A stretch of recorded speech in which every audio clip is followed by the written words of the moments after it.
Welcome, everybody, back to your regularly scheduled programming here on the unofficial LPL English broadcast as we rumble on through the big-time Group Ascend, Group Nirvana stage of Split 2. And for the entire block of Series 2 we're getting today, you'll have myself and Bloxer going through. And Bloxer, we're going to start with a Group Nirvana matchup that may spell the doom of one of our teams' entire year? Is that where we're at, really? Oh yeah, I mean, over in that heighty-tighty Group Ascend, they have so many games. They've got time left. Nah. Down here in the depths of Group Nirvana, you do not have a lot of games left before you could possibly be eliminated from not the rest of this split, but also Split 3. And right here for OMG, it's kind of do or die at the moment. They're sat at 0-2, 0-3. It's pretty much a death sentence. This team absolutely needs to pick up a win here versus LNG to avoid putting themselves in just a horrible spot going forward. Yeah, if I know I was blocking it a little bit on the format there down the bottom, but bottom two teams are completely eliminated from LPL competition for the rest of 2025. This region is bonkers. I am in love with it, but I definitely feel for OMG. You said it pretty well. This is the biggest series, I would say, for OMG of the entire year so far into 2025. So that is pretty mind-boggling to shake in. Group Ascend, though, they're chilling. We'll talk more about Group Ascend as well once we get up talking about our other matchup, which is going to be NiP versus Top Esports. So let's not get too ahead of ourselves so far. Let's, Bloxer, talk a little bit about who, is I like to call it, the first team All-Pro is a sports way to say, kind of the best performers so far when it's come to Split 2. And, it's a list with some surprises, not many surprises. But, Bloxer, what's your take so far on our first team of the LPL at Split 2 so far? I mean, these players have all had such a brilliant beginning to this split number 2. I think specifically I've been very impressed with Kanavi so far. Has just been all over the map in all of his games. 5 MVPs, you can see completely sweeping the floor with everybody else, even here in these top performers. And really is, I think, the biggest part of any of these teams for keeping them in the top of the standings. Top have looked amazing, and Kanavi has been just a massive part of that. And as a Gala truther, as I like to call myself, I'm glad to see my man is getting some recognition there with a couple player of the games, but a big part of IG's success. Always fun to watch Gala, at least in the regular season. We don't talk too much about playoff Gala or, God forbid, Playoffs is international in the future. Gala. Yeah. Gala is now. The Gala now is the Gala that I like, so it's good to see him up there on the top performers list. But enough talking about Group Ascend, some big-time players so far on that side of Split 2. Let's get back into Group Nirvana and introduce our two teams for this matchup, and we'll start with LNG Esports, a roster that has been tweaked a bit here. So this graphic is actually a bit misleading, if I'm not mistaken. Here, it's gonna be Zik in the top lane. It should be Xiaofeng in jungle, Haichao in the mid lane, LP and Zhuo to round out this bottom lane. And I know we're not showing him in Bloxer, but Xiaofeng might be the missing piece here for LNG. Is that the? I think that feels like the prevailing thought for me, at least. Well, things changed, and finally LNG have started kind of winning games. They were able to pick themselves up a series. They're not one of our bottom 2 teams at the moment, and that's a real surprise, right? We're coming out of Split 1. They haven't won a single series. They've barely won a single game. They managed to win their first game, I think it was, versus... Oh, boy. Was it the EDG matchup? No, that one they got completely destroyed. They managed to win one game versus Thunder Talk in their first game, and then everything else was terrible. No series wins. They come into Split 2 placements. They still get kicked around. We get into this point, we're like, right, this team, they're very unlikely to win themselves anything. Pretty much, they were guaranteed, in my mind, as being one of the teams we were not seeing in Split number 3, which is a massive shame for a storied org like LNG. And then they make a little bit of a change, and all of a sudden things look, I'm not going to say good, but better. Most definitely better. That's the prevailing thought, better. So I want to show off some of the team fighting from LNG, and Bloxer, have you walk us through this. But this first clip is the one clip you're going to see without Xiaofeng at the jungle spot, and it is a torrent mess. But this is what we're talking about with better in LNG these next couple of clips, and you can really see it in their team fighting. Yes. At this point, They were doing horribly in all their team fights. They bring in this new jungler, and things all of a sudden look a little bit better. You can see right here, they're actually guarding the pit. They're being proactive in things. I think that's the main thing for me. They're being proactive. Something LNG of the past was truly terrible at. Split 1 and Split 2 placements, LNG love to do this little LNG special, where they walked up to an objective, stood there, stared at it for 5 minutes straight, once for a full 12 minutes, whilst me and Rafa lost our dang minds, and then they wouldn't even get the objective at the end. You can see here they're actually being proactive around these objectives, finding themselves some decent fights, and actually it just feels like they're being able to play these more consistently as a unit rather than as 5 individual solo queue players. But obviously, you know, the whole game isn't just about team fighting, and I really want to give flowers over to Xiaofang again here, because in this Ultra Prime series, you see in the LNG had leads in these team fights, but I really want to sing this guy's flowers and how he's been able to find these early game picks. This clip shows him flashing, grabbing an MF mid-bullet time to turn this fight, but his Skarner and even his Lilia, I think you said it well, the proactivity is just flowing through Xiaofang at his veins right now. He knows that this spot is so big for him, and he's not letting it go. No, and I'd be very surprised here if Zhao Feng is going to be the actual shot caller. It would be very odd for a team to bring in somebody completely new, and then now you're their main shot caller. But the way that it looks like LNG are playing, maybe that is the case. Maybe he is actually going to be their main shot caller. Junglers always have quite a lot of say, so perhaps he is really the piece that they needed, the key missing item that this team needed to be able to pull things together, because the individual players, maybe they're getting outclassed over the full split of the LPL, but in Group Nirvana, I don't think these players are necessarily that much worse than a lot of the other players that we're seeing in this group. It was the team play that was really letting LNG down, and that seems to at least be getting in the right direction at this point.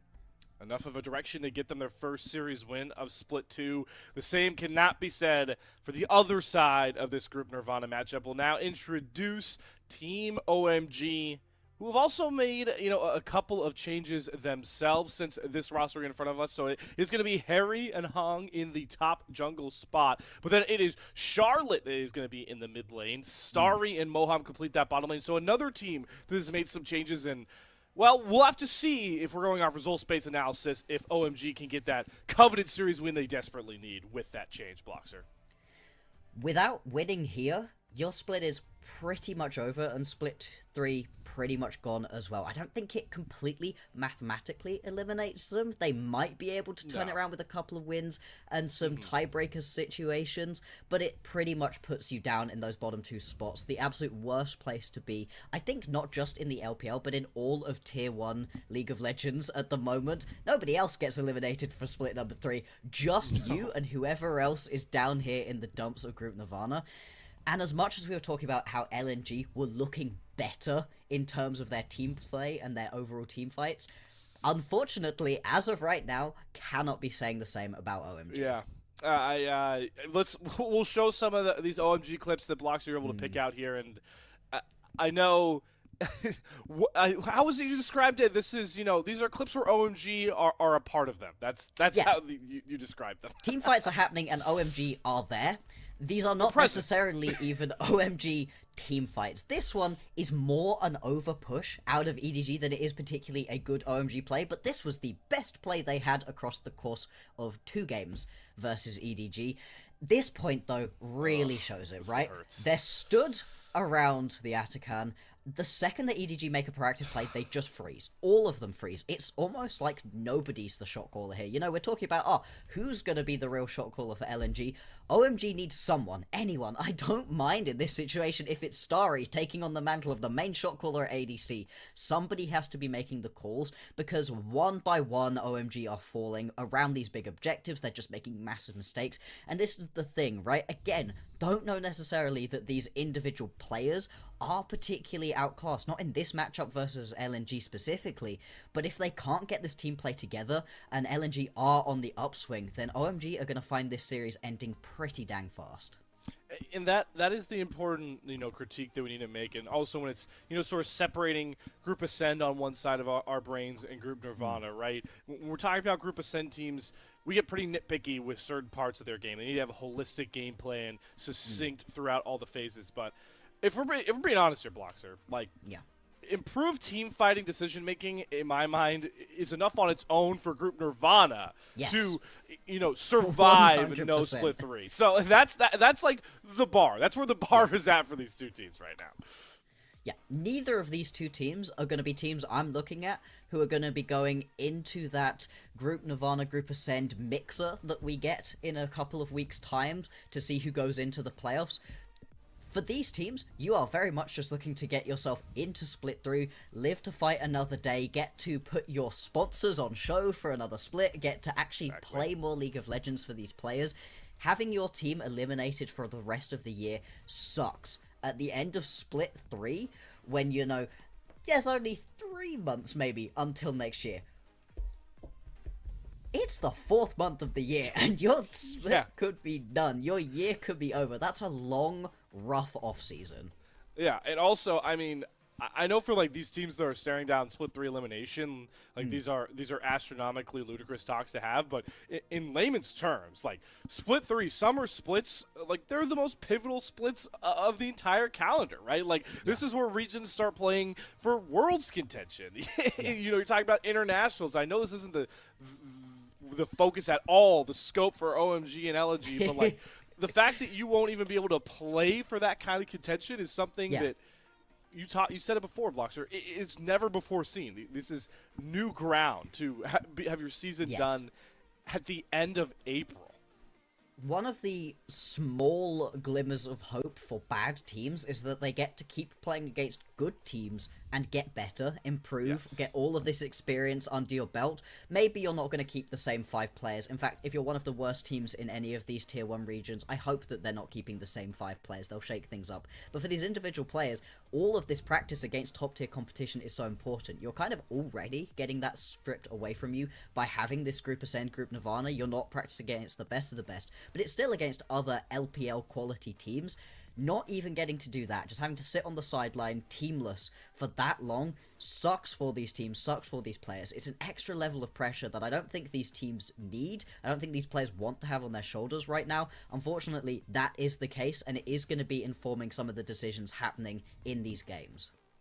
It's really just adding so much fuel to the fire. I know everyone's been memeing about how, like, the Nirvana series that pop up during these like super weeks are like waiting rooms for the Group Ascend games, but this is the one caveat with Group Nirvana is obviously there are stakes for Group Ascend, with playoffs, having to go into a play-in tournament, but like this is what makes Nirvana special is that once we get done with this group, we will have eliminated 2 teams, maybe the 2 teams you were seeing in this matchup. So this is OMG. We're trying to add fuel to the fire, but the other aspect of this series and Group Nirvana as a whole is I'm glad that we're seeing these teams start to, make roster changes, give different guys shots, and in this match in particular, we're going to get, Xiaofeng, see him again, and then Charlotte in the mid lane for OMG. Like, these are the games that players like this dream about getting on the LPL stage. So we got to make sure to give them, apt description of what this series means for those guys. Exactly. Just being able to show up and be like, hey, no, I can improve a team right here. I can make a team look better is a shot that you're giving yourself potentially with another squad who's doing better, or at least being picked up by another team as a substitute going into the next split where potentially your team that you're signed to right now isn't even playing. These are still big job interviews for all of these players. It really matters for them. And I think very specifically in the case right here of LNG, where you bring yourself in a new jungler to see how he fits in with the rest of the squad. I don't think that if you pull in any LPL jungler, even from the top tier teams right now, onto this LNG squad, that they start winning tons of games, that they put themselves into a contender all of a sudden. I think this roster has some deep-seated issues, but the fact that you're able to jump in, then you win a series, that's really impressive, and that's something that you can try to build around. Hopefully market yourself onto a better team, or at least show, hey, no, I deserve another shot going forward. I mean, we have spent time talking about, even back to Split 1, right? Like, I know Thunder Talk aren't in the best spot now, but you got to think about the pedestal they were able to put themselves on with guys like 1x and Feather, who spent time in the LDL together, building themselves up. Setab comes over, to the LPL now and competes at a high level. Like, we as much fun as the LPL is, because we're watching the best players in the world compete to try and win the LPL, play on international stages, you also got to remember this is where, we saw, like, guys like 369, Bin, Knight, like, these guys started from humble beginnings. So we could be seeing the future superstars of the LPL right now in this Group Nirvana matchup. It's all about what you make of the opportunity. Exactly, and it means it's still exciting. Not only is there the threat of going down and not being able to play in Split 3, but also, like you said, potentially looking at players who could rise and who could really start to put it together. I want to see good League of Legends from both of these teams. I want to see proactive, exciting League of Legends from both of these teams. We need it. And that's the thing, right? The bar is not sky high. The bar is pretty dang low. Unfortunately, we have seen both of these teams trip face first over it into the dust a couple of times.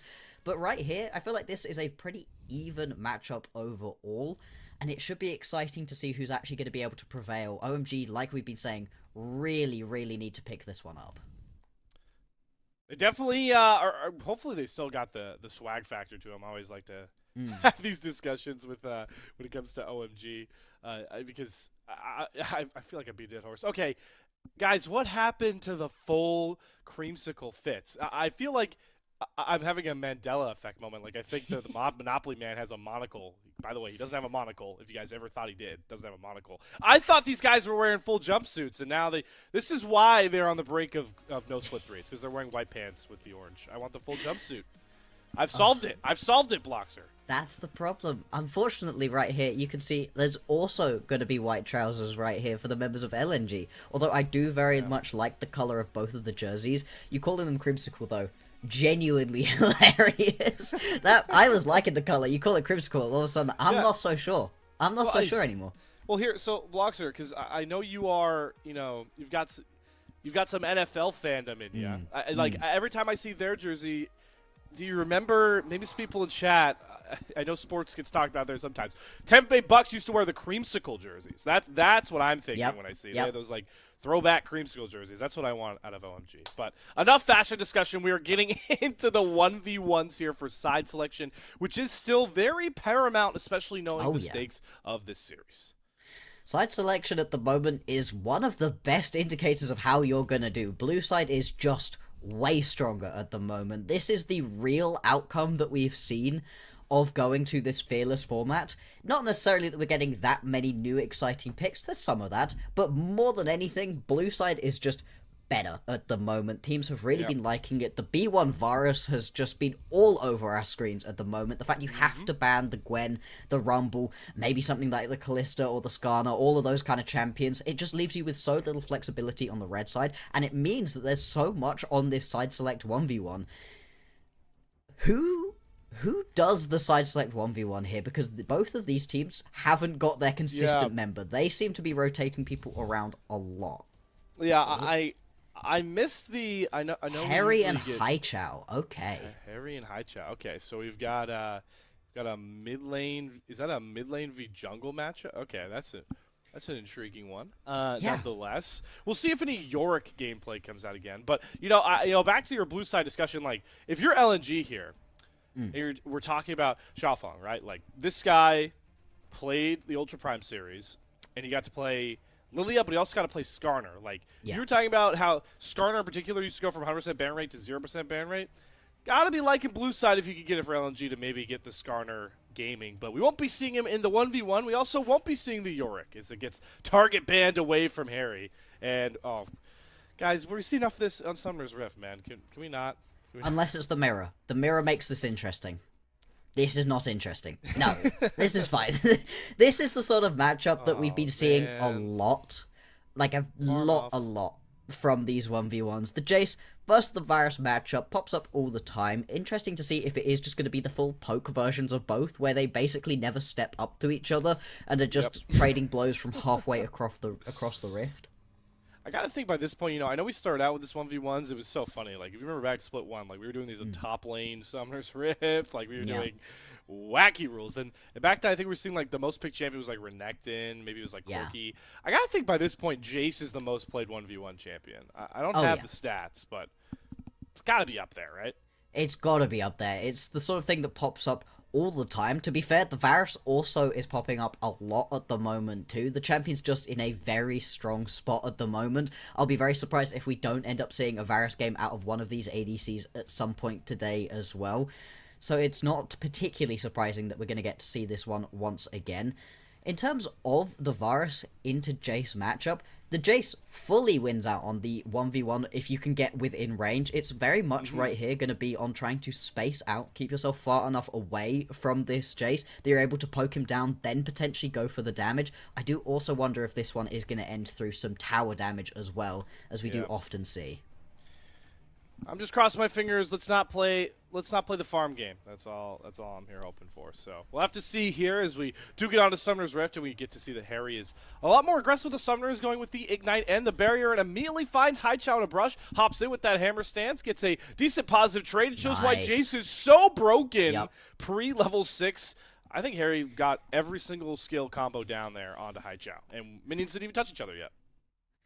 I mean, right now, Haichao is incredibly close to being within kill range with the Ignite if you can get close enough. I think, actually, if the Summoner spell decision out of Harry was the Flash Ignite, he would have already killed Haichao. He's just not quite able to get close enough at the moment to be able to finish this one off. Haichao, yeah, just gonna have to go back to base already. This sucks right now. This is exactly what you don't want to have happen, because you're gonna waste so much time. You're gonna lose out on a ton of this gold here, a little bit of XP as well, which isn't as massive as it would be in a real Summoner's Rift battle, but still, just not ideal. In this match in particular, right, like Shades of Corruption value is really big for Haichao, so getting as much as XP as he can is really potent. It doesn't seem like he's gonna missing.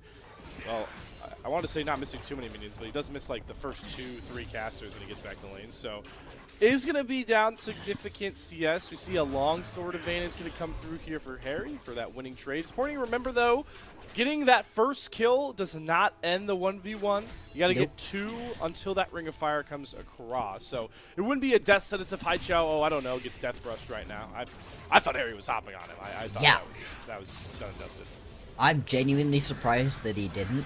Actually, because of the very early base that Harry also decided to take, he's only come back with 1 extra longsword, so he's not in as big of an advantage as he could possibly have been if he'd have stuck around for a little bit longer. Still, though, extra longsword plus being on Jace is just going to put him in a decent spot, but we are rapidly approaching that level 6, and like I said, that's the point at which the Varus can kind of come online, but you've got to be very careful in hitting that ulti. If you ever miss the ulti as Haichao here, you just instantly get jumped. That does bring up my one interesting concern with Harry's decision on the Summoners. So, you know, Haichao obviously gets the flash, still has it up, is going to be able to add extra space. Chains of Corruption should be coming soon after this recall. But Harry doesn't have any actual gap close, right? Like, he's relying on Hammer Stance jump in to close that gap. I would have expected like a snowball or maybe flash match to at least try and get close enough, but we'll see how much that ends up costing Harry. Right now, just going to see some decent damage being taken off of the tower, a couple of extra plates going over to Harry as well, and this is the way that these 1v1s have been working out. Once you can recall, it means that you just want to be heading back to base, keep yourself in as big of an item advantage as possible as you can. And actually, interesting decision right here from Harry. We're talking about the lack of gap close. Well, yeah, let's get some boots right now, stop a little bit of damage, but I think more than that, just allow him to close the space between him and Haichao. Looks like Haichao as well with the Vamp Scepter, right? And Lethal Tempo. Yeah. I do like it because you're playing from space. Bursty is kind of all in, and he might not be able to get through Harry's entire health bar. Mostly, I don't think the Varus in that, you know, lethality burst form will really be able to outmatch the bursts of a Jace at this point. No, so why not go for slightly. the on-hit? Yeah, why not go for the on-hit? Why not try to stack Lethal Tempo? The longer the trade goes, the more comfortable Haichao's going to feel. Exactly, but you do still have to be very careful to not get too close. That is the good thing about having the lethality Varus, is that you can sort of match the range right here of Harry. But if you've got your dancing shoes on, if you're feeling fancy and able to dodge a couple of these accelerated shock blasts, then you are going to be in a much better spot, like you said, to just slowly chip away at this Jace and then get yourself in a place where you can go for that combo with the ulti, the piercing arrow, and see if that's just going to be enough to be able to pick up that kill. Right now, we are just seeing the sort of farm back and forth exactly as you kind of expect at this point.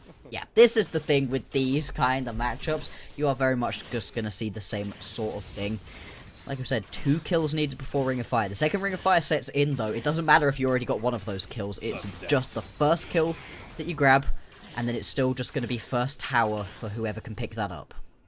You know, watching this matchup, I know I'm one small voice, but I would like to petition whenever the soonest it can be that we just ban range champion from the 1v1. Who says no? I feel like the range 1v1's the least fun to watch, unless you really like watching last hitting. But these guys have missed a couple of minions themselves. Yeah. So are you even having fun if you're a last hit truther? Well, if the first to 100 CS was still available, then that could be something interesting to track. Like, oh, you've got a 3 minion lead right now as Harry. Watch out, you know, gotta make sure he misses a couple of minions or he's gonna hit 100 soon enough. But now, yeah, I think 100% it would be way more fun to just watch melee champions. I think melee champions Ring of Fire instantly, just beat each other to death. Let's see it. We're not seeing any of that here yet. I do think the Ring of Fire is gonna likely be the decider, as Harry will look to take a pretty sizable back here. Gets the Caulfields, gets the pickaxe done. Does give Haichao enough time to grab a plate off of that turret.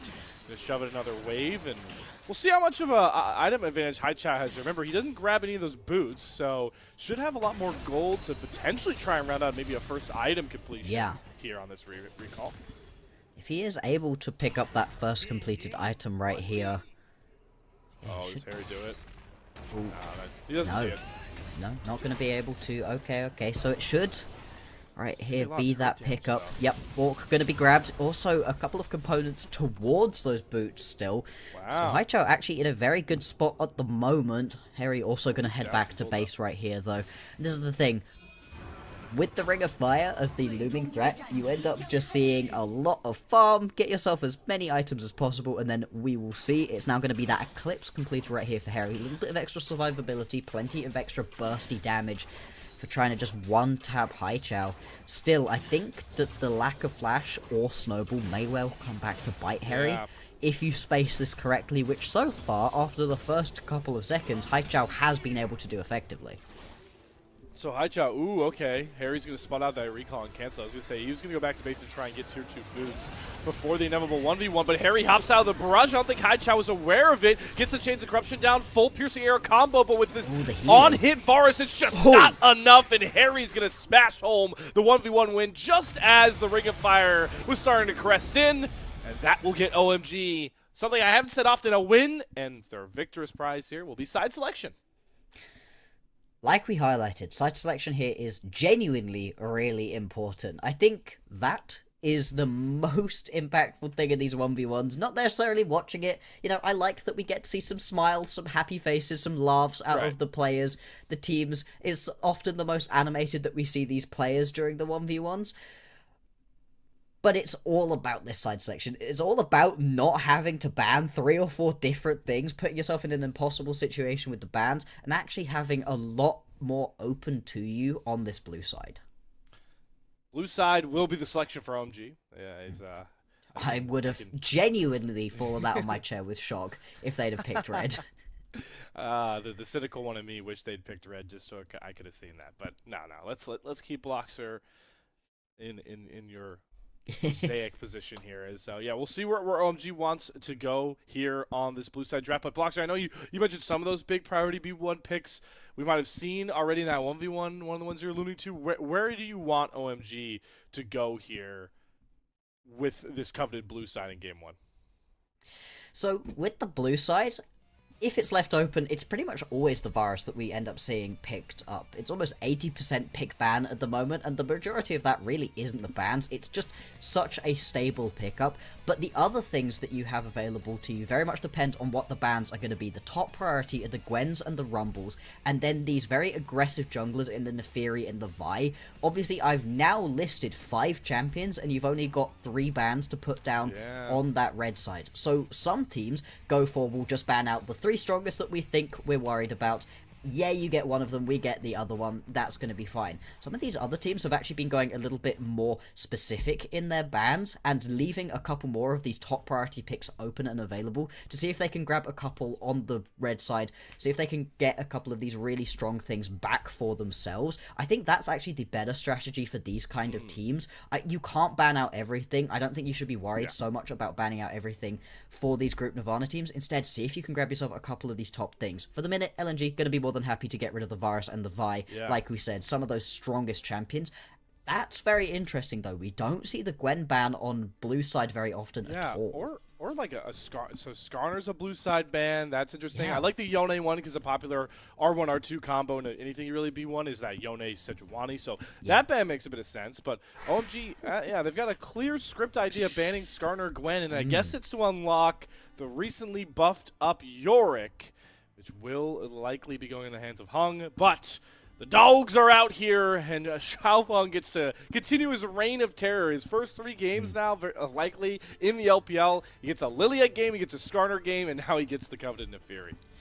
Neferi is so strong at the moment, so much extra survivability, a ton of damage, and it makes the decisions in terms of ADCs that much harder for OMG, because if you grab yourself something immobile, something like the MF, you are just going to get killed immediately, instantaneously, because the Neferi can jump in, pick up that kill, and it's very difficult to actually kill them. The E invulnerability just so strong at the moment. So we'll see what OMG are going to want to respond. Now, I have a lot of thoughts about this Yorick, but we'll get into those properly once we see the overall team composition. Okay. Just going to say we've seen a lot of bad Yoricks recently, and I'm hopeful OMG is going to show us the good version of this. They're going to pair it up with the Xin Zhao, and they keep hovering here onto this Azir. Are going to put this one down as well. Interesting, okay. So they are definitely creating enough space here to kind of play from distance with OMG, right? You kind of, with Yorick, you're trying to space out the map, play the side lanes. Azir and Xin Zhao can buy a lot of space in range into ranged opponents. And LNG look like they're up to the task to try and match, and this should be a very interesting sort of chess piece kind of game. We already have a pretty global ultimate in the Talia Weaver's Wall coming out. We have 2 split push oriented top laners, so it's always fun when you get to see 2 teams kind of go for the same style Bloxer and see who can prevail at it. And I feel like that's where we're heading through the first phase. Yeah, you need some decent map movement to be able to deal with the Yorick. If you're constantly getting sucked into these 4v5s whilst the Yorick is absorbing towers on the side lanes, that starts going wrong for your team very quickly. So having something that can go toe-to-toe with it like the Jax, and something that can go deal with it quickly after a team fight, or potentially before it starts in the Talia, gonna be very important. Now, it is incredibly interesting here that we haven't seen ADCs picked up for ourselves during the first round. ADCs are usually very high on people's priorities. Obviously, with the Varus being taken off of the board early on, it couldn't be B1'd, but still, the fact that we haven't seen anything going down at this point is surprising, and it means that we're having a lot of these top-tier ADCs taken off of the board already. There's a couple of good ones still available. The Ashe, the Kai'Sa, both of those champions look pretty good, and I'm always quite a fan of the Kai'Sa alongside either something like the Xin Zhao or the Neferi, because you can make these dive compositions work very effectively. Yeah, so we'll see. The Kai'Sa does get through here.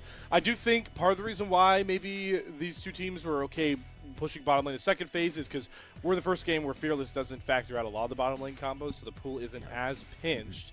But we're going to potentially see what myself and Bloxer have been labeling the bait champion of the LPL. Bait. The Misfortune gets locked in here for LP.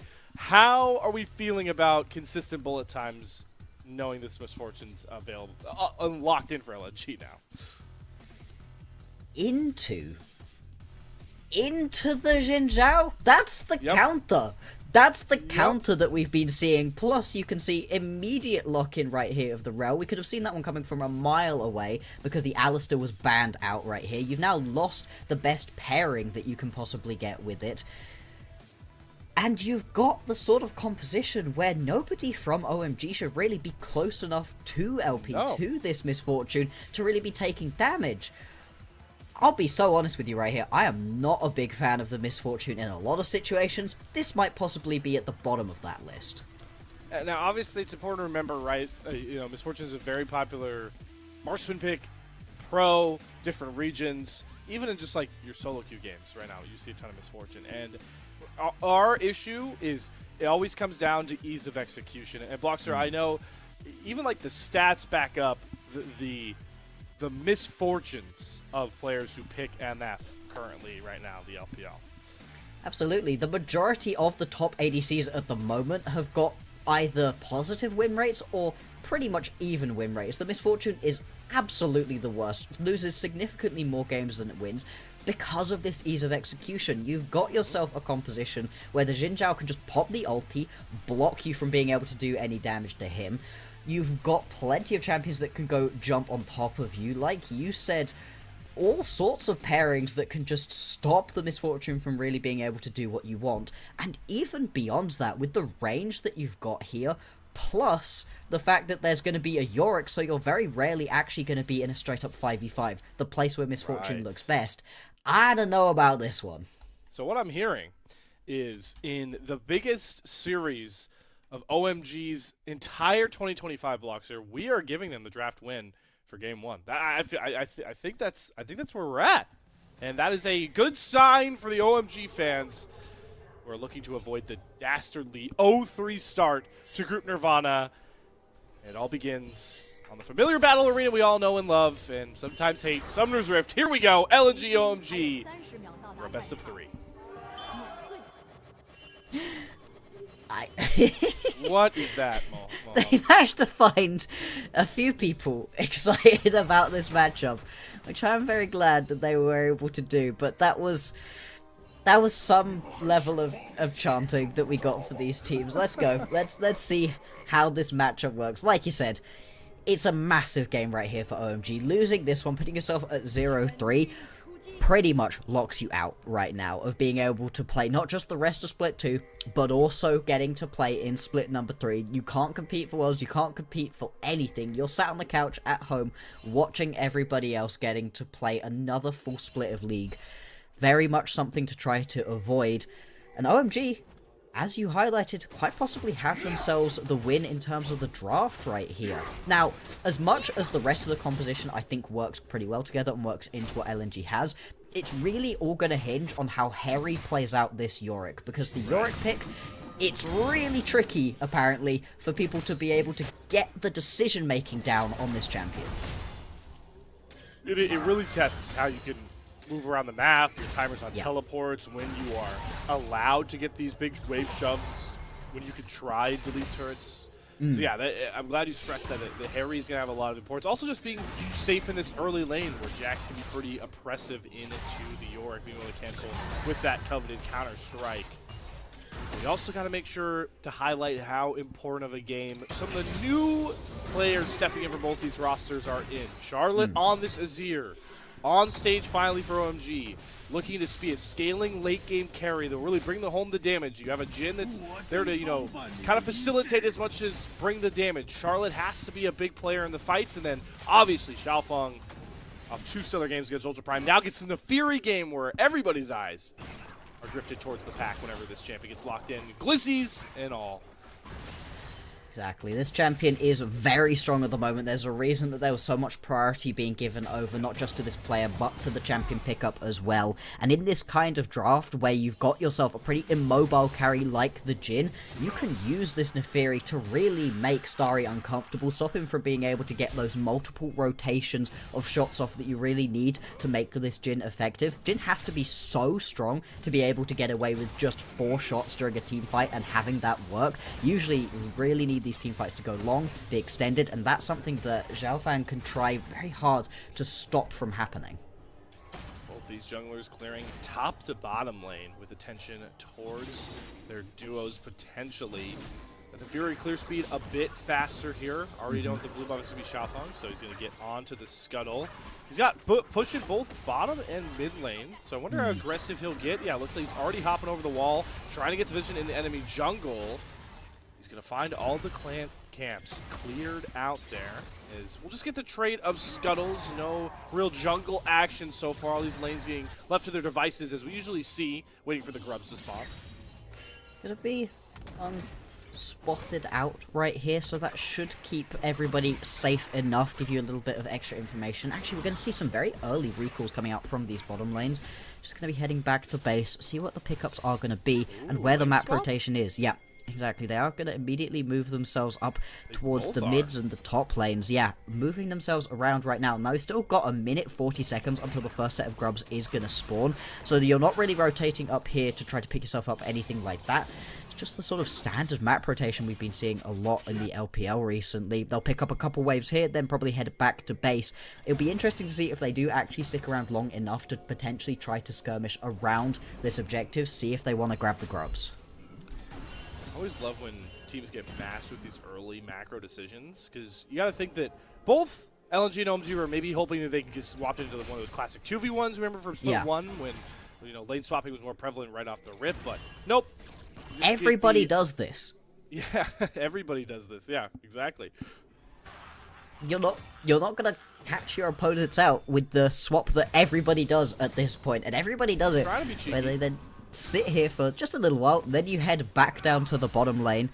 A lot of teams don't even stick around for the grubs, like we were saying. Instead, they just pick up a couple of waves, head back, and move on. First Drake has spawned. It is going to be an Ocean Drake, something you actually very much would like to pick up for yourselves right here as OMG. It's brilliant on these split push champions like the Yorick, who just want to sit in a sideline, have that extra level of healing, and don't want to be worrying about getting low health, having to head back to base at any point. Starting to see ultimates coming online as well. Hai Chao grabbing that Weaver's Wall. Soul Lane shouldn't be too far behind. The Maiden should be joining Harry soon. We'll see how those ultimates can really impact how the map state looks. We're talking about how Hai Chao can have a lot of looks into these other lanes. Maybe trying to set up for a positive grub take, but for now, maybe a trap getting set here by Moham. I think we're going to spot him out as both supports doing a pretty good job mirroring each other across the map as that first set of coveted grubs do spawn in the top river. Grubs and Yorick is a gorgeous combo that OMG are very much going to be looking to pick up for themselves right here. That's going to be part of why they rotated their bot lane up towards this top side, but it is going to be responded to right here by LNG, and Harry did just teleport down into the bottom side of the map, so he's definitely not going to be able to come and join back up. And in terms of these early skirmishes, you are going to have a slight advantage here as LNG. Hai Chao just does a decent amount of damage at this point right here on the Talia. And it does very much look like, actually, OMG, despite the fact that you want these grubs and it's incredibly important to your overall game plan, just don't feel confident enough to step up and try to really compete. If you can steal one of them away, though, it's still going to put you in a decent spot, and there's now not going to be a smite for a little while on Exofeng. Hung get in there? That's the question. LNG kind of gave up protecting Xiaofeng to cover the mid lane, but one dredge line means we're starting to fight here. Simon's not going to land. Moham and Zhuo both burn their flashes at the same time, but Xiaofeng finds that first blood, and now OMG are running away scared with their heads cut off like chickens. One kill picked up, first blood, 3 grubs. Great start for LNG. Exactly what LNG needed for themselves in this matchup, and that was actually really well played right there. From Zhao was able to get the hook off and just make it so there was no way for Moham to be able to get away from this one. And the fact that you get those 3 grubs is going to be so important, not just in taking them away from your Yorick, but also decent split pushes in the Talia, and the Jax are going to enjoy having those, and at least it means you're not going to be giving away all 6. Yeah, that's the important win here. You're giving no extra minions, or I guess mites, to join the Yorick army for Harry here, as the main has joined the fray, and that means that Zika's life is just going to become so much worse here, having to deal with so many things being thrown at him. This is why Yorick, in his current state, is so prevalent in this matchup. Question now becomes, Bloxer, how much do LNG want to kind of pour resources into trying to maybe pick off Harry in these side lanes? As Harry, you're really not going to mind that too much. The whole point of the Yorick is to be annoying. You take a look at where the next spawning objective is going to be. Right now, that is going to be the Drake that you can see. Cool, I want to be as far away from that as possible, and you want to constantly be forcing your opponents into impossible decisions. Do we take the 4v5 that, yes, we probably should win and get a couple of extra kills, but we've just lost 2 of our towers? Or does it turn into a 4v4 right now, where we're probably still losing some damage onto our towers, but also we don't now have this advantage for ourselves in terms of numbers around the objectives? If you decide early on to just go start joining up with your team as the Yorick, you are conceding the game, and we've seen quite a lot of Yoricks do that recently, and it never works out. The best Yoricks stay as far away from the teamfights as possible, at least until they've mauled 6-7 towers in the game, have such a massive item advantage because of that, that they can just one-tap the carries. Then, and only then, can you join up. LP. Oh, alright, Moham. Wait. Kind of ruined my spy music thing there by immediately popping out of the brush, but one deadly flourish lined up for Starry means flash off of LP and this misfortune, so we'll see if OMG go back towards that familiar pressure point with a pretty immobile AD carry, missing that critical summoner. Maybe they'll do it right now. not necessarily the most exciting end to that play when you've got people stacked in a Fnatic Deathbrush type situation. You usually want a little bit more explosivity, but getting that flash away from the MF, so important, especially because we're going to have a team fight potentially around this Ocean Drake. That is going to be something where you can look at the MF and go, hey, no flash MF? Well, all of a sudden, Charlotte can look for a big ulti potentially on top of him. Or Starry can just look to open up with that curtain call and make it so LP can't deal any damage in the team fight. Make those bullet times a bit more uncomfortable for the next 5 or so minutes for LNG, but they're doing a pretty dang good job through Xiaofeng prioritizing these neutral objectives. Yeah. Rarely seeing the LPL a team get first grub count and first dragon. It shouldn't happen. Oh yeah, exactly.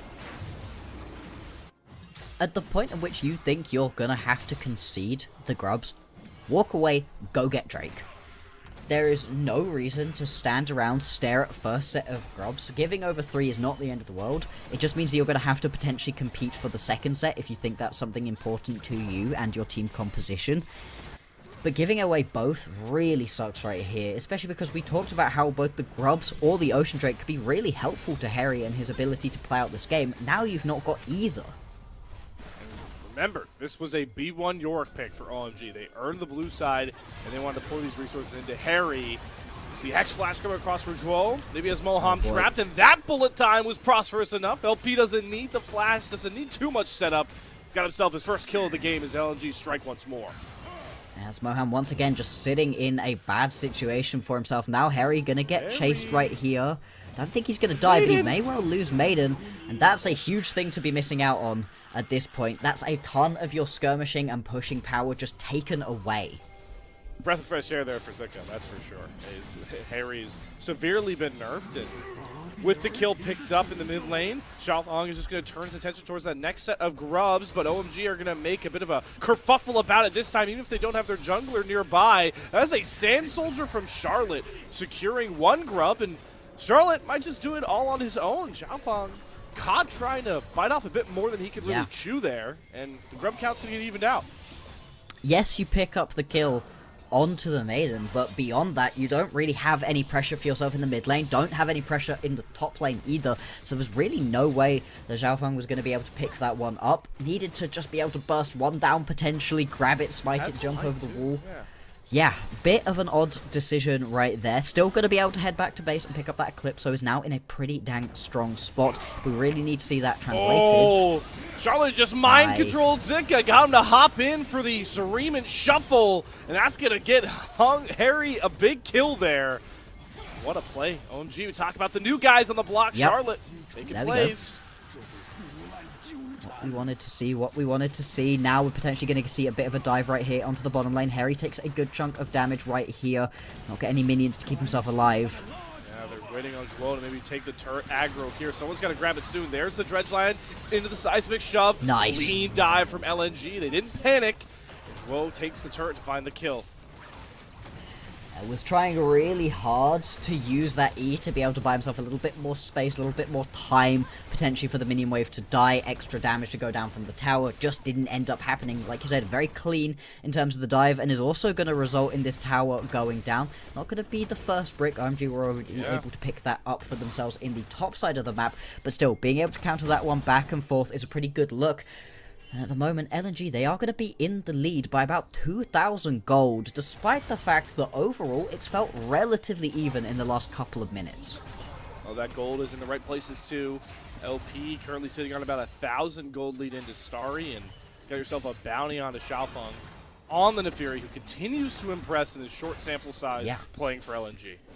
It's what we really needed to see. Yeah, the splits for these teams are possibly over. The years potentially too for either of these squads. But being able to show up on these teams show that, hey, no, we can improve.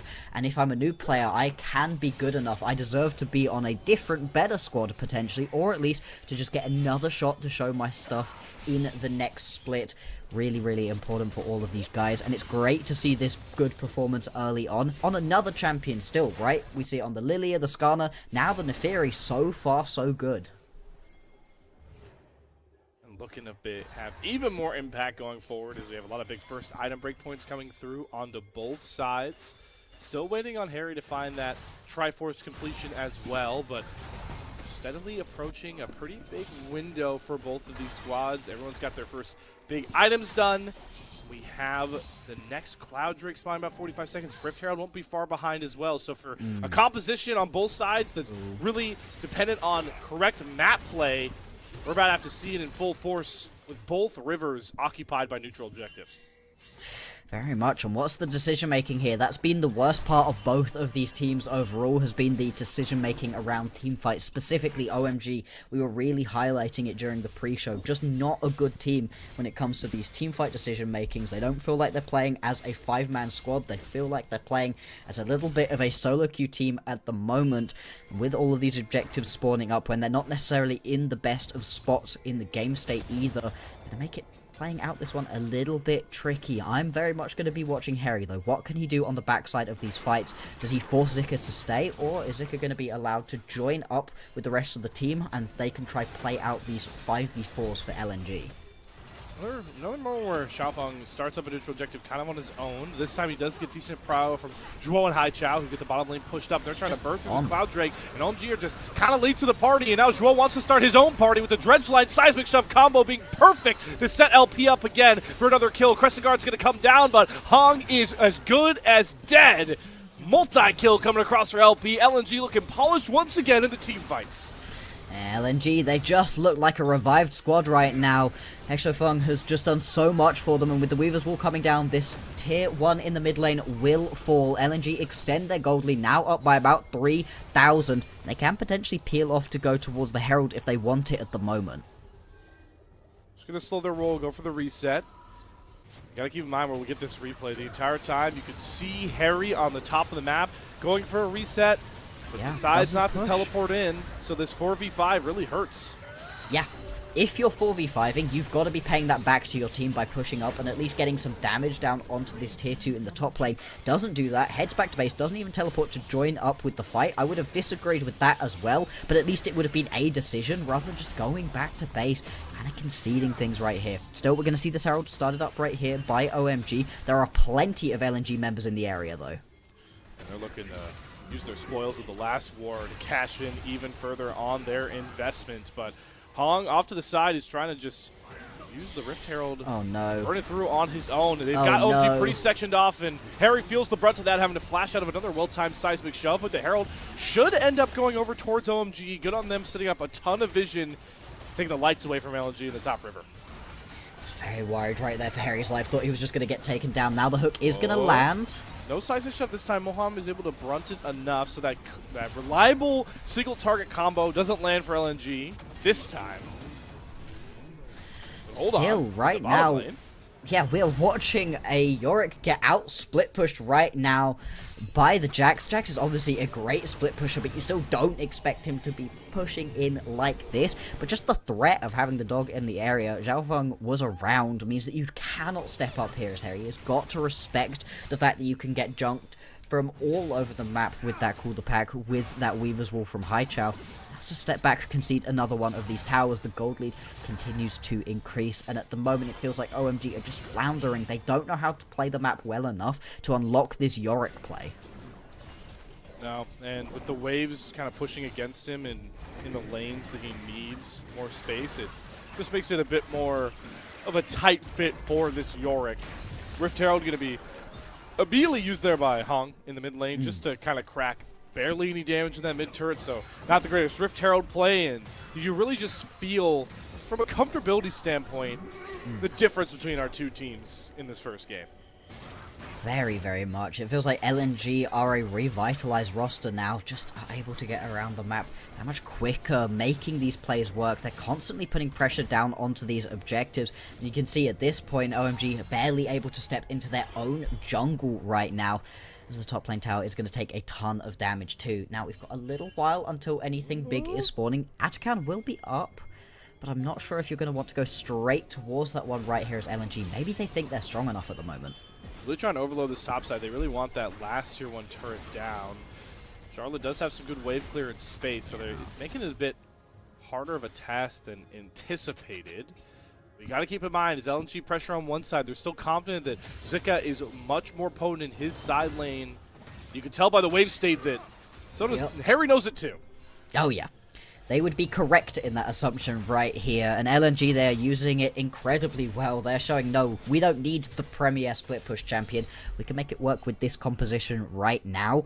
I gotta be honest, at this point in the game, 2 items completed on the majority of these carries. This is the peak of the LNG power. This is where this composition really shines. Now that you've got yourself that BT and that eye edge on LP, those ultis are going to be shredding through people. As long as you're not pumping every bit of damage into that Xin Zhao ulti, that's going to be such a potent teamfight tool.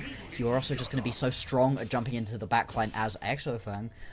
Same time though, you've got to be careful to keep the pressure up in this game. You really don't want to allow this Jhin and this Azir to get into the late stages of this game where you've got 3-4 items completed, because at that point those champions can just shred through people, and you're going to have enough items on your Yorick that he can split push incredibly effectively. Exactly. Yeah. No matter how much woes of the early game, OMG do have a comp that once you get to certain items and XP thresholds, they really do have the ability to take this game over for themselves. But LNG, knowing that they've got to continue to be the more proactive squad, are likely going to get themselves free Hextech Soul Point. And I don't think OMG really have the stones to try and force an Otacon on the top side. Like we talked about, they're kind of just split all across the map looking for answers.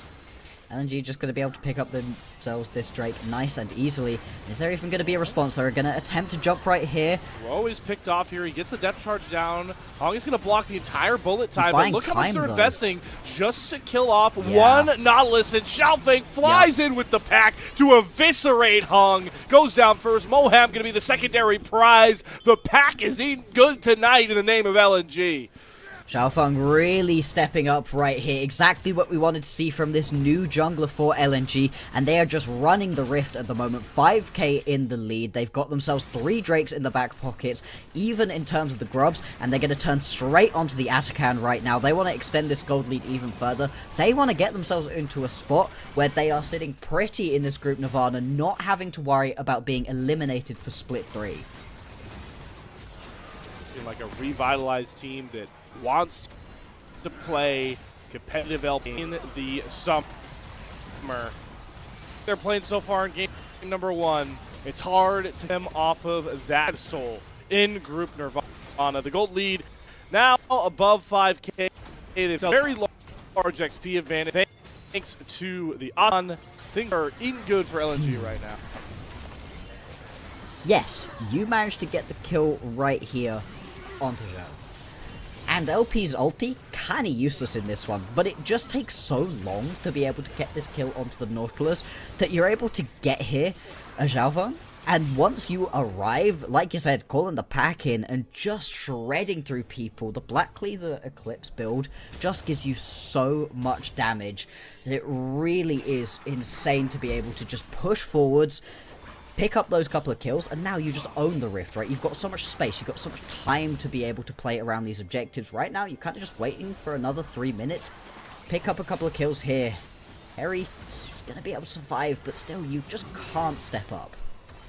Yeah, it's rough. And remember, this is the crown jewel of the OMG draft. As the depth charge is going to land, Starry's going to bail out with the flash immediately and leave Moham to the Wolves once more. 5th kill picked up for LP on this misfortune. LNG are not turning around any point, looking to take more turrets off of the map. They're just going to be able to push this one on forwards. The towers are beginning to melt through right here. You can see, even if you don't pick this one up, it's all about the pressure. It's all about drawing as many members up towards this top side as possible to just allow Zika to keep pushing down through the bottom lane. The second you relax the pressure up towards the top side, you have to back off as the Jax, otherwise you're going to get collapsed upon by multiple members, and potentially a kill onto you could unlock the rest of the map, unlock OMG to be able to step up a little bit and breathe in this game. So right now, actually, the overall map play, the macro from LNG looking so much better, something we haven't been able to say for this team all year long. Squad is looking rejuvenated, looking like a cut above OMG and the teams that are very, very afraid of the reality they are staring down here. We'll see if a pick play on LNG on the side lanes can manifest something, but Xiaofeng has this red perfectly, uses the Hex Portals to at least make this a 3 versus 2 for now. 3 versus 4 as Starry can come along, but this Wolf pack is pretty strong, and Zika feels comfortable too. Hurt Call going to come down, try and catch Zika with a slow. He's going to have to flash away from the forward shot, but LNG are definitely surviving, thriving, and buying a ton of space for their team. Off to the side, LNG as a whole in the mid lane trying to press down these turrets, and it's taking almost a full minute for Zika to fall. He's got no mana, he doesn't have any problems. He's going to get dove under the tier 3 turret and finally fall to Starry. But at what cost, Bloxer, that entire escapade? Yep. It takes so much time to be able to pick up that single kill onto the only member, barring the support, that didn't have a shutdown on his head as well. You're not quite able to convert it into as many towers on the rest of the map as I was expecting. I think LNG have maybe missed a trick here by not being able to pick up that mid lane tier 2, potentially crack open the base in the top side. You don't lose too much on that play for OMG, but the fact it took that long to be able to pick up 1 kill onto a Jax, really not the best look overall. Doesn't fill me with confidence going forward. You know, at the very least, you got the kill on the right guy. Starry picks it up, gets to 2 items, the rapid fire cannon completed, but this build from Starry is definitely built for later in the game. I mean, this gen is really lacking damage, and I'm shocked that we didn't get the IE second, but I'm even more shocked about this call from OMG right now. Is this a Baron play? On the Scuttlecrab vision as well, so they are very much seen right now, but I guess you kind of need to throw everything at the wall at this point. Desperation is here. Yeah, this is pure desperation, but LNG, they got to get in soon here. The Crescent Guard's going to come across. Hong's going to look for the turn. The Baron at 2k is not the priority for either of these teams. The Emperor's Divide doesn't mean squat from Charlotte. It's LNG's supremacy. Baron call be damned. They wiped the floor with OMG for a clean ace. Yeah, they're going to be able to push on forwards right here. And actually, they've left Zika to keep hitting onto this Baron. I don't know if it reset. I think it didn't. Okay, it did. Oh, it did. Reset, though. They are just going to have to go back for this one. Still, with everybody dead, going to be more than easy enough to do this. And I really like this decision right here from LNG, right? You get yourself a tier 2 in the mid lane. You're going to grab the Baron. And you're going to be able to get yourself that Dragon Soul right here as LP goes to pick up the Hextech Drake. This game is done and dusted, and if anyone thought the Ultra Prime series was a fluke for the new look LNG, I know it's against maybe a little bit lower of a tier opponent in OMG, but it's all about beating the opponents in front of you, and LNG, now I'll say it across 3 games, are doing it commandingly. Yeah. OMG just don't know how to play the map at the moment. This was pure desperation, but it's not even a sneaky Baron. You're sat fully on vision at this point. You've also once again brought your Yorick to the team fight. You've brought your Yorick to the team fight. Like, we liked the draft right here out of OMG. We thought it had some good points, but the point at which you bring the Yorick into the team fight, you are better served by any other top laner almost every single time. You could right now have an Ornn in the top lane. You would have lost lane, and that would have been fine. You may have done Ornn things and picked yourself up a random solo kill with the Ornn Assassin mode, and then you would have had at least some ulti, some CC, some something to give. They're now going to try for a collapse right here on Zika, goes golden, buys time. Yep, same old well, but Zika is slippery, too hard to deal with. Oh, the Weavers roll into the bullet time. Hello, beauty! LNG's calling with that combo, and this game is over in style. Another clean ace, domination by textbook definition from LNG to kick off their series with a 1-0 lead. There we go. We said it was going to be a very risky composition right here from LNG, but they make it work here. OMG just faltering at every stage in this game. A dominant victory here, putting themselves 1-0 up in this series, and so much closer to guaranteeing yourself a spot in split number 3. Yeah, if they get over, you know, the 2-2 is big, but it's also knowing that you're 2-2 over with a win over OMG, like that is huge for the LNG stocks in this one. A very clean game, and a game that makes me and Bloxer look a little bit silly. We like the OMG comp. Boy, did it not work well. Weren't a fan of the Misfortune. Goes Deathless, and also had some pretty impactful bullet time. Hey. You know, casters just are because we too, like the composition does not mean we like the team play, and we knew True. that there were going to be big problems from OMG coming into this game, and they That's our out. really reared their head. Yeah, it's just it's the same. You know, we use the like kind of like freeze analogy in team fighting, but Yes. this game is just like not really confident in being able to give up certain parts of the map to kind of further push their lead on this Yorick. They felt like they were always, you know, on the back foot or on the heels of what Yes. LNG wanted to do. They're putting themselves on their heels as well. You don't have the full split push that you would really want with this Yorick, and you never really go and try to gank onto that lane, give him the advantage, make him a little bit stronger than the Jax, which you kind of need to be able to fully split push in this one, but still should have been in a good enough spot to be able to stay in these side lanes, put some pressure down. The second that you go join up as this Yorick in the team fight, you're making the life of your opponent so easy. Because as a Jax, you'd love to be involved in these team fights. That's the best place for you right now as Zika. And if you're not having to worry about the split push, if you can just go do that, well, it makes it so very easy to play out. You can see here, yeah, you do some decent champion damage, but I don't care what champion damage you do as the Yorick. In fact, the fact that Harry has the most champion damage done in this game is a bad thing here for OMG. That is an indictment of the way that this game was played. They were really banking on being able to, you know, stall the early and mid game, you know, come in with like a decent deficit, stretch the map. None of that went right for OMG. We see Charlotte come in, not really being able to have a ton of impact in this one, and that is part of the story, right, is that both these teams have made roster adjustments after the rough start to Group Nirvana, and it's really just two sides of the coin when it comes to talking about these squads, at least so far through one game and, well, potentially the series unless things start shaping up. Yeah, as we've been highlighting again and again, this is do or die here. For OMG specifically, but for both of these squads, losing here puts you in just a terrible spot going forwards. If LNG can pick up this win, actually, they're beginning to sit pretty. You've got yourself the victory over OMG, who look like they're going to be beneath you in the standings. The next matchup is also going to be up against RNG. You beat those two, and all of a sudden, you know what? You're fine. Yeah, you've not had a particularly impressive split, but you've done what you needed to do, which is not get eliminated for split number 3.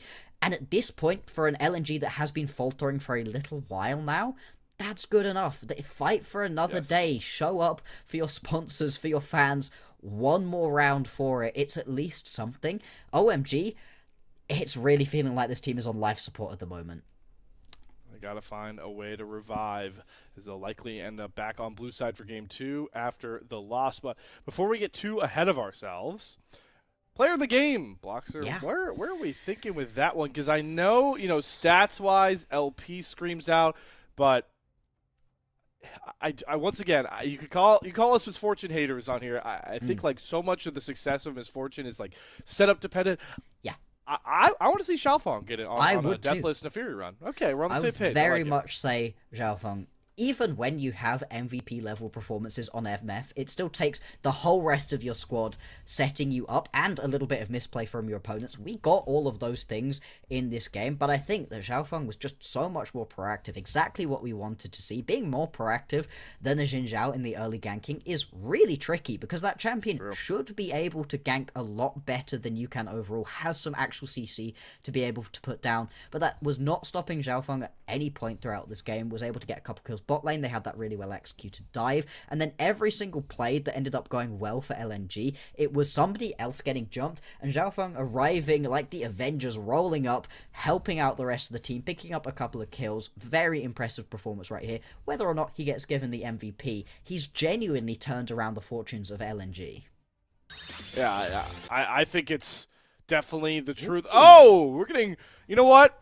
Respect. I think we slept on it. Zhuo, a lot of these fights started off with a good dredge line, set up the seismic show to find those additional picks, and that stat line really works wonders here. I mean, 17 KP on one death, so gotta love it. Zhuo getting some love on the Nautilus support for player of the game as LNG start off this series that could solidify themselves split 3 gaming with a big-time win, dominating 1-0 win to start out our series against OMG. But I before we get to break here, got some very important people that I do want to shout out here at Bloxer. We're extremely grateful to our Coffee and YouTube subscribers who help level up the show.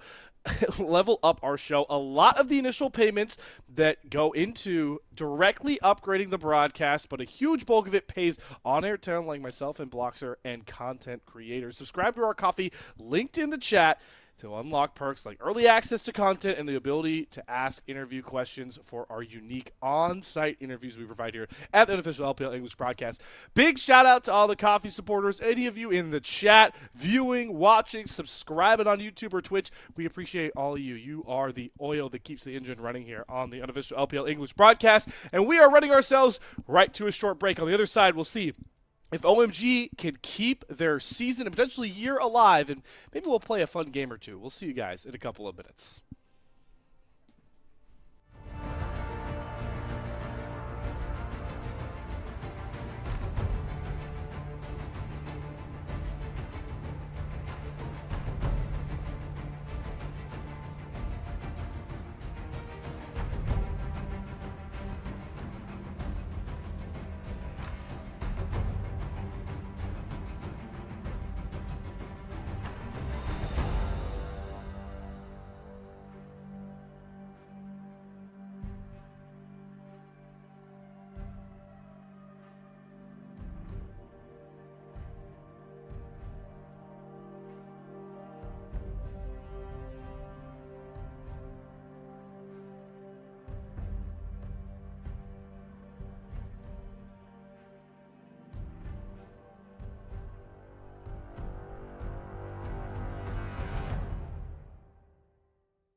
In the shadows and the stories of the past.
Welcome everybody back to the unofficial LPL English broadcast as we carry on through our first series of 2. You can look at Group Nirvana, but before we jump back into our matchup, we have a new, very fun sponsor that we want to put on display here and shout out. Have you heard about MOBA Trainer, a new app that teaches you League of Legends with a series of puzzles? Just boot up the program and work through the puzzles every day to improve your game knowledge. You select a puzzle from the map that they have shown off. We didn't get to show it off here. You answer some questions. You unlock more features. You can compound your learning.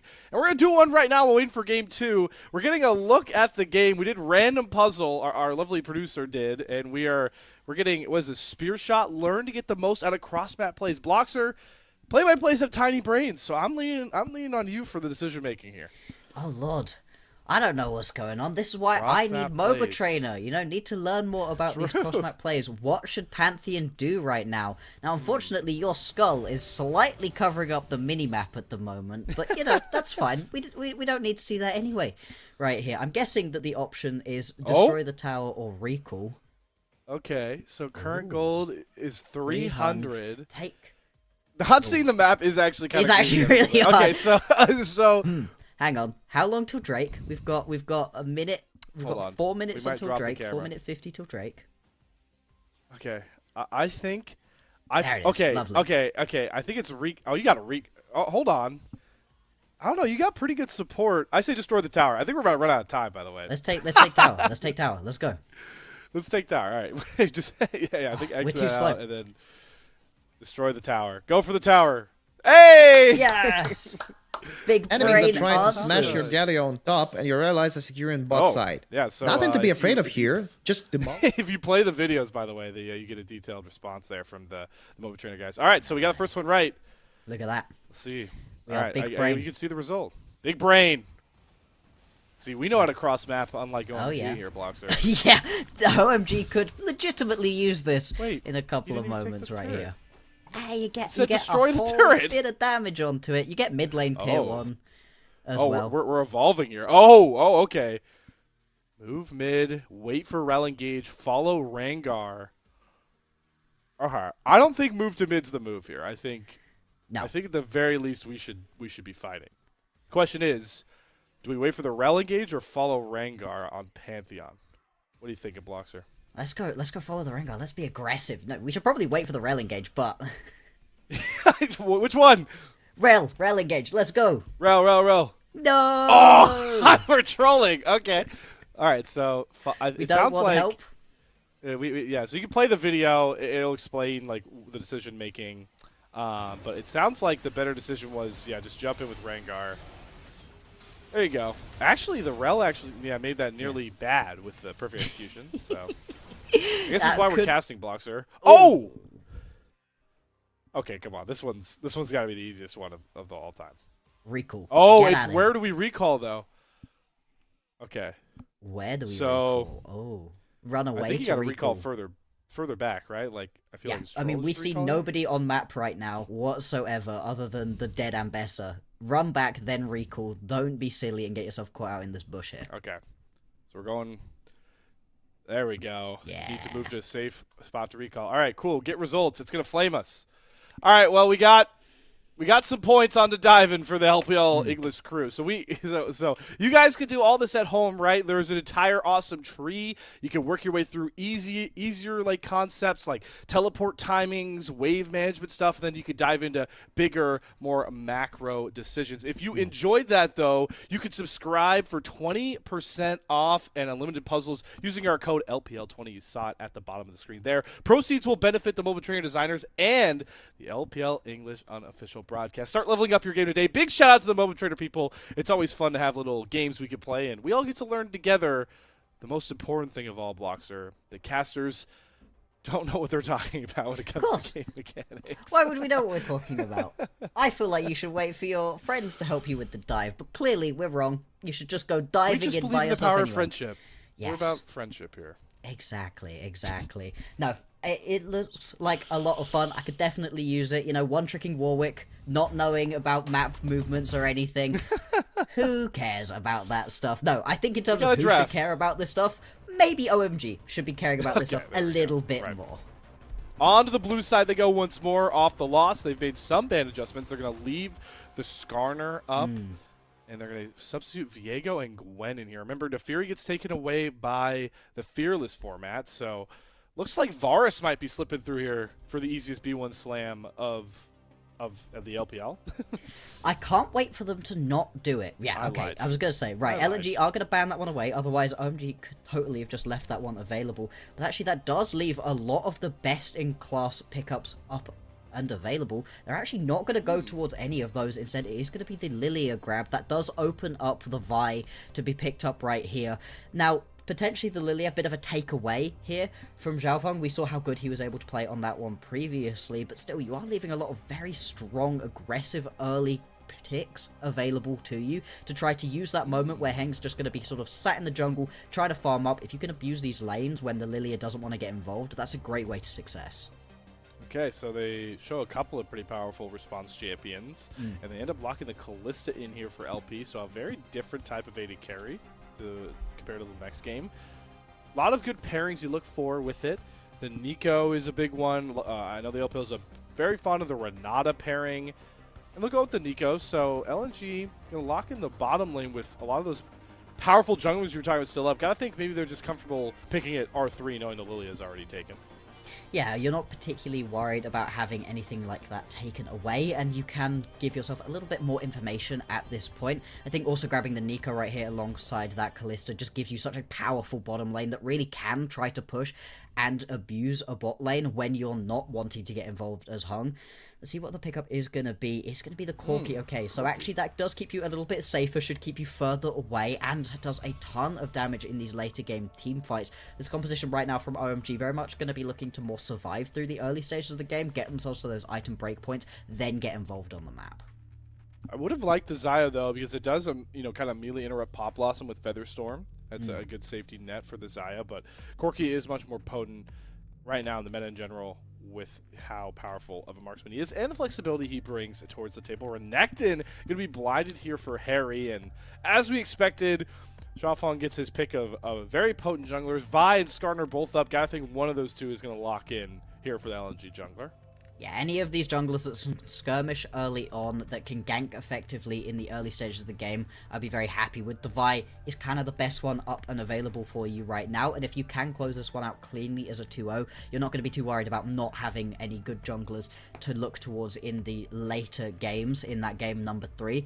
Moving on to the second round of bans, it's the early game focus we can see right here out of LNG. It's a much later game focus out of OMG. The Renekton kind of is that bridge where you can try to play around it in the early game, but also it just works very well at buying up space for Starry and Charlotte to be able to deal their damage later on. Support pool really going to get pinched here for OMG. Mohammed in a tough spot. The Nautilus and Rel are already off the board. Gotta think this is a Leona ban, and then a potentially, we throw down Alistar again. You can take away, Rakan is always a good secondary engage tool for a Lilia.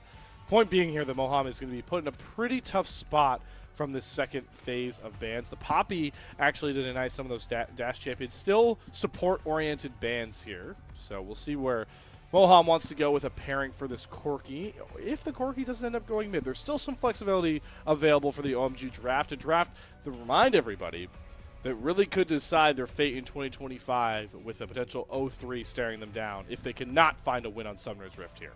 Exactly. Losing right here just is terrible for your chances of being able to move on and actually play in that split number 3. They're going to need themselves a very strong draft if they want any chance. Something that can kind of move past the fact they've had some issues around their team play.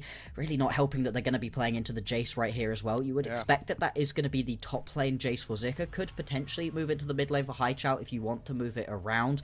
Into the Renekton though has a perfectly good matchup and can just push that champion out of lane. Stop it from being that bastion early on. Going to be the Lovers duo in the bottom lane for OMG. A pretty safe bot lane as well. Shouldn't be too abusable by LP and Zhu, so I do like that. Rise. So this is the big spot here, is that Haichao gets a counter pick. He's going to go with the Rise. Okay. So you've got space and damage in your solo lanes, but this comp is a bit scattered, right? You're playing pretty early game oriented with your bottom lane and the Vi. and then you've got this Rise in your back pocket. You got this Jace. It's like you got some poke composition, you got some scaling, you got some early game threat. LNG are kind of at the buffet, just scooping up whatever they've got in front of them and slapping it on the plate. Just everything. Oh yeah, you can see very much at the moment that LNG focusing on towards getting Haichao these more mobile carries who can move themselves around the map a lot, give themselves a lot of pressure elsewhere. The Rise has been a very interesting pickup recently, where we've been seeing some very good Rises, very proactive getting onto the rest of the map, and some Rises that kind of don't do anything, are very unable to use the ulti to any real use, get any impact out of it. We'll have to see what Haichao can do with this one, because like you said, the composition overall has a lot of early game power, does kind of fall off into the later stages of the game. Need to be a little bit careful about that one. Still though, they've got tools over the majority of this game. You got to remember, heralding back to game 1 and how LNG have looked since Xiaofeng came in, even against Ultra Prime, they have looked very proactive and confident in playing early game faster and really just into whatever style they draft. So despite the fact that they've kind of scattered maybe some of their other champion picks here, it's still LNG that feel favored going into this one. But on the other side of the coin, for OMG, they are 0-2, one game away from 0-3, a death sentence not only for Split 2, not only Group Nirvana, but potentially their 2025 season campaign. Everything is on the line, OMG. What do you got for us? Yeah, let's see it. What can they do? Can they put themselves into that spot that they really have to be? Send us to a game number 3.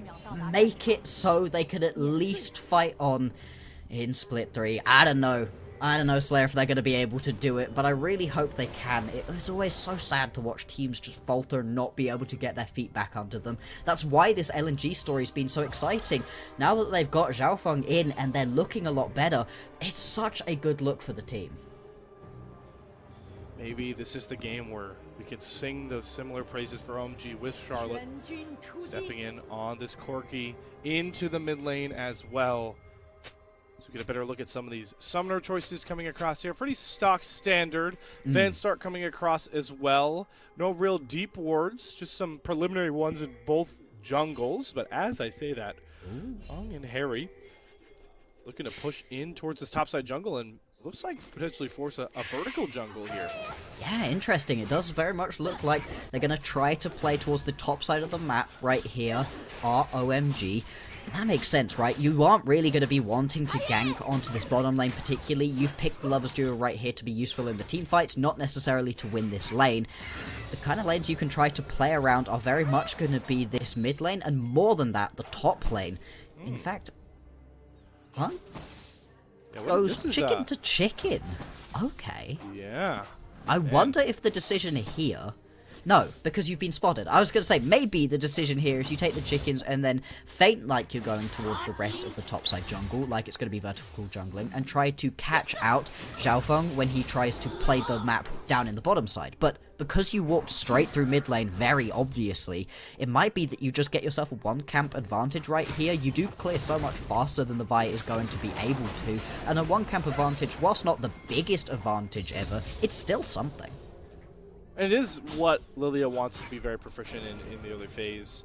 Wait. Really think about power farming, but Hong has skipped his red buff, and I mean, is this just a gift-wrapped red buff for Xiaofeng as he reads this perfectly? This is so odd. Huh.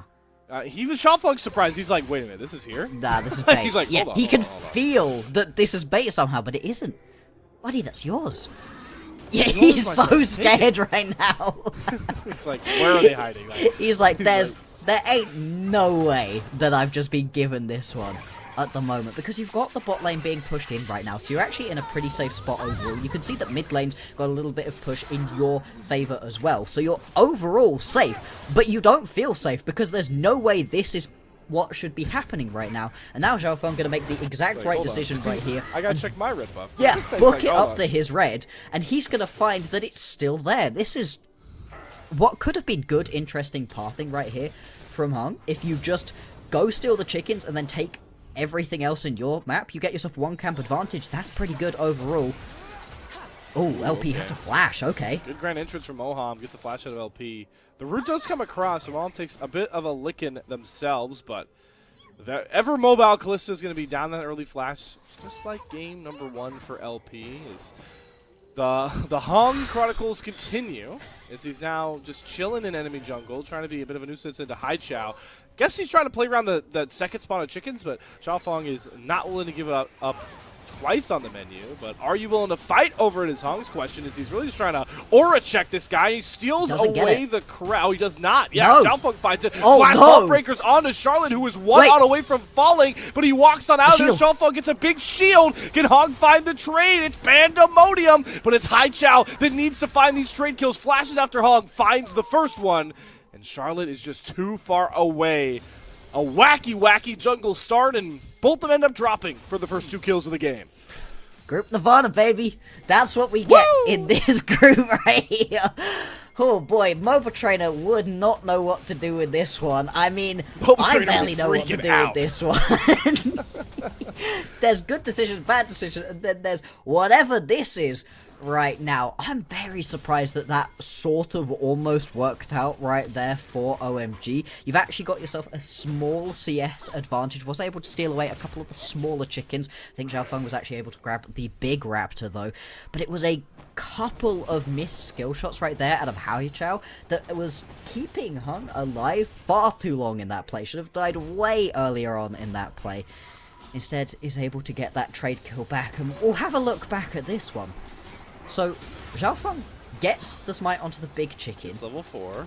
Is in a good spot and gets that flash play right here. Charlotte should be dead to rights at this point. I actually don't know why Haichao doesn't flash forward to go try play around Charlotte. You can see that they're not going to have any friends. The Renekton's in the top lane, right? You're fine. If he flashes forwards to go pick that kill up onto Charlotte, you can then turn alongside Xiaofeng and just pick yourself up that kill. I think that was just a little bit too respectful from Haichao.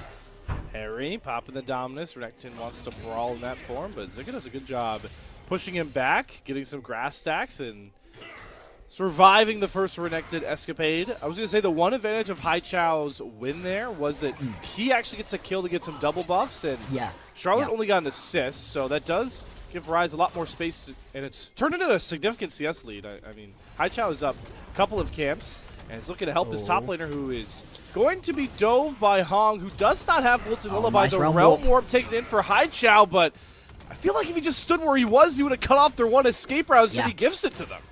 Yeah, instead you kind of just use that Realm Warp as a little bit of a defensive tool. You have a couple of members up in the top side. Still, it stops a play from going down. Hang on, bot lane. They're going to be fighting here. Okay, all good, all good. And you are going to be able to pick up that Drake. That's the main thing right here. Xiaofeng's able to pick up that Drake.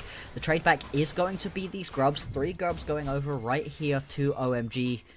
They want them. Hung right now, he does not want to allow Guys, Xiaofeng to come get on. any of these chickens. Yo, are these things made of gold? I mean, why are we fighting so tensely over chickens? All right, well, Hung, you stole all the little ones again, and you're going to give Xiaofeng the big one. Who would have thought the big storyline, knowing everything this series has in store for both these squads, and we're just all focused on goddamn red side Raptors. I think they must be made of gold and diamonds and, I don't know, extra tasty right now are the chickens on this one. And once again, gonna move into this mid lane. He has made the walk through that little corridor between the river and the red side chickens like 4 times at this point. Every single time, Haichao just kind of stepped back, watches him walk on by, gives the information to the team. Yeah, by the way, Hung's back in the mid lane. No, it's not a gank or anything, he's just here. And then everybody moves on. XP. Genuinely baffling in terms of this map movement at the moment, but it hasn't exactly resulted in any big deficits at the moment. And to be fair, baffling your opponents out of playing their early game composition effectively when you have the late game scaling on your side could be effective. It's a You know, strat. it's a strat I haven't seen before, but at this point in Group Nirvana, when you are literally scrapping for your lives for the rest of the year, yeah, try anything. Throw anything at the wall and hope something sticks. That is the old adage. See if the productivity for LNG gets a lot more potent now that they've got some ultimates online, right? We're really relying on Zhuo with this Pop Blossom that's come along. Yep. Xiaofeng now has the cease and desist to try and target either one of these 2 marksmen. So despite all the hectic chaos caused by Hung and his jungle pathing, this is where we feel like LNG's comp is going to be most potent. Yeah, but they haven't really been able to use any of this early game power particularly effectively, right? You pick the Jace as a counter into the Renekton, but you're dead even on CS, no kills going down there, no jungle intervention has ended up happening. Mid lane, decent CS lead right now for the members of LNG. Bot lane, small CS lead, but in the jungle you're losing out massively, despite the fact the pathing's been a little bit odd from Hung. He's still got himself a good chunk in the advantage. And so it doesn't really feel like LNG have been able to effectively use this composition throughout the early game. Something we were so very praising of Xiaofeng for in the first game was the fact that he was able to gank super effectively and be proactive. In this one, very much not the case so far. Zika, he's okay, but he does lose his flash there, and that's going to be on a longer cooldown than the Dominus. So Harry gets to buy more space to try and build up a bit of a CS lead, but you're right, we're still waiting on LNG to really start cracking some of these fireworks. Yeah. Especially Zhuo and Xiaofeng, who's going to get his full clear done here and look out onto a map that doesn't have a lot to play for, even on the neutrals, right? Where you've got second Drake and second set of grubs spawning at a relatively the same time. And if you're LNG, no matter what comp you're staring at on the other side, in the LPL, it is a death sentence to give away 6 grubs. So I see a lot of proactivity on that side of the map from them. LNG, they cannot afford to do that, and you can see at the moment they've got a couple members in the area. Still a minute until that was going to pop up. Hung might get caught right here. Oh, this no. time the Flash Vault Breaker does not find the interrupt. The CC still comes across. Hong's going to have to flash Lilting Lullaby, but Haichao with the Rune Prism is going to chase him down, and Xiaofeng expertly uses the Blast Code to get himself out. It wasn't clean, it wasn't pretty, but the goal is accomplished for the LNG jungler. Come on. Come on, LPL observers, I believe in you. I believe in your ability to find that as a cinematic, to really give us the ultra slow motion of that one being missed. We're now going to watch the top laners scrap a little bit, and actually Reset having to come through from Xiaofeng right before these grubs. That's a pesky minion. Yeah. I mean, as Harry, when the caster minion sprints at you from River, you're not exactly going to be surprised as to what pops out. Zhou is in the area, though, which is the main thing. It's going to be 20 seconds now until the grubs are going to spawn. Xiaofeng had to go back to base, now does have that first completed item, so it's going to be in a very strong position. Let's see if they're going to be able to win this fight and get themselves 3 grubs. You need to even it up here. Both junglers not going to have their ultimates for this fight, and that is a pretty pivotal point for LNG, so you can see how much attention they're paying to getting vision first, getting first setup. They've even brought up Haichao from this bottom side. So while, you know, we talked about this last game, right? OMG, they're not confident just trading away grubs. They're going to trade away a bot tier 1 turret to teleport in Charlotte for this fight, but the fight's already starting. Oh, they've already got Hung so very low. The Fate's Call is going to pull Zhuo out, but the same fate will not be found for Haichao. Way too far forward, picked off, and now LNG have no confidence team fighting their way out of this one. No, I was really surprised that we saw OMG bring Charlotte up for this play, but clearly they knew Haichao was going to get mind control, jumps way too far into the backline, after Zhao does exactly what he needed to at the beginning of that fight. But OMG, they weather the storm, they're going to be able to pick themselves up 5 of these grubs right here, exactly what this composition needs. It's going to delay the game a little bit as well, stop this early game this early game LNG composition from being able to get as far ahead, and you're even going to be able to get back onto the map and reset for this Drake. Now let's have a look, right? I was not watching what Haichao was doing. I was too busy watching Zhou. He just Haichao's going to die here with Flash and Realm Warp up, by the way. So both those things are up. I thought, when I saw him in that position, I was like, he's Realm Warped into the backline accidentally. He just walks at a Renekton. And a Rakan with Charm. Yeah. So that one went about as you would expect. And that I don't think MOBA Trainer would like that on the position task. No! I think MOBA Trainer would call that a bad decision right there. And yeah, dying with Flash Realm Warp up, just not ideal. Didn't even try pop it. Clearly didn't expect to be able to actually get away with that one. Still, next Drake is going to be up and available right here. LNG, they have got the fast track towards the pit, but Hung is in the area if somebody wants to start this one up. For the minute, looks like team's just going to try to establish themselves a little bit of control on these waves, and then move your way on down. Still, LNG, they are here first. Do have some first item differences, mainly Charlotte, who might get jumped on here, playing a bit wary. Seems like Xiaofeng wasn't committed to the engage at first, but now's going to go for it even after Charlotte flashes back under the turret. Now Xiaofeng, the Realm Orb, will end up saving him through the Lilting Lullaby. Does not find its mark. And we flash back towards the top side on the other side of the town known as Summoner's Rift, where Harry going bolt for bolt with Zika. Just so darn tanky. Even with Dominus up, won't fall. We go back towards the bot river, though. And this dragon count's going to be evened up for OMG. You'd have to imagine LNG would have to really throw quite a lot away to try to get involved in that pit. Cleanse out. LP, yeah, loses the cleanse, is at least going to be able to survive this Drake. Actually isn't falling guys, that fast. Oh no! Guys, we can. Okay, well, Oh, Pop Blossom's no. onto 2.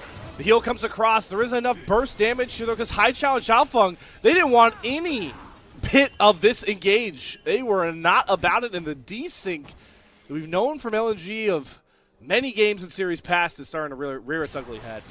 Yeah, this is the problem, OMG. When they do make snap decisions, they're often not the right call. They also freeze up around objectives quite often.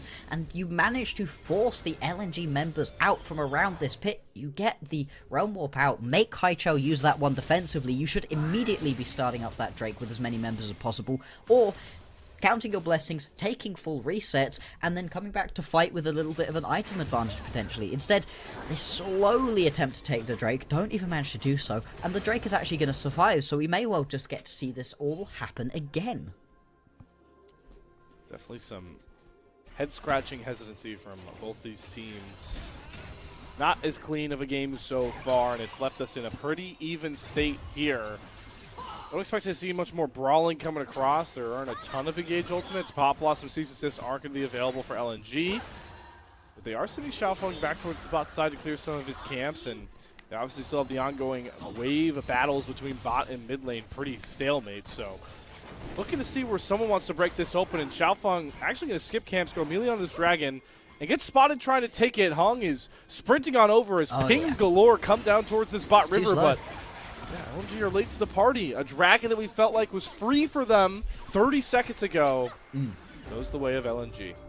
This is the thing, right? When you're playing into the Callista, you cannot afford to be late to these objectives. Once you get all of those spears in, it's going to be so very easy to just rend that one away. Pick it up. Multiple TPs coming down right here. They're going to go for Charlotte. Okay, and Charlotte's out. So what did Zika teleport for? That's my question for MOBA Trainer. What? Slayer. What is this? Group Nirvana, baby! Woo! They got a turret. All right, they get first turret power. actually. You are most likely going to be trading this one back topside. There's no flashes. You are at least going to be able to pick up a kill here. There you go. Okay. Your jungle is not safe, Moham. I don't care how close you are to a tier 2 turret. Yeah, they are going to trade this one back for the tier 1 top side for Harry Heng. Also going to be able to grab himself this Herald, but the kill and the tier 2 in the bottom lane is at least something. The gold now going to be a slight advantage right here for LNG, but I got to be honest, neither of these teams feel like they've been playing this one out cleanly. This has been one of the oddest early to mid games I've watched in a while. And even, so yeah, to add to that, right, the first feats of strength to go down in this game was first turret. Yeah. And then LNG get that pick, so they actually get tier 2 boots. Yeah. They went out on the gold front by taking a tier 2 turret at 17 minutes. We'll see if the Rift Herald for Hung could get much more back here for OMG, but this was part of the problem that compounded in game 1 was losing early turrets and priority lanes and kind of losing control of their jungle as we get a look back at the hijinks of Xiaofeng. So that one, not ideal. It's the next moment, right, where you manage to get yourself the pick right here. Yeah, Moham, you can't... Moham and Starry, but Starry makes the realization happen of like, oh no, I should not be here. Walks away from that one. Actually, we're going to get action topside. Hung flashing for the double ult and lullaby. There's not a top tier 1 turret to protect them, but LNG have more members here. Harry trying to rely on that dominance. Stasis comes out for Harry, but Nice, in Moham. goes Moham with the double charm. The Realm Warp again is the bailout for LNG, but this time it costs them their top laner as they scatter to the wayside. This is what I don't want to be seeing out of Rises. You want to be proactive with this Realm Warp, not constantly having to use it as a defensive tool. Once again, having to just run away. And OMG, they're actually fighting into this game a lot better. They're still down a decent chunk of gold. They're going to lose some decent damage off of this mid lane tier 2 as well. But they're being slightly more proactive. Some of it's misguided, but at least they're doing something on the map. That's something we cannot say for them in that first game. Some good improvements, knowing what the stakes are for OMG. Harry is playing like a man that does not want to spend his summer watching the LPL. No.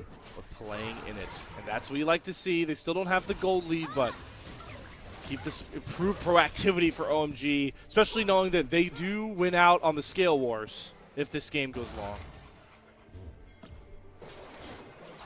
Trying to get themselves to this point at the moment feels a little bit risky. Charlotte has been the object of a lot of ire so far in this game. Once again, Escaped every time. indeed, Xiaofeng has not been able to get himself any of these kills.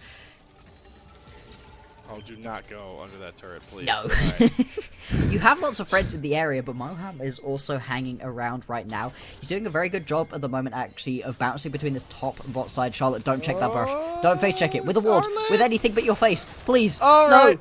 Okay, he's fine. He's fine. doesn't have enough damage on his own. Xiaofeng Especially does with flash up. barely any damage at this point, unfortunately.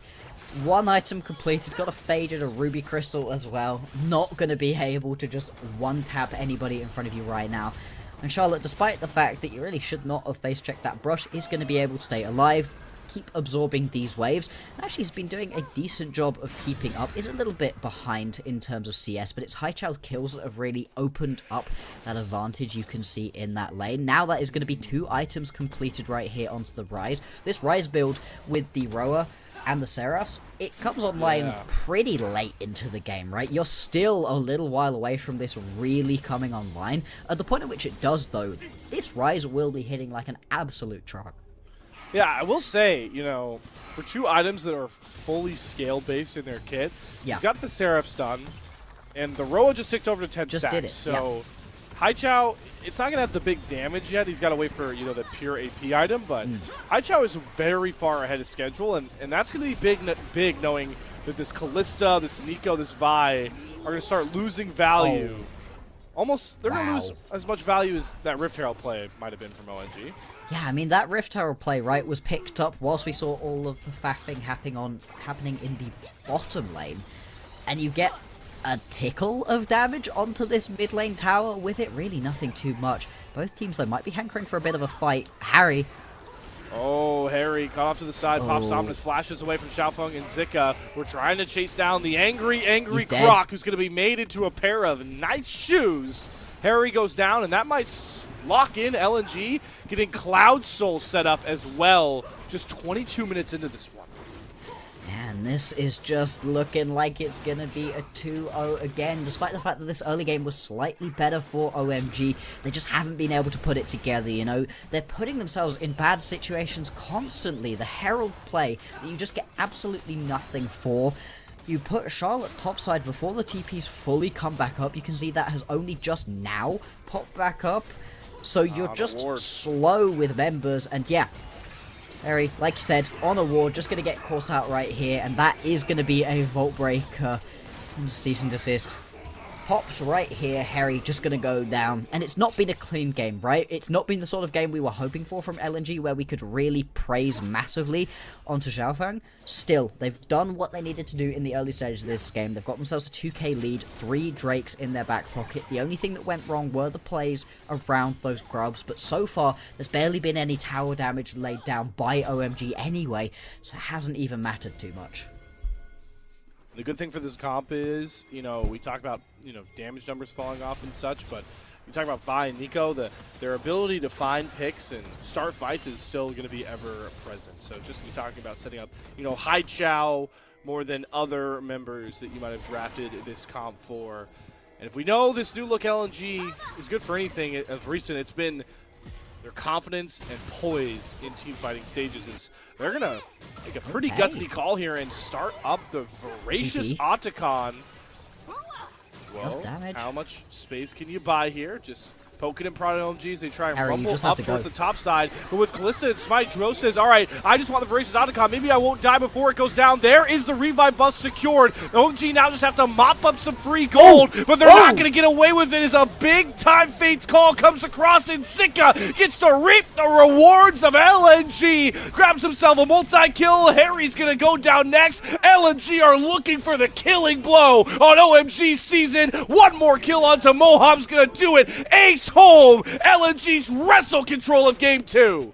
There we go, after a very quiet early game from Zika, turns it on in this team fight. They're also able to pick themselves up the Atachan, like you said, with the revives in the back pocket. It doesn't even matter if you lose that fight, something they do not. But I think the real MVP of this fight is going to be Zhou. Right at the start of this one, jumping forwards with the pop blossom, buys time, then gets pulled in with the Fate Sealed, just to be able to keep himself alive as well for that little bit longer. And it's just a great fight overall. You can see Zika in and amongst all of the members, dealing so much damage at this point. And this is where the Jace can really shine, right? Sure, you can do a lot of damage with those accelerated shock blasts from further away, but once you can get into melee range, not really worry about getting bursted by anybody on the other team, that's when you can deal that real top-of-the-line damage. And Haichao doesn't panic. He just plays front to back as the Rise wants to. That's the team fighting LNG have been more accustomed to since Xiaofeng has joined the roster. Got a pretty sweet double knockback on that Vault Breaker. Yeah, that was nice. Well, and now this game feels completely out of the hands of OMG as they try and find ways to contest these big neutrals, but they are staring down a potential Baron call that has been sounded. Spotted as well, but hello, we flash up topside, and this Kalista with Smite, I mean, this Baron's gone. Zhuo's going right back to stall duty once more as he still has his revive. So Zhuo drops, but Xiaofeng says, I'm going in, I'm flying for the hills, I want the glory, and it's going to fall flat on his nose. Harry keeps enough of a line, they get Haichao cut down as well. It's Zika and LP. Zika dives himself back in, but the stasis is clutch from Hong. He'll survive as well. OMG are not getting pushed over this time. They're trying to make a fight back in this one. But see, despite the fact they kind of win that fight, you still had a ton of the revives available for LNG. When you die, you don't lose that Baron buff either. LP trying so hard to be able to pick himself up. Another kill right here. Is going to be able to get in range using the minions of the wave to dash just a little bit closer. Get himself that rend off. That's going to be the kill onto Moham. And that's a big part of the engage for OMG just gone. With the Baron buff available, picked up just during the absolute mess that was that previous team fight. They're now going to be looking to crack open the base right here of OMG. And hopefully shut them out of being able to play in split number 3. I forgot how fun Voracious Otacon is. I kind of lost track of who got rezzed on that original fight, so yeah, I'm glad you called that out. Blocks are not as big of a fight win for OMG as you would have liked, and more members of LNG retaining Baron than originally thought here. Start taking a look at just how the sheer difference in items here by this point. I mean, Azanya's is done for Haichao. I mean, he's nearly 2.5k gold up, and he's got the most defensive build I've ever seen. This guy's not dying, and OMG is not getting in this Drake pit at all. They are, I mean, they're gonna try and brute force their way in, but they only get in right here if LNG allow them to, right? They cannot step up if LNG decide to just go flying in. Okay, so we got Haichao on the backside. Zhuo is disguised as a ward. He's only going to end up catching Harry. Fate's Call pulls him back out. Great call from LP. But look at Haichao on the backside just dishing out the damage, mashing his keyboard. Every single spell he can throw down, he's throwing right to the grill of OMG. Stasis be damned. Ace comes home. LNG are going to knock OMG down to 0-3 and maybe end their season with an emphatic 2-0. Yeah, this going to 0-3 right here for OMG in Group Nirvana spells disaster for this team. They were desperately trying to avoid this fate, but right now, looks like they are going to be one of our teams not participating in split number 3. One of the worst punishments you could possibly imagine. One of the only tier 1 teams not going to be allowed to play split 3. Couple of members are going to respawn. Moham could try his best right here. Charlotte up in 8 seconds. There's a chance. It should just be game, though. Yeah, I mean, they got Harry in 2. Charlotte, Star, they're all going to come up. You got to just hit the Nexus here, LNG, to bring this one home, and Zika's going to do it. There it is. LNG's redemption in Group Nirvana now realized. with back-to-back 2-0s. Oh boy, that was nice to see. Actually, Haichao won that one, and I don't know if you saw, but just leapt up out of the seat. Was genuinely ecstatic to have won that series. Love it. And you can tell why. LNG are looking better. Again, I still don't think I can go so far as to say this team looks good. But this is the start that we needed to see from them, right? They had a terrible split 1, a terrible split 2 placements, but now, here in this group, Nirvana feels like they've been able to change things around. The swap in the jungle obviously has had a big impact on that. Huge. I mean, Xiaofeng, I know he hasn't brought every player of the game home, and he doesn't need it every game, but the impact is there. And it just, you can feel how juiced LNG are now looking for some of these plays. He's just so bashful on the Skarner we showed from the Ultra Prime series, this Vi series, even the Nefiri. He is not afraid. You know, the classic saying, playing with, you know, usernames off, playing with screen names off, just playing some League of Legends. And when you're confident as a jungler, this is what you can do to a team that's been struggling for so long. Exactly, and this now puts you in such a better spot right here as LNG. I would have bet real money on them being the team that ended up not playing in our split number 3 before they'd made these changes. With the changes, I was so suspicious. I have to say, you know, I was not sure that they were going to be able to turn it around, but at least at this point, it's been looking so much better, and it's not just the way that Xiaofeng's changed the team in and of himself, but it feels like the entire team is playing better together. You have to imagine that he's being a big part of the calls that they're getting, a big part of the team fight decision making, because it has just improved so much. And let's see what the damage is going to look like in this game, because Zika had a very quiet early game and then just exploded onto the Rift here. Yeah, and Haichao was very ahead at a lot of the points of this game. Was a pretty accelerated rise, so we'll have to see what the damage shares look like. And you know, this was a kind of ragtag draft put together, not the like as clean cohesion as you expect. Like, you know, I don't normally see like Rise fitting in with, you know, a Kalista Nico bottom lane, a Vi, the poke of the Jace that fits in different pieces. That's what makes this win. It's weird, but it worked. That's what's important, right? I don't think that LNG's drafts are particularly overall the best that we've seen. In the previous game, I did feel a little bit like OMG had the better draft. In this game, again, OMG's was kind of weird too, and LNG didn't really play around their composition in the early game. They didn't make the most of the Kalista or the Vi early on, but they got themselves to the point where all of a sudden you had the Ryze and the Jace come online, and that was going to be enough damage for you there. Got to be honest, LP, I think his biggest contribution to this game was the fact that you have the Rend to be able to pick yourself up all of these objectives. Being able to secure the Baron, secure those Drakes, that was huge in the outcome of this game. The Atakan as well, all of those big objective plays where you just have that extra level of security. You're not worried about Hung being able to get involved and steal something away. You can see it right here. Yeah, Zika did just ridiculous amount of damage. Yeah, that is what I was expecting from this one. He was playing in melee range the majority of the time in those team fights. I love the confidence, especially once you had those revives from the Atakan. Why not?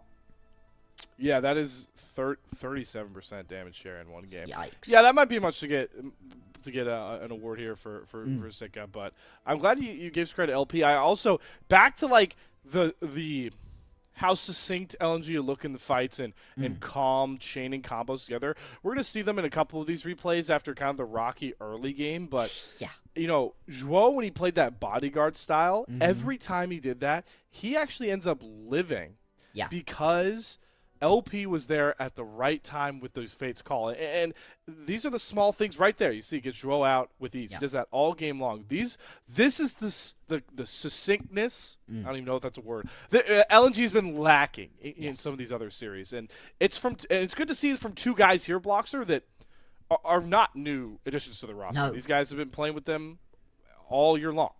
Exactly. If it was just going to be that you're looking much better through Xiaofeng in the jungle, but everybody else is kind of playing at that same level they were previously, maybe you win a couple of these games. Maybe you can beat a team like OMG, but it still is going to be pretty rough. But it feels like everybody has been elevated by this change. They're all playing with a newfound confidence. I saw smiles on the faces of LNG players today.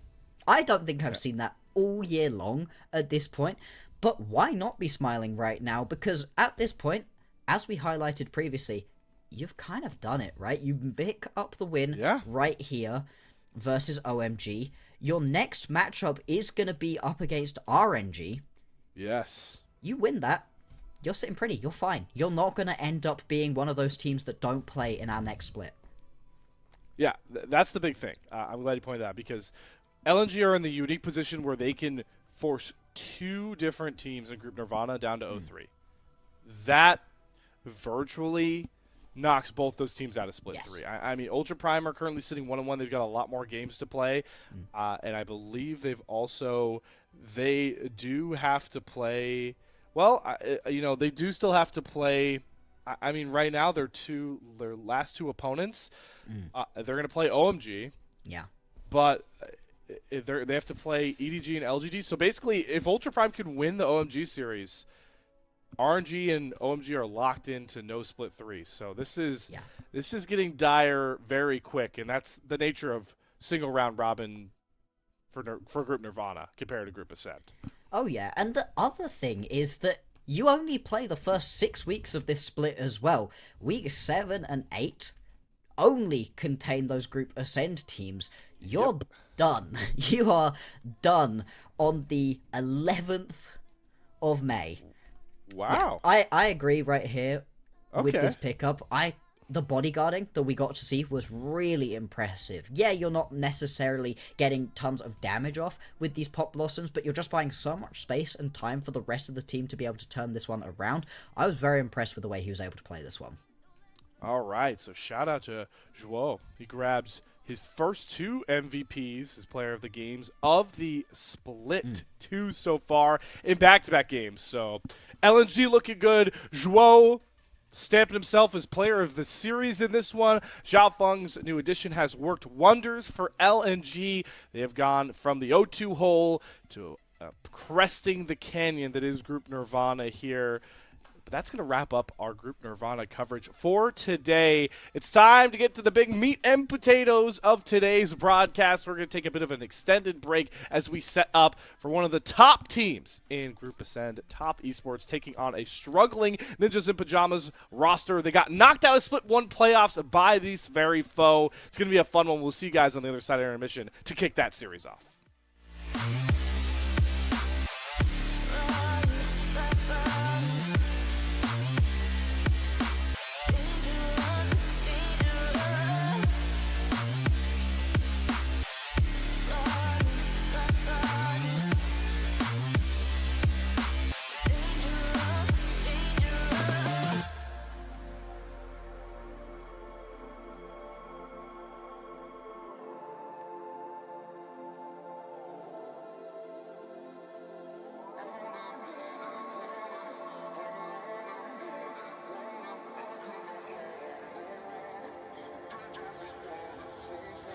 Told my boss that I'm done. Had no luck with my mom. Say, what will you do with your life? You know it's hard to survive. A cigar in my mouth. Maybe guilty but proud. Now I'm an outlaw on the run. Dangerous but it's so fun. Running, running low. Hold on, don't let go. Running, running low. Keep running low.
waiting room is over. We have gotten to the Group Ascend matchup for all you Top Esports and Ninjas in Pajamas fans. We are bringing in a big-time matchup with recent historical proportions here, Bloxer. But if there's anything to take away from their Split 1 playoffs lower bracket matchup is maybe it was foreshadowing the road forward for these two orgs. Yeah, I mean, after what were pretty good looks for both of these teams during their group stages. Top comes out, they were second in their group technically, you know, AL were the top dogs in that group, but NiP, they come out on top of their group 3-0, beating out onto IG, and then they get into the playoffs, and yikes. NiP kind of just fall to pieces, don't they? They go 5 games, they're actually 2-1 up on AL at one point. I was on that call. They griefed Game 4 draft in my mind. Yeah. Game 5 was pretty brutal then. And then they dropped down to lower bracket, and Top Esports really just hands it to them in 3-1 fashion. And the point that I really want to nail home is I know we've talked about these two matching up in the playoffs, which looks, before, but that foreshadowing point. And now Ninjas in Pajamas, we are sitting 2-4. Top Esports are 6-1. If we could throw up these group standings, our awesome producer, this is the tale of maybe what the playoffs of Split 1 was foreboding for us, because Ninjas in Pajamas it's been just problem after problem, it feels like, since we got into Group Ascent. Really has been, right? You've sat right at the top of the standings right here for TES. 6-1, feeling good, 3-win streak. Life's good for them right now. Not the same, even slightly, for NiP. They've had a kind of monumental fall across the course of the last couple of weeks, right? They get 2-0'd by JDG, fine, whatever. We were expecting JDG to look like a pretty good squad. And then they're able to beat WE. Wonderful. And then from that point on, it has just felt real rough for this squad. Even when they've been able to pick up victories, the win they got versus IG, it wasn't clean, It was not a clean win, and now the last 4 games that they've played have just looked worse and worse and worse, and it's been a slow descent into just not a good time for this team at all, and it's come off of the back of, I feel like, the majority of their lanes collapsing. Yeah, but let's introduce them formally so we can get that going here so far. Ninjas in Pajamas, sporting the same roster that you guys all know and well, including the defending LPL Split 1 MVP in the mid lane, Doinb, the main man himself, the father for, a little guy back home, and it feels like this squad as well. Shanji in the top lane, though. Aki in the jungle. Leave and PP God rounding out this bottom lane. We're still just looking for that consistency you're preaching, Bloxer. Absolutely. When we talk about lanes collapsing, unfortunately, Doinb kind of the lane we're specifically talking about in this situation. You're right. It hurts, though. He looked pretty dang good in Split 1 now, didn't he? And even in the placements, it was looking okay. He was all right. But across the course of the end of the placements into this Split 2 proper, it has just not been working out. He hasn't really been able to get his feet under him in a lot of these situations. He's had a couple of Rise games that I thought were okay, some proactive, some a little bit less so, but it just hasn't been the same split for him that we were expecting off of that group performance that they had. Exactly. And I know, the one shining part, and the one part we want to kind of put a scope on for this matchup, at least on the NiP side, most consistent lane, maybe the lane that was least reliable in their Split 1 regular season run, has been this bottom lane. And I know you've been a big fan of how Leave has been able to play in most of these series in Group Ascent so far, if we can roll those clips. Most is very much the right way to be putting this one. In a lot of these games, Leave and PP God have actually been looking great. They've been able to establish themselves advantages in the individual laning phase, then they've been able to turn that around. Actually, I think Leave was sat as the best statistical bot laner that we had for a little while. Off of the back of these last couple of losses, that has very much stopped happening. And actually, in this most recent game up against FPX, I was not particularly impressed with the way that Leaf played this one out. The MF game you saw there, the flash forwards not being able to pick up the actual kill, they technically win this fight in the end, but it's not clean, it doesn't look good, and to be honest, the main problem I had throughout the entirety of this series with the fact that Leaf was just positioning poorly, was getting himself caught out all the time, even on the Ezreal. Yeah, you're getting caught out on MF, it's relatively easy to get caught out on MF, but getting caught out on the Exactly. Ezreal is a really worrying look for this team. And if this continues, if your best player throughout Split 2 is going to constantly get himself caught, where can you turn to right now? That is the question, right? And the problem is, it doesn't really get much easier on the other side of this debate. The bottom lane is going to be the focus just as much so because it's the most consistent spot for NiP, but it's also, when you talk about the swing on the top esports side, it's the most reliable lane, it feels like, for TES. It has been for a while. It's Jackie Love, come on, and then it's Crisp, and they've been locked in along with the rest of top esports as we'll introduce them. 369, Kanavi, Cream, Jackie Love, and Crisp. And we saw it when we looked back at the split 1 sort of, or split 2 all-pro team, but Yeah. Kanavi, Oh, yeah. I want to give him his flowers before we start talking more about Jackie Love and Chris Bloxer. Kanavi has been looking amazing. I mean, in that matchup that we saw between Top Esports and BLG, there was obviously a ton of discussion around the junglers, tons to talk about between those two, Wei, the replacement for Kanavi, and all of that.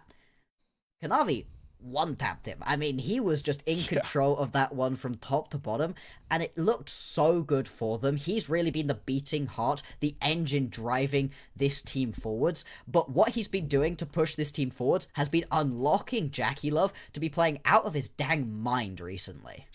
Yeah, and focusing back in the bottom lane, Jackie Love and Chris, especially Jackie Love in particular, and it'll show through on some of these clips as well, is just impressive on their proactivity here. Like this one is Jackie Love, picking off Elk with a Chains of Corruption to find his first pick.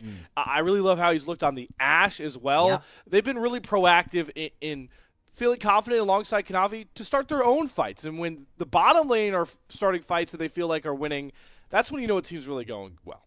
Absolutely. The fact that you're able to be proactive in and of yourselves, and then you can pair up with everybody else who's been doing so well, it's kind of felt like 369 and Cream have been able to just kind of be the extra little bit that you need to make the fights work, but it's so much on Kanavi and Jackie Love to be able to push forwards.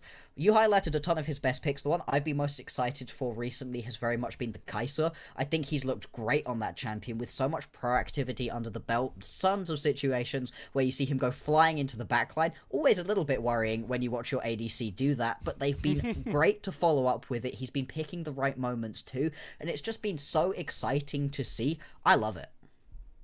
I'm a fan. I'm a fan of getting to watch LPL AD carries on Kai'Sa, man. Oh, yeah. Most fun AD carry to really watch pro players play. I know, like, this actually makes sense, right? Because it used to be, especially around the LPL, with Uzi, like Vayne. Vayne was like the fun champion to watch. Kai'Sa is just, sorry, Vayne players. Kai'Sa is just better Vayne, more fun Vayne. Do I dare say that, Blocker? It is. You are right. You are absolutely correct in this one. I think the Kai'Sa is far more exciting than the Vayne is in the majority of situations, and it's actually getting picked relatively often at the moment, so we'll see if this one is going to pop up once again. Obviously, we've seen there's a lot of more standard ADCs that get picked before the Kai'Sa in a lot of these situations, but if any team is actually going to pull out something a little bit more interesting, a little bit more aggressive, I feel like Top Esports are the kind of squad to do it, and especially in this matchup where we've been talking about how Leave and PP God are what Ninjas in Pyjamas have been trying to play around, but aren't necessarily finding that success that they really need. Well, success starts with a 1v1 for side selection, as we've already got Top Esports and NiP out on the stage here, gearing up for another fun, hopefully more entertaining 1v1 than what we got from OMG and LNG. We're all crossing our fingers. No double range battle. Nope. That's all I'm hoping for by this point. But Bloxer, it's obviously important to stress, if that last series was indicative of anything, how potent it is to get blue side started, especially in a best of 3 of all things. Oh yeah, the blue side really is just going to put you in such a better spot. It is going to be Shanji versus Cream right here as our 1v1. So that one should be pretty exciting. I think we're going to jump into this one at the moment. Give us something explosive. I don't want to wait. I don't want to wait until the late stages of the game to have the Ring of Fire pop up. Ring At of least Fire. the Varus and the Corki are gone. Those are some of the worst ones to watch. This is good. I just feel like we're gonna get Jace. I mean, it's so strong, at this right? rate. Yeah. Why would It's you most not? played 1v1 champion. It's so potent because he already has ultimate before level 6. Blah blah blah. Well, why are we banning Akali, man? All right. Here we go. It's just a Jace lock-in. I mean, Can we get the I'm Jace mirror losing matchup? my though? mind. Is that worse? I mean, is that really fun? Is that actually fun? Are we actually about to lock Orianna into a 1v1? I've Please. seen it quite often recently, and to be honest, you can find some good success. You're very much about the slow chip damage that you can get into the straight-up burst. That's way more fun right here out of Okay, Shanji. Shanji. He needs we to go. get himself some aggressive summoner spells, though, and just instantly get on top of Cream, because in these more Yes. extended trades, Cream should be able to come out on top and really use as much of that mobility as you get on this Orianna as possible to make it so hard to land any of the spears. I'm with you, Shanji. I'm pulling for you. Let's get these stinky control mages out of these 1v1s, man. Nobody's here. We see these on Summer's Rift and the camera doesn't go middle. You want to know why the camera doesn't go middle? Because Orianna's farm to 120 CS and wait for their junglers to put the ball on them Yeah, and ult. So. Orianna's so sick when you land a 4-man shockwave. There's not 4 people to shockwave in this situation. There's 4 minions. True. minions. I love watching Orianna one-tap a wave with ulti. That's my favorite thing. Yeah. So we're hoping Shanji. I mean, what are we thinking here? Let's go with the guess. I think it's Snowball Ignite. That'd be the Snowball most Ignite, fun, but yeah. I don't think that's what we're gonna get. Flash on this Ignite, I feel Pantheon. like is slightly more standard right here. I think you're right, Snowball would be Yeah. incredibly fun. Snowball Flash, that might be the next tier. You know, the 4D chess Whoa. version of playing out this 1v1. All right, let's see though. Let's go back to the good old Howling Abyss. Hey, I called it. Snowball Ignite. Let's go. Shanji ain't playing no games, man. This guy. If you ever want a 1v1 that's not gonna have a Ring of Fire, I think we got it, Bloxer. Oh yeah, this is very fun right here. Let's see. I like the fact that we also get the Ignite out of Cream. The barrier too, though, so is just going to be trying to keep himself a little bit safer. That's a real shame that we don't see that initial Snowball land, because that would have been a really fun trade to see early on. I do also love the double Doran's ring and Sapphire, right? He is just full survivability. Yeah. How long can I stay in lane and farm waves? How much Oh, mana Cream. do I have dictates how long I can stay here and hit minions for. And as such is Oh, the Cream. only thing that matters. Man, I respect it, all right? Cream wants the win. He understands the matchup. It's just going to be whittling Shanji down at this rate. I mean, he's just banking on Snowball timer here, Yeah. or maybe getting close enough to Cream, but that's a fleeting hope. All right, I was about to come back up, man. Shanji, he knows you're in that brush. He Oh, hits there's the it. Snowball. In he goes. Stun, full Pantheon combo, Conqueror procced, and Cream's health bar Oh, goes wait. down about 25%. And now Shanji's got Ignite on him. Cream does not have Flash. And will kill Comet. Wow. All right. He's got 2 Doran's rings, a Mana Crystal, and hands, it looks like. Yeah, it just takes it straight to Shanji. This is the thing, right? This is why the Orianna gets picked up. Yeah, this champion scales pretty well with items, but actually the base damage is nothing to sniff at, and really was very effective in the use of the barrier in that one, absorbing all of the big damage that Shanji was able to do. Immediately pops the Ignite down and knows that they've got the Comet to try pick up that kill. Now going to be able to head back to base. You can see last chapter boots as well, just for a little bit of extra mobility. Significant item advantage right now for Cream, and he only has to pick himself up 1 more kill to be able to win the blue side for his squad. All right, Shanji, this is where we really lean into that Pantheon tech. Yeah.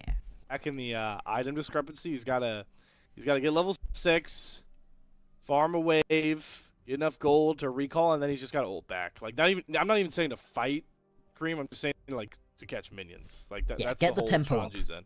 Yep. Make things happen a little bit faster. Very much going to need to get to that first item at this point, because the item disadvantage does suck. Obviously, he's going to have Snowball backup and Ignite, so can go for this play. I don't know if he does enough damage here, though.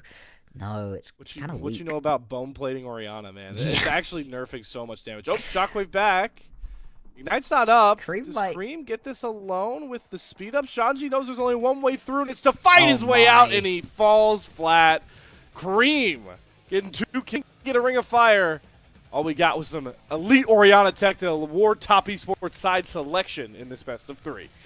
Wonder if that is going to be a show of what we're going to get in the future right here. That was clean. That was clean right there from Cream. Yep. And exactly what Top wanted. You want the blue side. We've been talking about it so much today for good reason. It really is just so much stronger. And we'll see what they have cooked up for themselves, what the bans are going to be right here out of NiP. So much, so incredibly strong that you have to get rid of, that something's going to spill over. Yeah, and especially knowing the form Kanavi's on, I wonder how much of the ban pool like tweaks towards junglers. You know, we saw, you know, we've talked about Vi a lot. Like, if I had one jungler right now in the LPL that, you know, what's the old adage? The death beam's pointed at Earth. I need one guy to play an elite Vi game in the LPL. Oh, yeah. Kanavi, man. Kanavi. This guy is going to look electric. So I'm curious how much of this ban, how much NiP are going to dictate 3 bans towards jungle here. At the very least one, but it's just so tough on red side right now.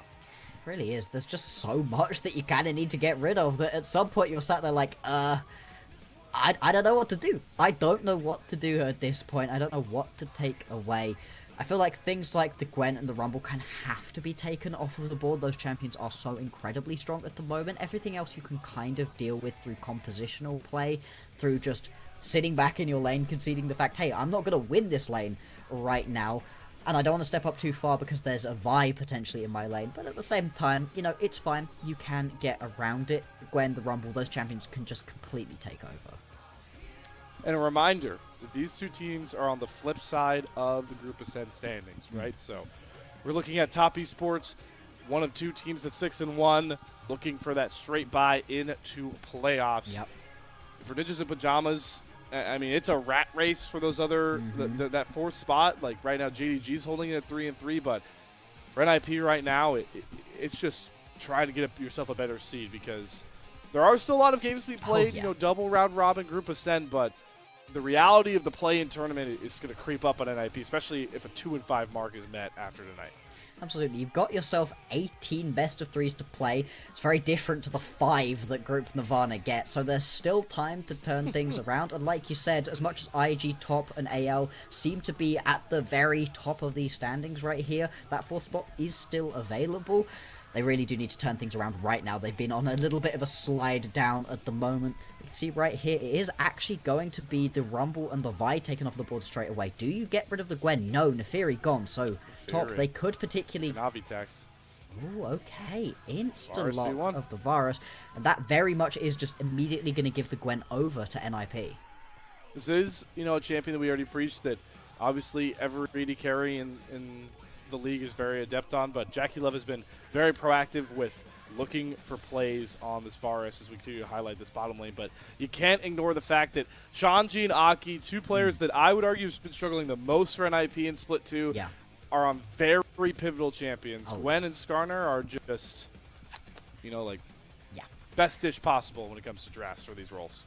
Absolutely. Now, it will be interesting to see if we are going to get the on-hit Varus or the poke Varus right here. I don't particularly think you want to be stepping up the Arky on this Skarner, but you are going to struggle a little bit to be able to get through this Skarner in the later stages of the game. It's going to be the Lilia picked up right here as well. So Top Esports, they've got themselves the kind of composition that wants to scale a little bit further on into the late game. You can try to play around the bottom side if you want to, depending on what the support is going to be. It's going to be the Talia to round things out right here for NiP. Their composition also has some decent later game scaling. I really like this Lilia from Kanavi. I think Lilia is the bane of Skarner's existence. He's all about lockdown. You'll slam people into walls. I mean, Lilia is just so tricky, so speedy. Fast. You know, just dashing in and out. So Kanavi positioning himself well. Not early game, but as this game evolves, to be a real thorn in Aki's side. We get another draft, though, where supports are left for the second phase. But in a Game 1 Fearless, not a lot of bans being thrown that way or yet. It looks like for Top Esports, they want to cut down on Leaves champion pool. Jin ban. I wonder if we'll get maybe something like a Kaisa as well or an Ezreal. Is entirely possible. I feel like the Ezreal might be decent right here. Leave's been pretty good on it, and with the Kai'Sa taken off the board, it kind of remains as the top champion. You can always go towards the Misfortune. You have good setup. Yes. Okay, so this is a better game for Misfortune. You've got Skarner and Pale, you got Talia, like Wall and Seismic Shove. There's a lot of good space you can buy for Misfortune. Yes. We are not gonna. I'm not gonna do the MF hate speech for this one. Does that mean that the MF is going to fall flat, though? Because we kind of been wrong. We'll have to see. Totally. There's an Alistair, there's a Lilting Lullaby. Like, there are now ways to bump the MF out of that ult. Yes, exactly. But it's not necessarily one of the worst games right here for the MF. You don't have things like the Vio, the Nefiri, who's going to go flying into the backline. They also took the Yone out for that exact same reason, right? To allow Leave a lot more space to be able to sit himself into these spots, get into a good position potentially. It looks like it is going to be Cream picking up this Corki into the mid lane right here. Marksman. And this is going to be interesting. What do you want to round this composition out with? There's a lot of the best-in-class support still available, as you said. You don't want to take the Rel into the Alistair. You don't want to counter-pick yourself right here. So it is just going to be the Nautilus paired up. That's a very high-priority bot lane. You can make the bot lane here of Varus and Alistair pretty uncomfortable if you play this one correctly as Leave and PP God.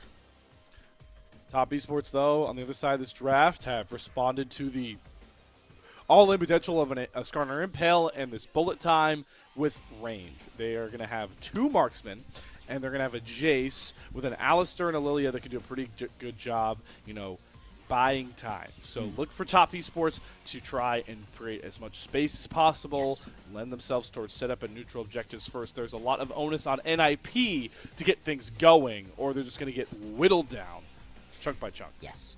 Exactly. If Top Esports are ever allowed that priority into these objectives, stepping up into this one is going to be very tricky. You're going to be reliant right here on the Skarner and on the Nautilus to be able to buy you a little bit of space, maybe face check onto this one. I think also having the Corki very much unlocks you to just fully have Jackie Love go for that poke version of the Varus. You can have that shred through tanks onto Cream, who's going to have to be shorter ranged anyway. That gives you a lot of poke between you. And they've also got themselves Kanavi right here as the only AP source, which is going to make the itemization for Arki pretty tricky to decide on. Do you want to get yourself a little bit of magic resist to deal with Kanavi? If you do that, you're sacrificing a lot of armor onto these other heavy AD champions. Great point to make, Blockster. We'll see what the route there is for Aki. The reality of this matchup as we head into game number 1 is 2 teams who had some very high highs in split number 1 are on 2 very different trajectories. Top Esports looking to grab the top of Group Ascend for maybe just a day, and NiP just looking to get back to winning ways, get their mid laner from MVP split form, a return needed. The TES are up for the challenge as our featured matchup of the night brings a lot louder Gyos than I remember from Group Nirvana. There were Gyos? Murmurs. I did. Somebody said it, that's for sure. Yeah, indeed, this is going to be a far more hype matchup, and the crowd very much going to be reflecting that one. TES, they want to continue their domination at the moment. Yeah, it looks like they've got themselves locked in one of those top 4 spots that gets the bye moving on towards the playoffs. But you want to be the top dog coming out of this, and they've got a little bit of a crush at the top of the standings at the moment. AL, Top, Invictus, all been doing incredibly well for themselves. TES want to see NiP as nothing more than a small speed bump on their road to bigger and better things. NiP, though, this matchup means so much to them. They need to stop the slide they found themselves on. They need to get their feet back under them, and if they're going to do so, we're going to have to see something better from Aki and Doinby, and Leave and PP God continue to be these great bot laners that we've seen from them in a couple of these games. You really got to have all that to sync together up against a TES team that looks just so difficult to deal with on all fronts. From mid-jungle to 369 to the ever-reliable Jackie Love and Crisp. As we see Kanavi, hold on. So that is the double chicken tech again. Is this just Lilia tech that we're learning about now? It is Lilia tech, but last time we saw it badly, right? The Lilia tech works if you now just stick through your jungle and take your camps. Oh, PP God. Oh, we are looking to tussle here. Ignite onto both AD carries. Jackie Love very soon to fall. The lead does not commit the flash. Go for the Q. Jackie Love lives. And it's a summoner advantage for now over to Crisp and TES. Kanavi can potentially take this camp and then push his way up into this bottom lane. Leave and PP God are super pushed up at the moment. That's now going to be the level 3 right here for the Lilia. And Kanavi completely unspotted. This is the way you make the tech work. There they go. Okay, Leave immediately flashes away from Crisp, and hey, you take that. Kanavi's happy with that. Take the flash off of Leave. They're just going to Kanavi's going to be a little more pesky to allow JackeyLove to catch a huge crop of minions. So that is both bottom lanes flashes away from NiP. Now, interestingly enough, it is going to be Kanavi heading straight on over to his red buff, so he's not going to head straight towards his topside jungle. Could potentially, if you wanted to save a couple of your camps right here, obviously the Skarner, despite having a little bit of his early game skirmishing power taken away from him, is still going to be a little bit more effective than the Lilia. Kanavi will still be making his way up into the area. Even if you miss out onto your blue buff right here, it's not ideal, obviously. You're not going to be particularly happy about that one, but it's not the end of the world because you do get that flash away from Leave, and you take a lot of the pressure that your bot lane would have been facing away from them. Kanavi, the veteran jungler he is, always willing to sacrifice some of his camps for the greater good, but it does kind of harsh the mellow of a power farming Lilia. PP God looking to get back out on the map. Aki's not messing around. He flashes to get the immediate impale into the wall, but Cream still flashes himself to safety. And topside, I'm calling for a replay because 369 just took hands to Shanji. He just immediately manages to get himself that solo kill, and that was such an unfortunate moment of anti-synergy where the hook just goes completely wide as Aki flashes, being able to get the push into the wall. We'll have a look back at what we ended up missing in the top side. Shanji flashes forwards in a situation he has no right to. 369 just walks him down right there. I'm not sure what Shanji thought he was going to be able to do. Didn't even ghost in that situation. Yeah, he was really banking on the fact that you get that full passive proc.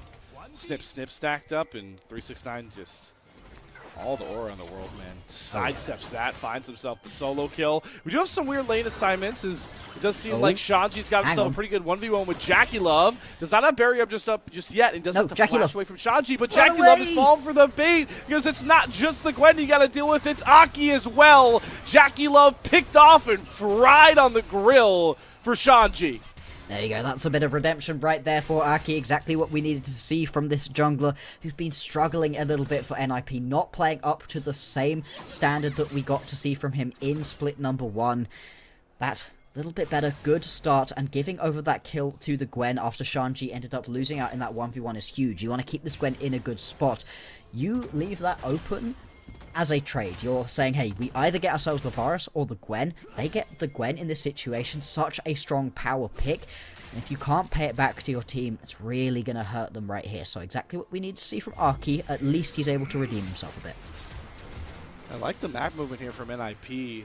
Really, they utilize Leave's strut, how fast he get around the map, so he catches mid-wave, so there's no minions lost there for Doinby. Runs back, bodies being able to catch that wave as well, and with this wave soon to bounce back into Shanji, it's not actually going to hurt that much on the map gold-wise. They haven't really sacrificed a ton, and it's kept them competitive with being down just a couple hundred gold by this point.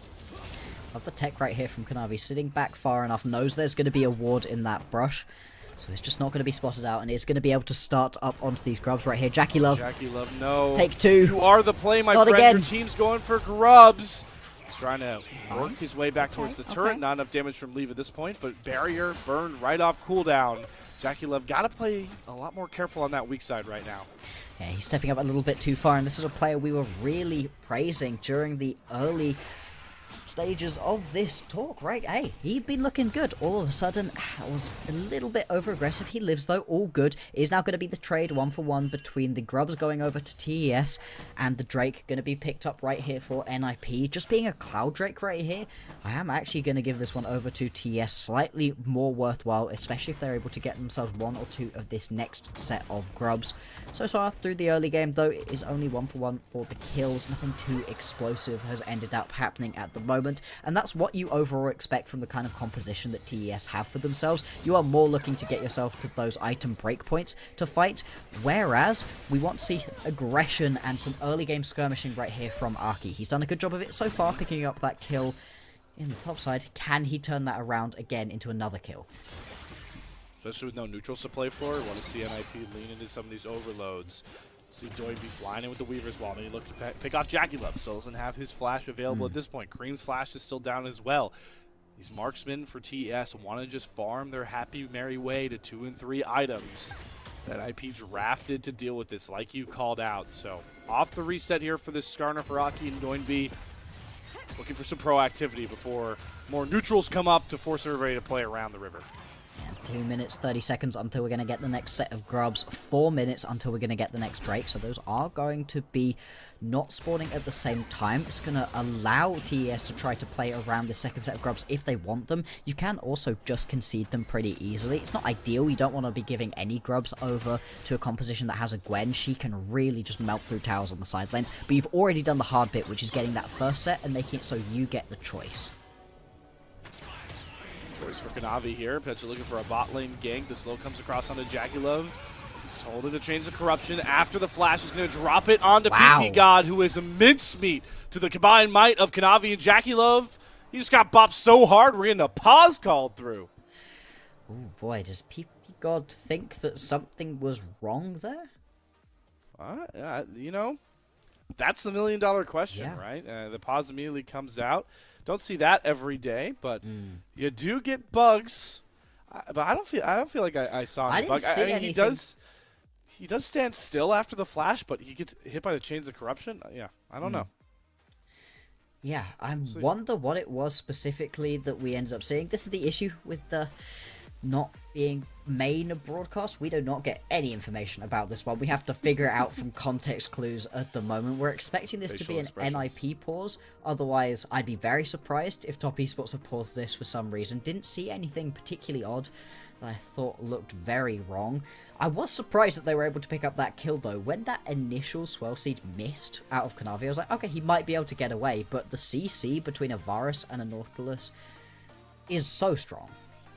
Yeah, it really shone through. It actually, you know, seeing it, it looks like it might have actually been called by Top Esports. I saw a couple of the refs, yeah, I believe, talking to Cream there. So maybe a PC issue's coming across here. Yeah.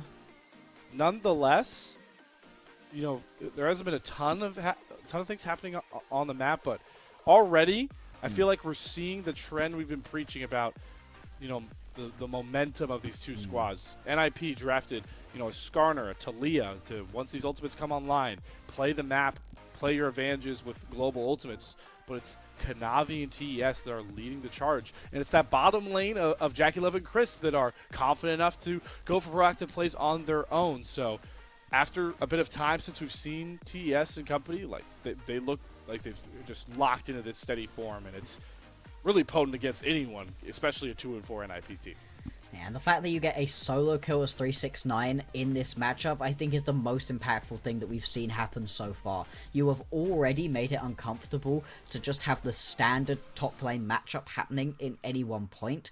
369 on this Jace really has been looking so good recently. He's got so much priority in his lanes.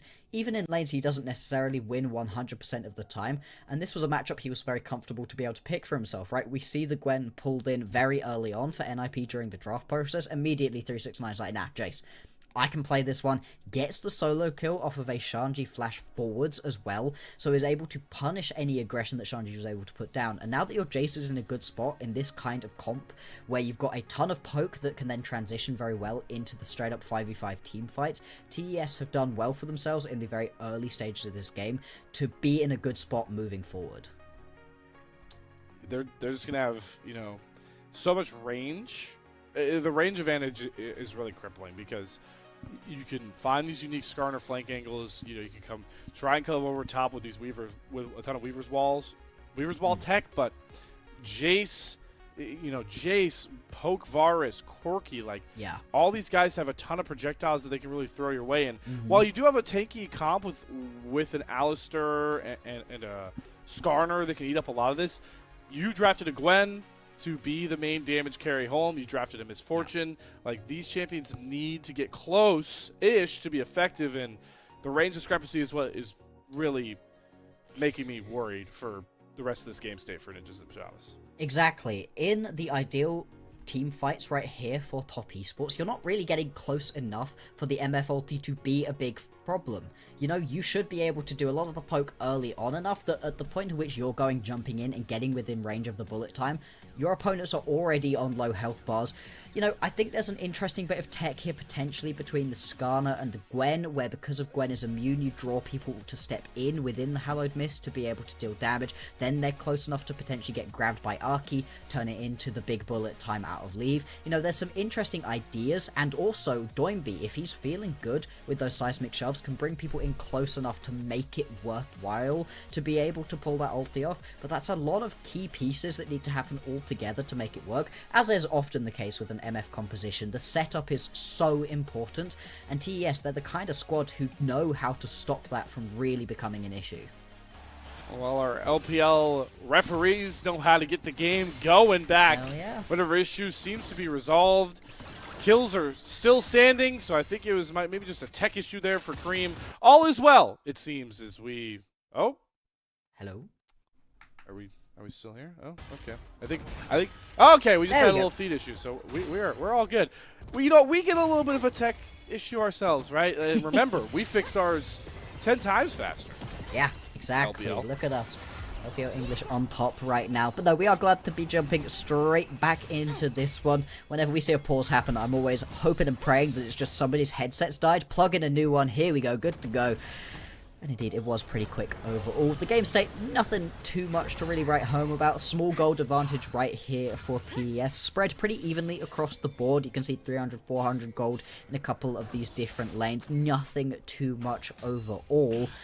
And for the most part, these teams have been pretty happy to play this early game out standard, to the benefit, I'd have to say, of top esports, with the kind of composition that very much spikes harder for them during the mid to late game. It's what's making it even more of a problem for NiP that that comp seems to be more proactive on the map. You can see the early movements, the priority for TES towards these grubs as they shift Jackie Love up towards the top side, getting wave shoved in there. They're also bringing along Crisp, who does take a quick reset. They've got 369's teleport. TES are looking to brawl, or at least get some vision down towards these grubs, spawning about 15 seconds, and NiP are making it a point to try and battle back in the vision wars themselves. Yeah, they very much need to play around these grubs. You really don't want to be giving over all 6. Picking up any grubs would help out your Gwen on her split pushing missions. So you're going to watch the top laners go to battle here down in the bottom side of the map. 369 has teleport, so does Shanji. So if a big fight does break out, we could potentially see either of these two join back up. Now in these early game skirmishes where you do have yourself that Impale into bullet time combo between Leave and Arky, that can be so potent even early on when the MF ulti doesn't deal that much damage. But so far, NiP, they haven't been able to get the priority into the pit. At least this first grub might just go down. Xtal's impact Oh, can be nice, interrupted by Chris. Chris. Catches Aki. Now he has to flash further into the pit as Cream does eat a dredge line, but Crisp is getting 1v1 by Leaf. There's the impale onto Kanavi, trying to survive in the pit. nice. He flashes over, gets the double lilting lullaby, and Top Esports just throw ninjas in pajamas to the fishes. It's time to reap the rewards. Multi-kill over to Jackie Love. 4 grubs secured, everything secured, and who else but the heart, the captain, the soul of Top Esports, bringing them to the promised land once more. Finds himself another kill at Doinby, trying to find one stone to get the shutdown. Will get a fleeting kill back, but it's a commanding win. Struck home by one piercing arrow for Top Esports. There we go. Everybody but Jackie Love is gonna die at some point throughout that fight, all barring 369, who's pushing in the bottom lane. All right. Hey, Slayer, this could have happened during the Group Nirvana game, alright? We could have been in a pause between OMG, LNG. It's definitely a tech issue, though. I Yes. keep seeing them like lean over. Yeah. Something's broken. Somebody's keyboard has broken. Bloxer, come on, man. You guys invented Sherlock Holmes, right? That's the world's greatest detective. What's happening? going on here? I know. Well, let's see. They keep leaning over top esports members' PCs, right? So That's somebody on top observation number esports isn't having their computer work as they want. And they're still winning team fights. by And the they're way. still winning team fights. So maybe it doesn't matter, right, guys? Maybe we just play on, right? Who needs that keyboard How connected? demoralizing is? How demoralizing is, by the way? NiP just got delayed aced. Yeah. And then they have to pause and sit there and go, well, we might have just lost the game right there. And they have to wallow. Yep. Nobody's talking. Well, I see no conversation. This is kind of painful now watching that IP side of this. No, I mean, I don't know that you're actually allowed to talk during tech pauses. You Oh. certainly weren't allowed to a while ago on the LEC. I remember that much when all of the discussion around the Fnatic tech pauses kept happening. You're not allowed to talk during them, at least at that point. I don't think you're allowed to right here either. And so it's kind of a horrible thing as a player, right? Where you're kind of just sat there in your own head as NiP specifically going, uh-oh. All right. There's like, and then, then there's this guy just, oh my God, chilling. back in his chair. He's just I mean, after that team fight, man, you can take a breather. Yeah. Kanavi, I mean, dare I say front runner for this split MVP? I'm trying to rack my brain. Yeah, I think he's leading. I think he's also leading the split in player of the games right now with 5. I think the person behind him is Flandra with 4. So with 4, yes. Whew.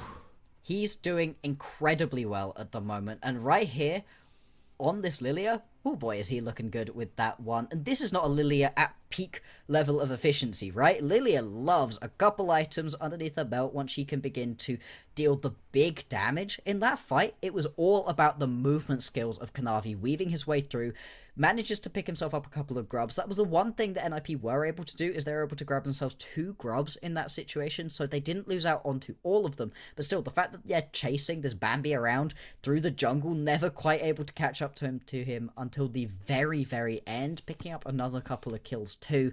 Once you come back out onto the map for all of these top esports members and you spend the gold that you've managed to get for yourself from that set of plays, you're going to be in very strong positions. And let's go, we're back. All right, we're back. Hopefully, monitors are solved. Let's get a replay back in here, though, to soak in that big fight. And I really just want to direct everyone's attention to the hijinks of Kanavi in this one. Yes, absolutely. Kanavi is the main person to watch. Gets single man impaled right here. Still ends up surviving, and then the double lilting lullaby over the pit is brilliant. I didn't even see that Jackie ended up missing the chains of corruption there. Still was able to pick that one up, and then is just able to kind of walk this one down. Shanji gets taken out. Doinby does finally get the kill back, but the damage is already done. And the other thing to pay attention to is while all of this is happening, look bot lane. 369 is currently pushing a tier 2 tower. Now, I don't know what the outcome of that one was. We'll have to see after this replay goes through, after we watch this gorgeous little snipe right here from Jackie Love. But yeah, that bot lane tier 2 tower took a ton of damage, and actually on the back end of that replay, TES going to be able to grab themselves this Hextech Drake too. They're going to knock down first turret of the game as well. This turret falls to Cream. That's going to be feats of strength secured for top esports, as they are just looking automatic. Oh yeah. Different league in Group Ascent compared to NiP as Chain Scrubs comes down from Jackie Love. Bullet time comes across. Jackie Love playing with his food and sending Leave home with a couple of scrapes and bruises to remind him why it's not so easy to contest mid waves against this guy. Absolutely, even with that bullet time going down just after the Chains of Corruption comes through, with that Youmuu's already completed here onto Jackie Love, he just does way more damage. And this is what we needed to see from top esports, right? They go to first stand and, well, you know, it was... What's first stand? Bloxer, I don't know what you're talking about. Yeah, exactly. We had some questions, let's say, coming into Split 2. And then... even during the group stage where they go 6-0, we still had some questions. I feel like in Split 2, they've finally been able to begin putting those to rest. As we've been saying, a lot of that has very much been coming through Kanavi, putting himself and his team in some brilliant spots. Right now, though, Aki looking to fight back, has the little brush. Oh, no. Oh, Cream knows, man. It's just, when you know, you know. And this guy just sniffs out trouble. He sees Doinby here as well on the Scrying Orb. Still trying to step up to the wave with Chris nearby. He's going to dodge out on the Ixtal's impact. There is no wave under this turret anymore, and they supercharged it so that Aki gets one shot by it. If anything is describing an IP's Group Ascend so far, it's that clip right there. Very much TES. They are in complete control of this game right now. They've got themselves up by 4,000 gold. God. 369 Mad lad. gonna come in. Isn't gonna be able to pick up that kill onto Shanji, but it doesn't even matter. That TP is actually still fine because this is the wave he's gonna be wanting to push through anyway. You know, you've got 3 minutes until the next Drake is going to be spawning. Very much the plays are going to be focused around the top side and the Herald. So getting 369 down into that bottom lane is fine. Now the ping's coming through onto this mid lane tier 2. PP God leave. I think you need to walk away from this one.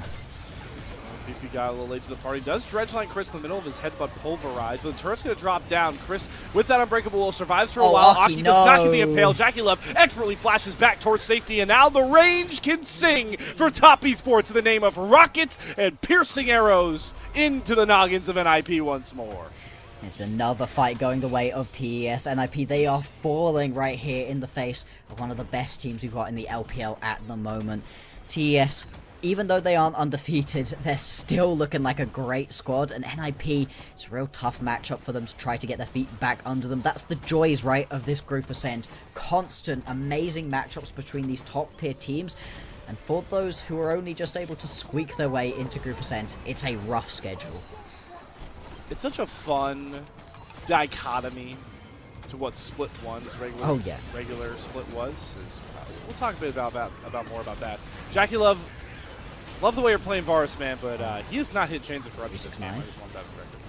Oh, we are diving 369. That turret is gone. Flashes out, phase rush, hell of a drug, runs away from the needlework, sidesteps it with the E. 369 will not relent, and in comes Skanavi. 1, 2, they all fall like dominoes. Leave is next on the chopping block. No one can stand up to the premier jungler, maybe the premier player of Split 2. Give him a triple kill. Say his name, Kanavi. Kanavi once more actually is now going to try to chase here onto Aki. Don't know if he's going to be able to jump over the next wall. Just about is going to be able to get away, but they are scattering to the four corners. 50 seconds until the next Drake spawns, otherwise that would have been the Drake going over to top esports as well. And even when NiP are able to grab themselves a couple of good plays, 1 or 2 kills here or there, TES, they're just faster to rotate down, get involved, and Kanavi with even more kills under his belt. Once he goes back to base, he's going to be well on the way to that third item. I mean, look at him right now, 2 items completed already. Is so strong at the moment. He's outpacing the guy building full lethality on his team with kills. Oh, yeah. Gotta give our flowers to 369, though. This sidestep was crispy. Now, what happens across the rest of the map? Does Jackie Love die on this one? Elsewhere? I couldn't quite tell what ended up happening elsewhere. Because Kanavi is just murdering people. Jackie Love, this is what ends up happening to Jackie Love. He's trying to join up with the rest of his team, gets caught out by himself. Yep. Whilst the triple kill was happening, does unfortunately give a kill back over to NiP. That's something for NiP to try to play around potentially here. Still, they are quite far behind in terms of where the damage is. The only person who's been able to complete themselves a couple of items is Doinby, but that's the heavy scaling build that's still going to take a while to come back online. And they're bleeding across the map. Objective bounties coming across. Top esports have all tier 1s down. They're taking residency in enemy jungle. They're grabbing themselves mountain drakes towards the soul. Yep. It's good eating for TES right now. Oh, yeah. 2,800 gold, the advantage just for Kanavi over Aki. Don't mistake that for the advantage across the course of the rest of the game right here. 6,000 gold for TES, and they've got complete control of this map at the moment. You can see around this Rift Herald in the top side, huge amount of wards just all over the place, and with a composition with some good poke between the Jace and the Varus, it's going to make it that much harder for NiP to step up. They're so reliant on getting the good setup that allows Leave to find this big bullet time, but without the vision to be able to start that setup, I really don't know how they can get themselves back into this game. They've just never been comfortable. They've never been in a spot to ever really find those windows. Yeah. It's Aki's impales on the solo pickoffs. Doinby has found some success, like you talked about, with the damage on his Talia, but NiP have never been in a spot yet where they're comfortably fighting 5v5, so maybe they're going back towards pick potential. Bream Weaver's Wall gets going to be close enough. They teleport Shanji in here. Look at all the resources poured in for one growling Corki who flashes his way, trying to get to safety, buying time for the teleport to come across. Kanavi is here. 369 is here, but they're both served up on a silver platter by Aki. Perfect timed Impale. And now Jaggylove and Chris, look how shocked they are. They're the only 2 members left up. NiP have found a diamond in the rough through their Skarner. 4 big kills back to give us a whole new game 1. Oh, Kanavi, he thought he'd found himself that moment for the big damage, big ulti, but no, Aki says. Impale onto the 2 key members. Jackylove now trying desperately to stop this Atakan from going over. He's just going to have to walk away, though. It's going to be the buff picked up for NiP. And in a game that was looking oh so rough during the early stages, 20 minutes in, and all of a sudden they managed to claw their way back towards this one. Huge gold lead, all of a sudden taken down to just 2,000, and let's watch this one back. I too was a little bit worried for NiP here, because yes, they're getting onto Cream, but it takes a while for them to be able to pick this one up. But watch Aki. He times this one out perfectly, double Impale. Exactly what you need, and it's not even the double Impale into immediate bullet time combo that you would otherwise expect. You don't even have Leave in the area at this point. Instead, it's just well played on the Impale, turns around into a good fight, and the fact that you're right next to the Atakan at the point at which this happened is just the cherry on top. Well, lead's basically severed in half. NiP now, with that revive, that false life, can continue to look for aggressive angles. They've got 2 items over on this Gwen, the Skarner, that scaling Talia build is here. NiP can compete and really brawl in these team fights after it seemed like this game was so far done and dusted. Absolutely, but I don't think we should be counting TES out here No. either. They've still got a ton of damage available to them. And Aki, he's going to have to repeat that really well executed Impale if he wants any chances of his team being able to pick up the win right here. Like I said, 2,000 now. The gold very much has come back down. There's going to be a big drop in that gold graph when we have a look at it at the end of the game right now. Let's see if it fully swings over into NiP's favor, though. Their sight's currently set on pushing towards these towers, mid lane tier 1. Jungle fight, though. Shanji. Chris going in. Remember, false life for Shanji, so he's not too careful. Oh, no. Impale going to whiff, though. Cream, great Valkyrie to buy some space. They utilize the Gwen ultimate for some big ultimates, but Kanavi gets a huge 3-man sleep, goes right into the stasis, flashes out to safety. This guy is a magician on the Lilia. You see him, now you don't. All you see is these false lives dropping like flies for NiP. It may not be kills, but it's 4 kills earned in my book. Absolutely, you still get most of the gold for it. It still gets these false lives off of your opponents during this no man's land point of the game, right? It's not the point at which you're trying to play around the Baron or around the Dragon, where those false lives can really unlock that extra level of aggression about these objectives. Instead, you kind of just lose them for no reason, give the gold back over. Yes, Kanavi now is going to have that broken stopwatch and is also not going to have that flash available for these next big fights. That's something to watch, but still, TES showing why they are one of the top teams that we have in this league. Chris is looking for more here. Catch a PB God just going for a lowly ward. The bullet time will not assuage Cream from finding that kill. Pick over to TES, and look what's up for them in a matter of seconds. Mountain Drake coming down onto the Rift. Chris is going to take a reset. And NiP is hop right onto that Mountain Drake. Yeah. Why not? It's only taking you to 2 Draces apiece, so that's not going to be the end of the world. You could push forwards here and pick yourself up a tier 2 turret in the mid lane. I'd say that's more than worth it right here for TES if they can escape cleanly. And they're also now transitioning their way up towards the top side of the map, popping the Rift Herald as well. And this 2 tier 2 towers off the back of 1 Mountain Drake that doesn't even take your opponents to soul point, absolutely worthwhile for TES. They are playing the map great here. Using their range to really heighten this siege, but they're running out of minions. The Herald Shelly doesn't crack the turret fully. TES are committed. They're going to reset up vision.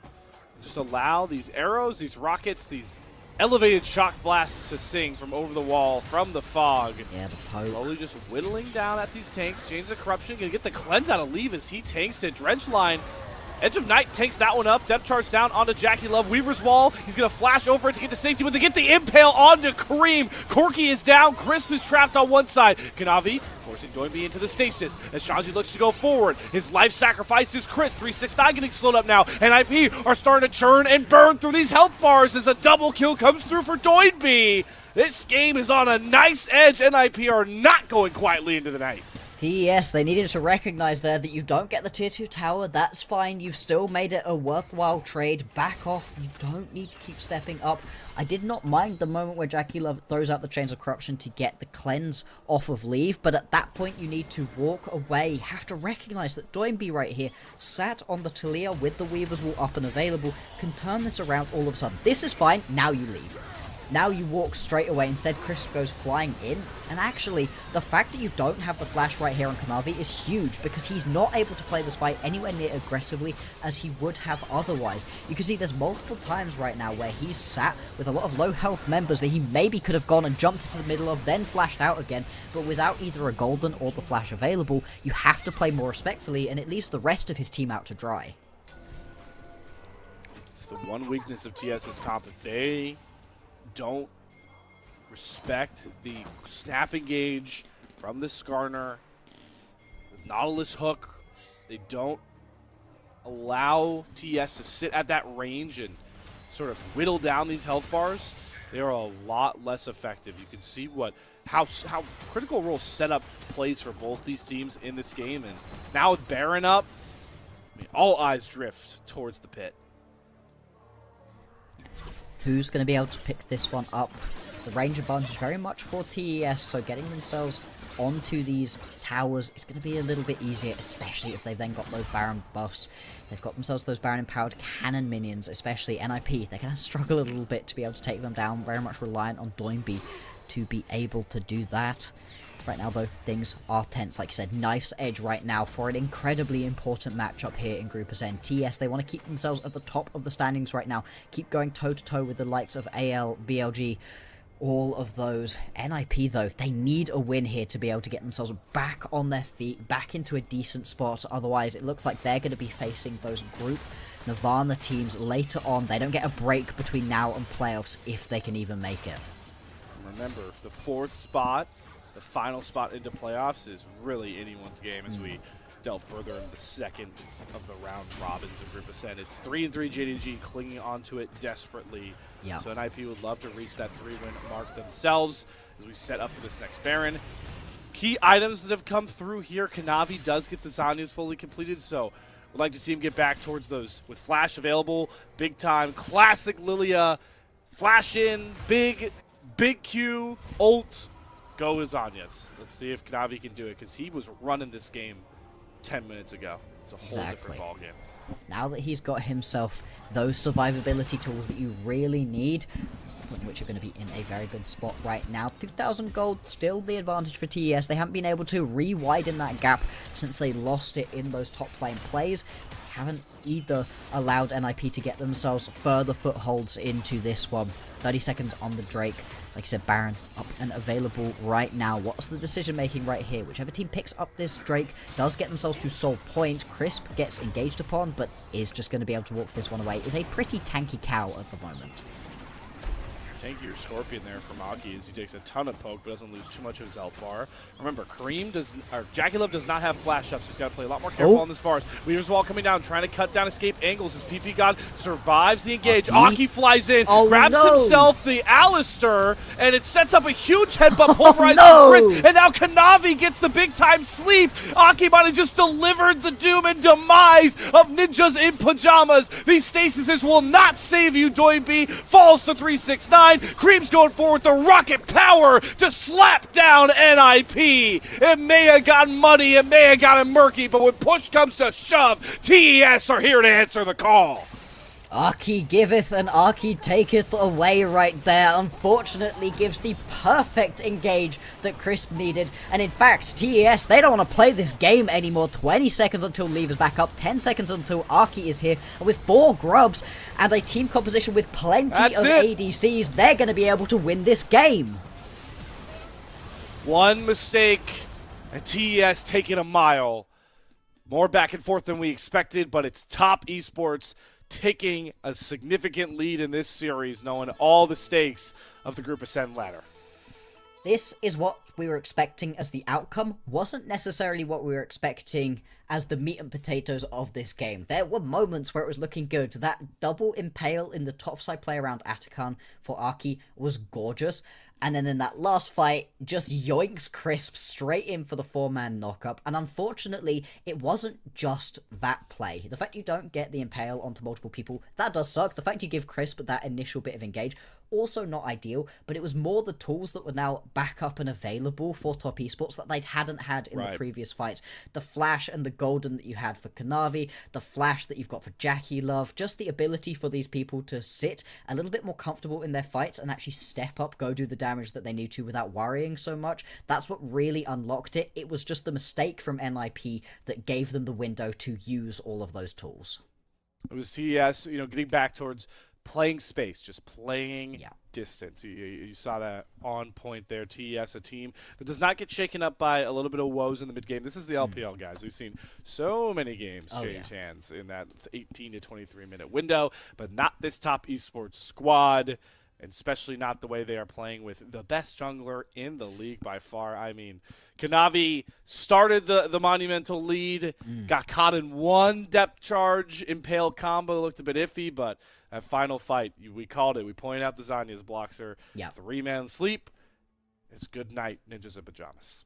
Absolutely, it is. There were a lot of impressive performances throughout that game as well. I don't think anything elevated Jackie Love to the level of MVP in that game, but the snipe in the mid lane to be able to finish off that kill, that was pretty sexy. I gotta be honest though, Crisp, I thought he had a really good game. In that initial fight that they had around the second set of grubs, was able to stop Arki as he was jumping in and completely turn that fight in the favour of Top Esports. That was the way that they were able to begin getting into this game.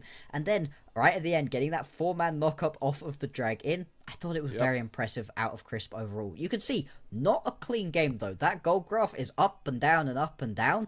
But hey, if it works, it works. If it works, it works. Results-based analysis here, baby. And we can clean up a couple of bad team fights there. It's still TES just on such a meteoric run right now that they really haven't slowed down. And again, it's such a positive sign and maybe a worrying sign for NiP that it felt like they were too late to the proactive plays they needed out of their comp, right? Like, by the time we were getting those cool Weaver's Wall combos with the impales and the X-Style impacts, you were just down 5,000 gold, too far down for it to matter. Exactly. Your composition comes online and they start winning a few of these fights, being able to drag themselves back into this game a little bit, but you haven't spiked earlier than your opponents, and you've especially let Kanavi get really into this game. Arki had a good gank very early on, but there was only one, and this Skarner is one of the best champions for spam ganking pre-6, and then once you've got 6, yes, you want to be using that ulti on multi-man impales in the team fights, but you're allowed to go use it in the lanes to try pick yourself up a couple of kills. Instead, they use some of that priority that they had from the Skarner to badly attempt dives. I was going to say dive people, but they didn't execute on those ones either, and it was just buying so much time for Kanavi to be able to get a couple of items under his belt, and then he started doing this to people. Yeah, and then he started going crazy by this point, and if Kanavi is the main problem on the map, then TS are eating good because you allow 369 to play his own game fine. Jackie Love, I mean, he was the target of some of these ganks, but ends up still being great on the reliable Varus. Green farmed up to a great point. If so much attention is getting paid towards Kanavi, TES can really relax into form, and that, I think, is what has made them so potent in this current current form they're in so far through Group Ascend. Absolutely, and as much as we need to praise Top Esports for being able to win this game, got some questions again for NiP, specifically in my mind. You don't ban the Gwen, you have it as a trade between either the Varus or the Gwen, you end up getting it, and then you get solo kill top lane, and Shanji was just incredibly quiet throughout that game. Never felt like he was quite able to step up in the way his team would have really needed. Leaf had one good ulti during a lot of those fights. In the majority of the fights, it really wasn't the MF popping off either, and this was a composition that could have made it work. Yeah, again, it's like against a team like Top Esports, they just know the assignment, man. It was so hard to get them ever close enough. The only fight where they were bunched in was when they were really pressing for that tier 2 top turret. But outside of that, like, MF's range, even with bullet time, just does not compete into a Jace and a Varus that are just so far away poking onto you. And sure, if we're talking about a lot of other teams, I think they misposition. I think there's better openings for Skarner, but I just keep gravitating back to the fact that TES is a team you're not going to get away doing that against, and NiP are just not at a cut above to try comps like this in a TES right now. Yeah, unfortunately, you're not going to be able to out-hands TES, so you need to be able to get yourself a better composition and out-map movement them. That just was not the case right here for NiP. No. And although it wasn't specifically that, Leave was mispositioning or whatever, there were just multiple moments where you were like, yeah. And, well, I'm not surprised that Kanavi gets the Most MVP obvious. right here. Yeah. This guy's up to 13, so this has got to be on the year, right? Like, Yeah, I on don't the think year. he's played enough games to get. So that does also tick him over, I believe, to 6 or 7 I think it just was alone in 6. Split 2. Yeah. So big time plays from Kanavi, who is looking to put his own bid in for MVP of Split 2. But the pressure now goes over towards the defending MVP of Split 1. Doinby and his crew, NiP, are trying to avoid a dastardly 2-5 fall into Group Ascend. They'll have side selection available to them, likely going on to good old reliable blue side. We'll get into all of that after an intermission and maybe another visit from good old-fashioned MOBA Trainer, because I know me and Bloxer need a redo. We'll see you guys in a bit. But it's so fun. Running, no. Hold on, don't let go. Running, no. Keep running.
Told my boss that I'm done.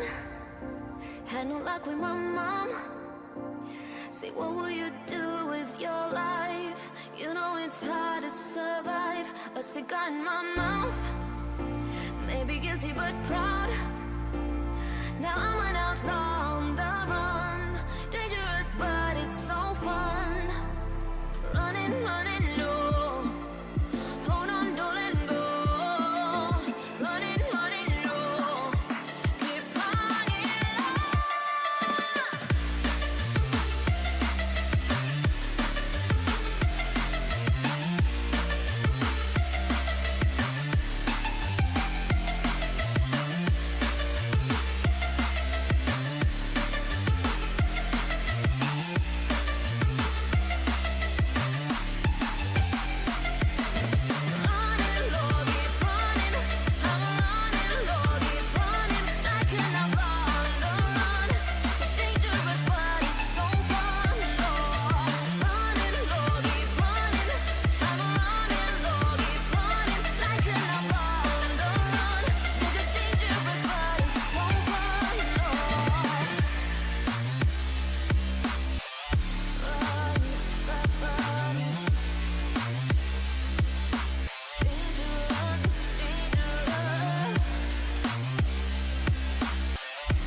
Glad to have all you back with us here on the unofficial LPL English broadcast as we start moving in towards the second game after Top Esports take the first one over Ninjas in Pajamas. But before we do that, folks, it's time for us to play some more MOBA Trainer. If you missed it, it's our brand new fun sponsor here. It's a app that kind of teaches you League of Legends through some interactive series of puzzles. So all you puzzle fans, you want to learn more about League of Legends, there's a whole tree of things to complete.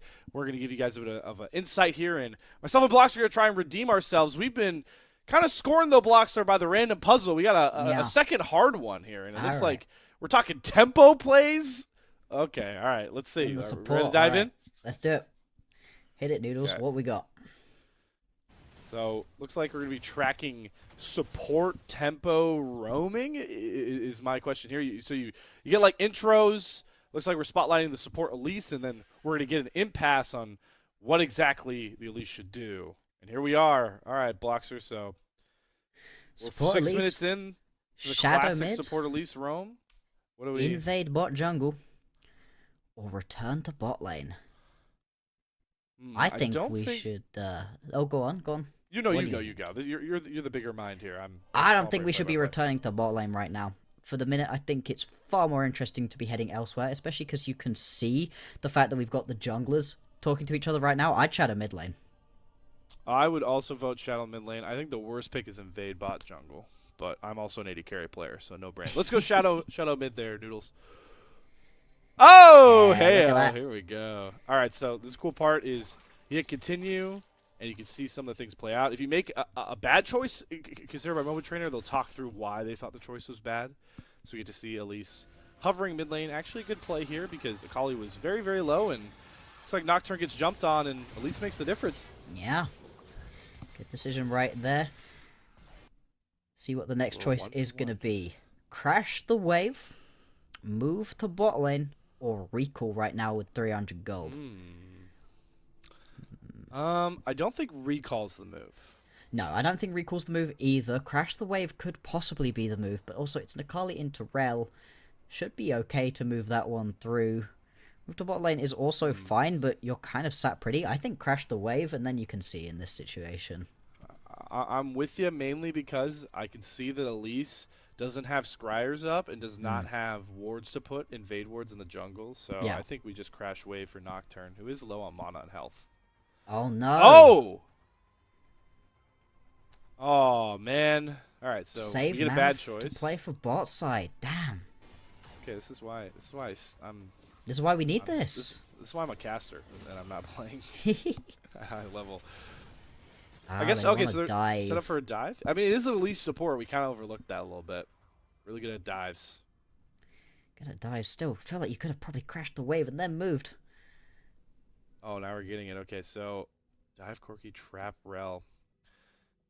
So Rel saw us for half a second. Rel is all the way down at tier 2 turret right now. Like, right, walking through tier 2. I think recall's still not the move. So recall with 600 gold's not ideal, but at the same time, your Nocturne is real low right now. But Dive Corki's so risky. But it's fun. Dive Corki's the more fun option, and that's how you play League of Legends, right? That's what we want to do. I'm with you. Let's do it. It's probably going to be Trap Rel, but let's do Dive Corki. Oh! Ooh. All right, cool. Okay. Rel is cut off. Corki very vulnerable. True. I mean, it is Elise, so I guess we need to watch it play out. Any other support, don't do this. With Elise there. I guess Corki was lower than we thought he was. Also true. And yeah, they're just going to be able to pull that one through. Hey, look at that. We're consistent 2 for 3 right here. That's decent batting, right? There we go. And it's fun, right? So LPL English account now has its own tree. We're building it out. You can look at that and more. If you download MOBA Trainer, there is a link below to do it. And if you enjoyed what you just saw, you can subscribe for 20% off. You're seeing the little promo here off to the side here. You get unlimited puzzles, 20% off if you use the code LPL20. You see below. Proceeds will benefit both the MOBA Trainer team, designers, and obviously the LPL unofficial English broadcast. So start leveling up your game today. We're having a lot of fun with MOBA Trainers, and it is definitely making me a better player. So, oh yeah, apparently we are way too standard in our gameplay. You know, we don't want to take too many risks. We need to be more aggressive with everything in this situation is what we're learning. And hey, same sort of thing that we've been asking for from NiP, right? They have very much been a little bit reticent to actually get involved in this game so far. Yeah, my question was going to be to you, like, how risky are you willing to get here for if you're NiP in Game 2 on the blue side? Because one thing that, had a lot of people fall back in love with Ninjas in Pajamas, especially when Doinby came back in, it was the creativity at Champo, right? Like, this is a guy that can play so much in the mid lane. How risky, how creative do you want NiP to get here on blue side, one game away from going 2-5 in Group Ascent so far?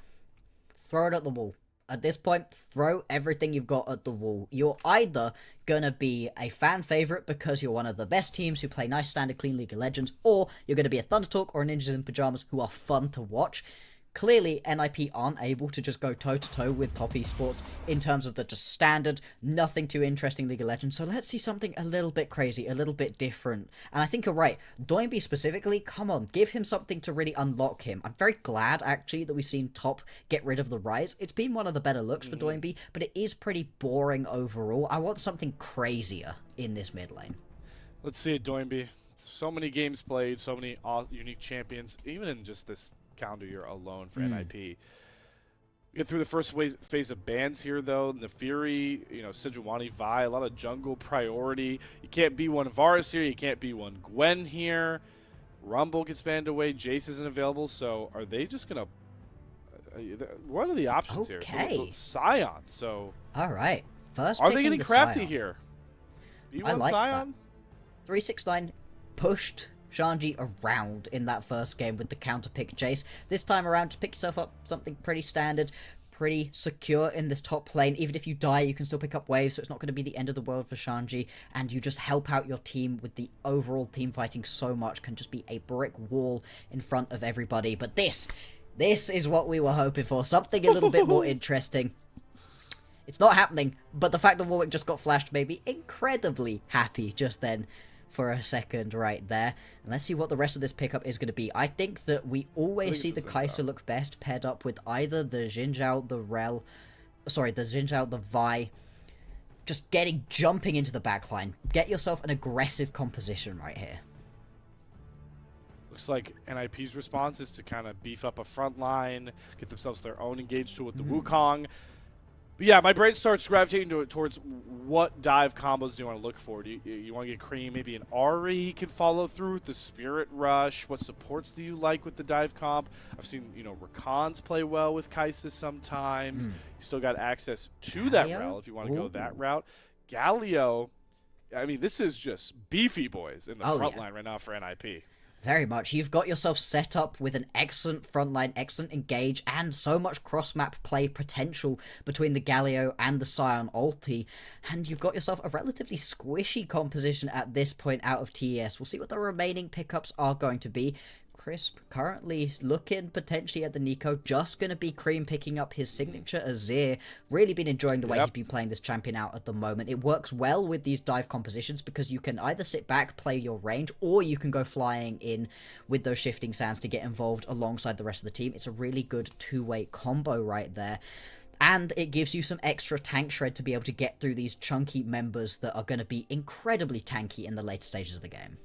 Yeah, that's the tantalizing sort of chess game that's going on here. You see the Kai'Sa prioritized early for top esports, and you go, okay, so we're expecting dive. We're expecting short range. How do we counter that? Maybe we don't even have a backline. We're just full front line. Let's go with the Sion and the Galio. My question for you, Bloxer, is at some point you have to have a marksman in here. Like, what marksman do you like with such a beefy front line? Normally you'd say the hyper carries, but TS are starting to ban those away. I feel like the Aphelios is the other thing that kind of comes to mind with this sort of composition. If you're very much just trying to build that frontline wall and then you get involved later on, I worry slightly that we're going to see something like the Jhin here, and then you're in the situation where you might just end up running out of damage fully.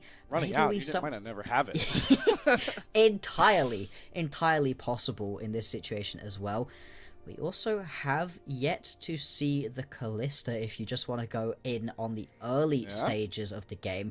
But then also there's a bit in my mind where I'm like, well, maybe you want to really get aggressive here. Maybe something like the Draven could be hovered through and potentially locked in here.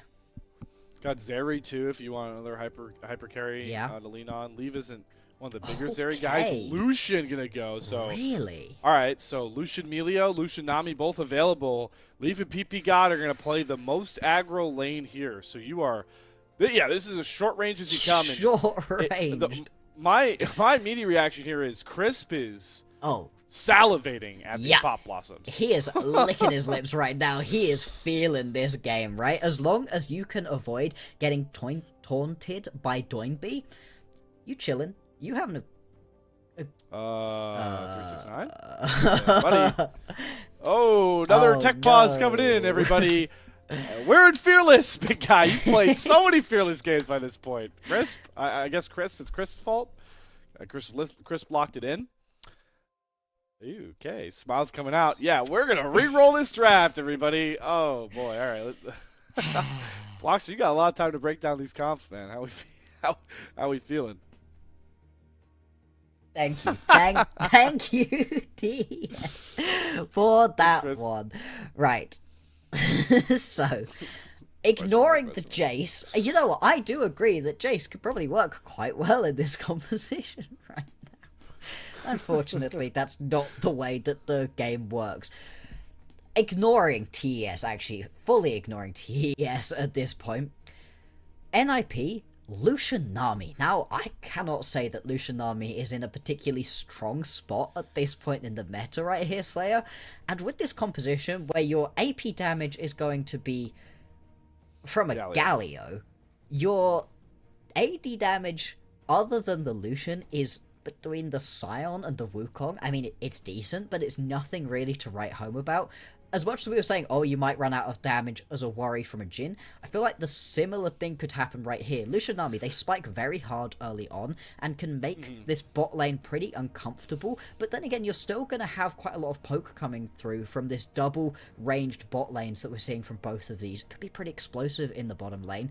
Your Wukong doesn't actually gank as well early on as the Xin Zhao can, so I worry a little bit that you can't even necessarily find yourself a big lane advantage here.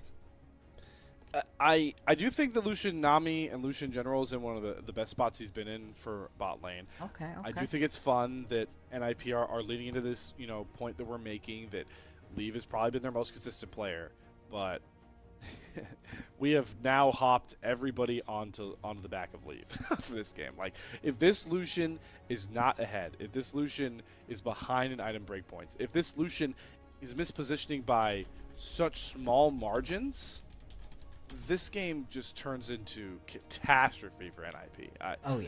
I think there's just so much pressure again on NiP, pigeonholed into like one specific win con, and against TES, like, I just don't think you get away with these things. TES are in a much more comfortable spot, and I don't even know what 369 is playing yet. Exactly, front to back with a hyper carry is a pretty standard, easy enough to execute kind of composition.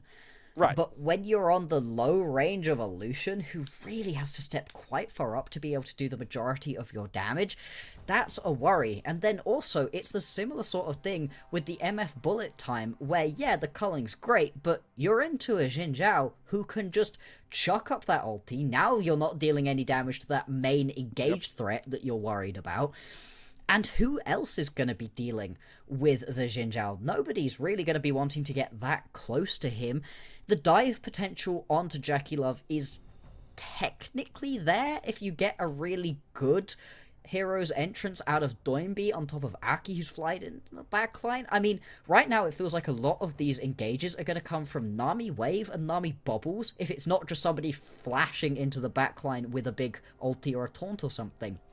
Not what you would usually expect to want in this sort of game, and like you said, a top-tier opponent like TES, that worries me. Now, it's also a quite aggressive composition out of top. They've not left themselves a very easy-to-execute comp, but as you were saying, Crisp, on this Nico, he's going to be eating good in this one. Yeah, these pop blossoms are going to be automatic. I'm just too worried that NiP have auctioned so much of their stock into survivability, but they're just not really going to be able to Have to outlast do this damage at some yeah, point. you just have to. Like, the tanks are not this overpowered. There is a world where, you know, Aki on this Wukong, if you get ahead enough, like these Cyclones onto a lower range Kaisa can be pretty deadly. You know, the Nico's going to take a lot of hurt from this. We're assuming 369's not playing like a pure tank. It's 369.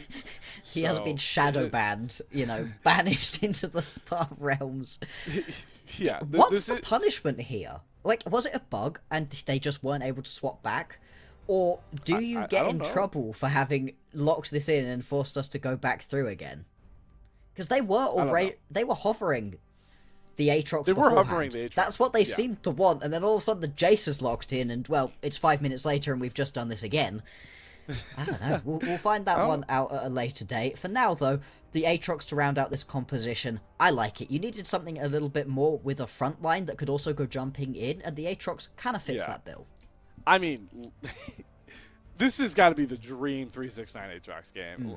Aatrox is so dependent on ulting, hitting a ton of sweet spots, getting as many people stuck in these powerful queues. And again,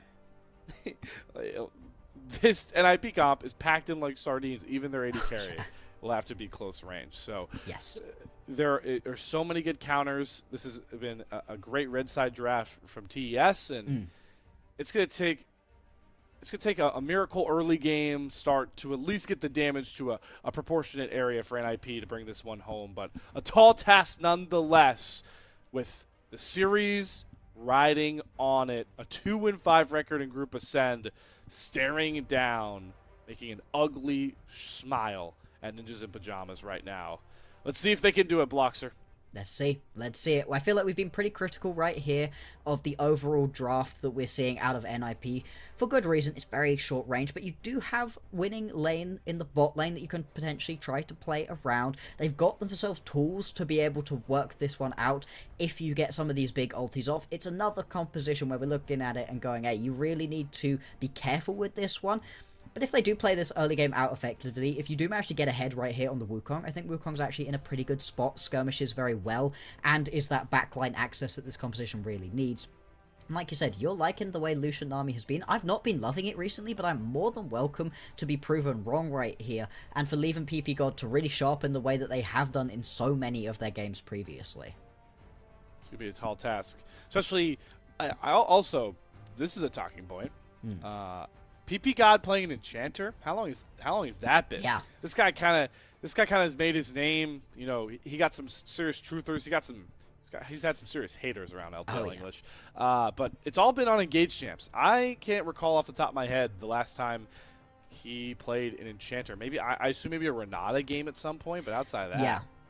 I mean, that's the thing, right? In terms of enchanters, we're very rarely getting them at all at the moment. Maybe you get to see a Lulu at some point, but that's kind of the furthest we're really getting with them. The Nami pretty much only popping up at the moment in combination with the Lucian, and even then, very, very rarely at the moment.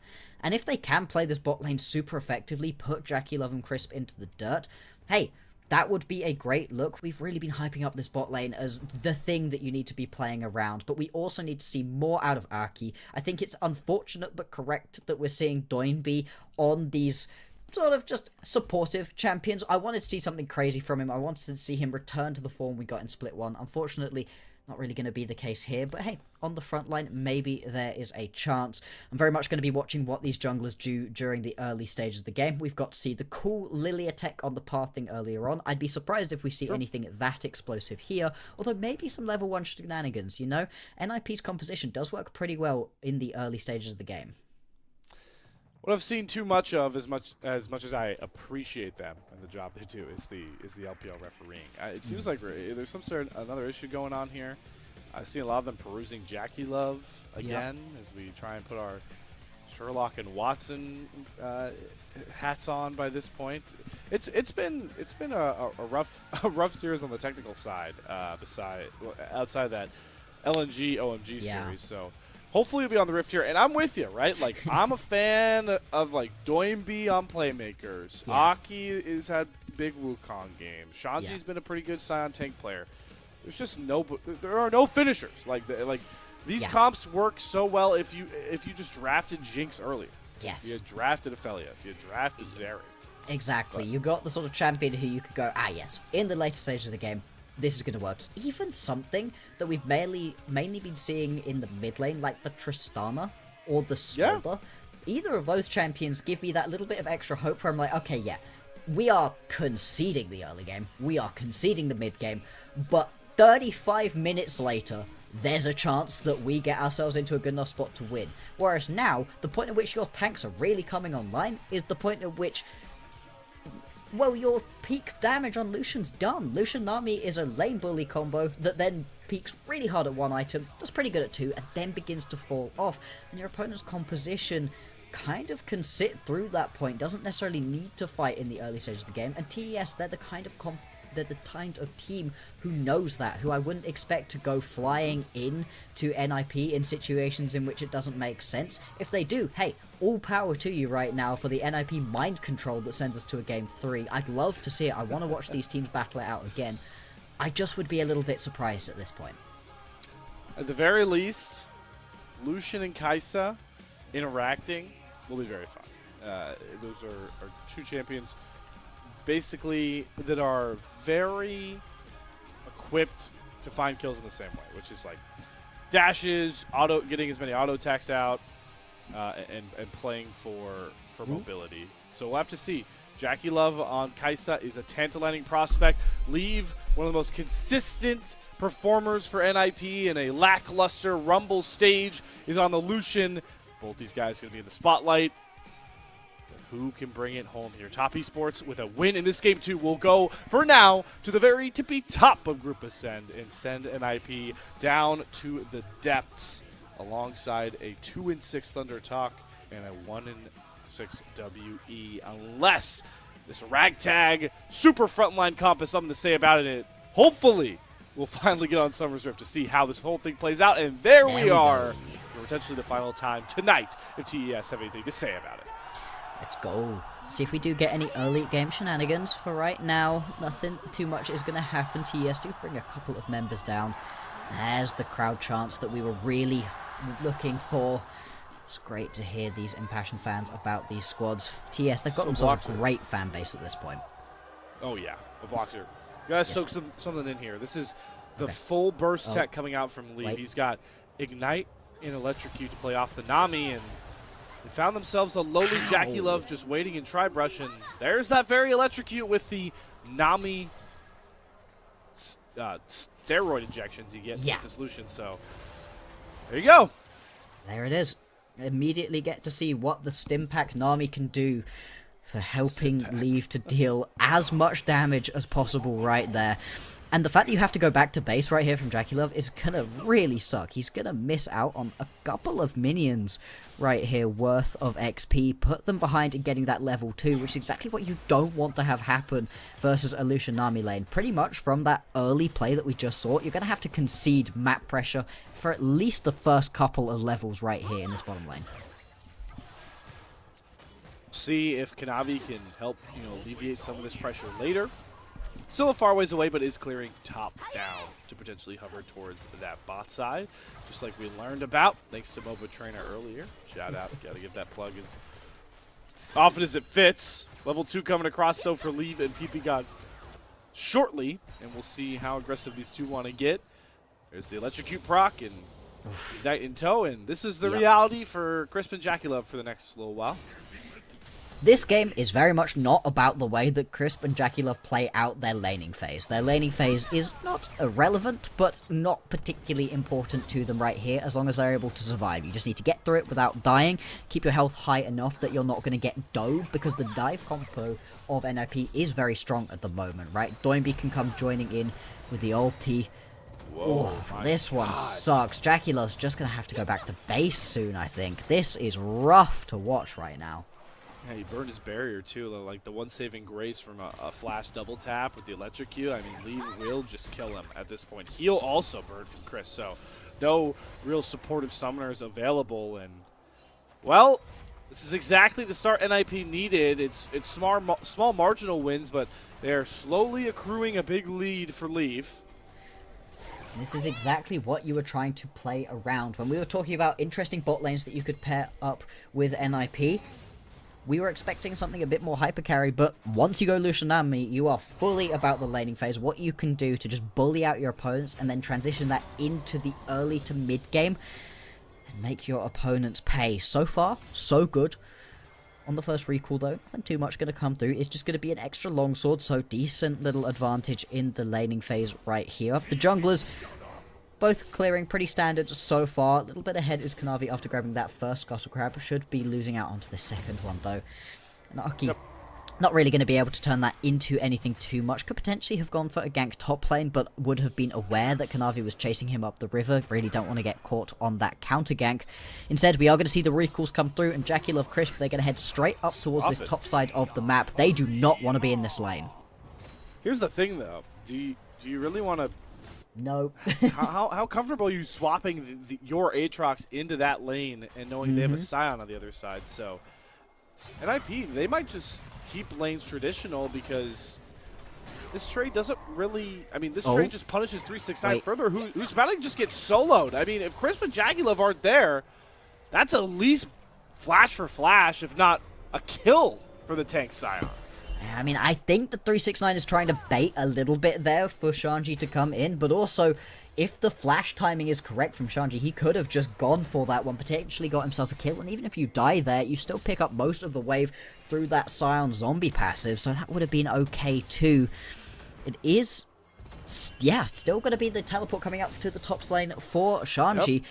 And lanes are going to stay a little bit more standard right here for NiP, although they've got their bot lane in mid at the moment. Does mean they're still going to have their members around for the potential play around these grubs spawning in 40 seconds time. So there's Doinby teleporting. He's going to match into 369. Okay. The Lucian Nami is going to hold mid-wave.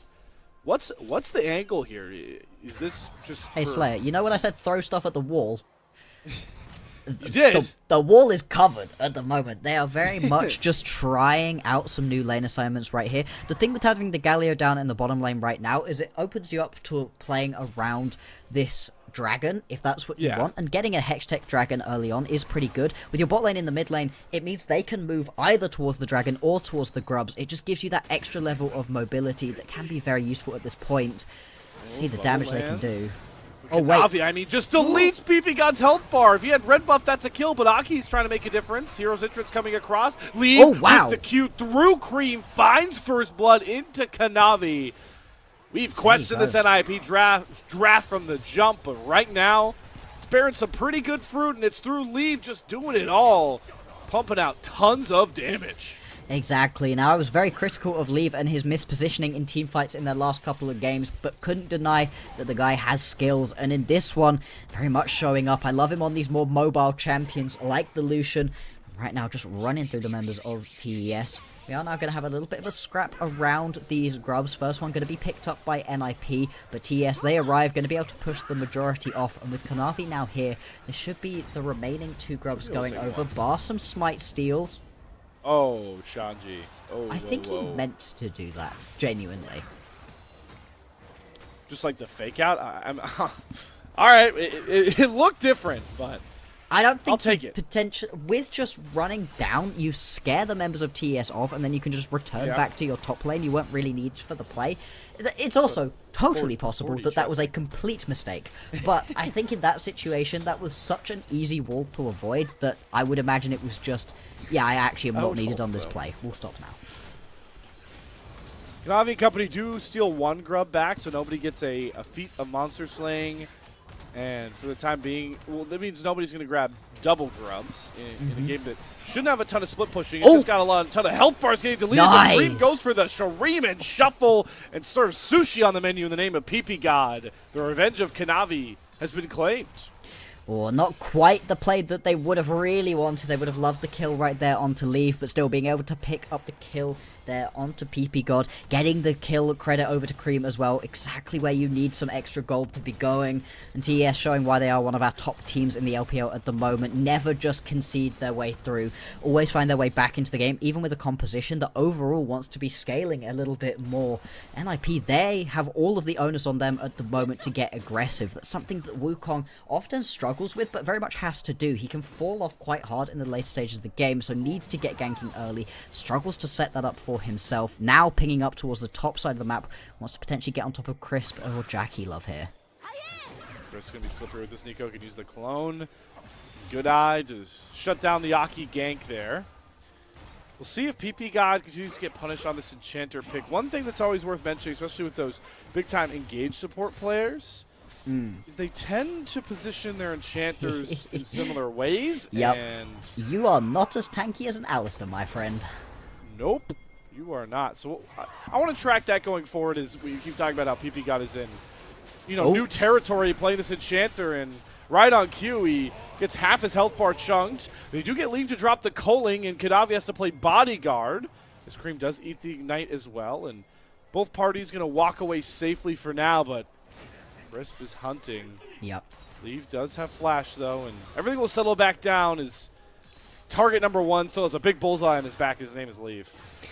Very much. Leave just gonna keep getting people hovering around towards him, very much trying to get involved. For right now, Jackie Love's actually just been giving pretty much a free lanes, picked himself up a turret plate, is able to farm pretty effectively right here into the Galio. There's not really anything Doinby can do.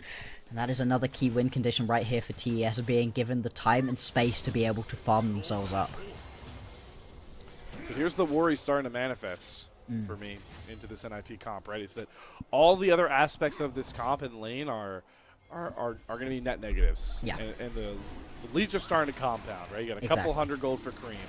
You got over over 500 coming across 369 in the Scion matchup. The jungle has a gold lead. 300 gold lead on your Lucian, it ain't gonna cut it for now.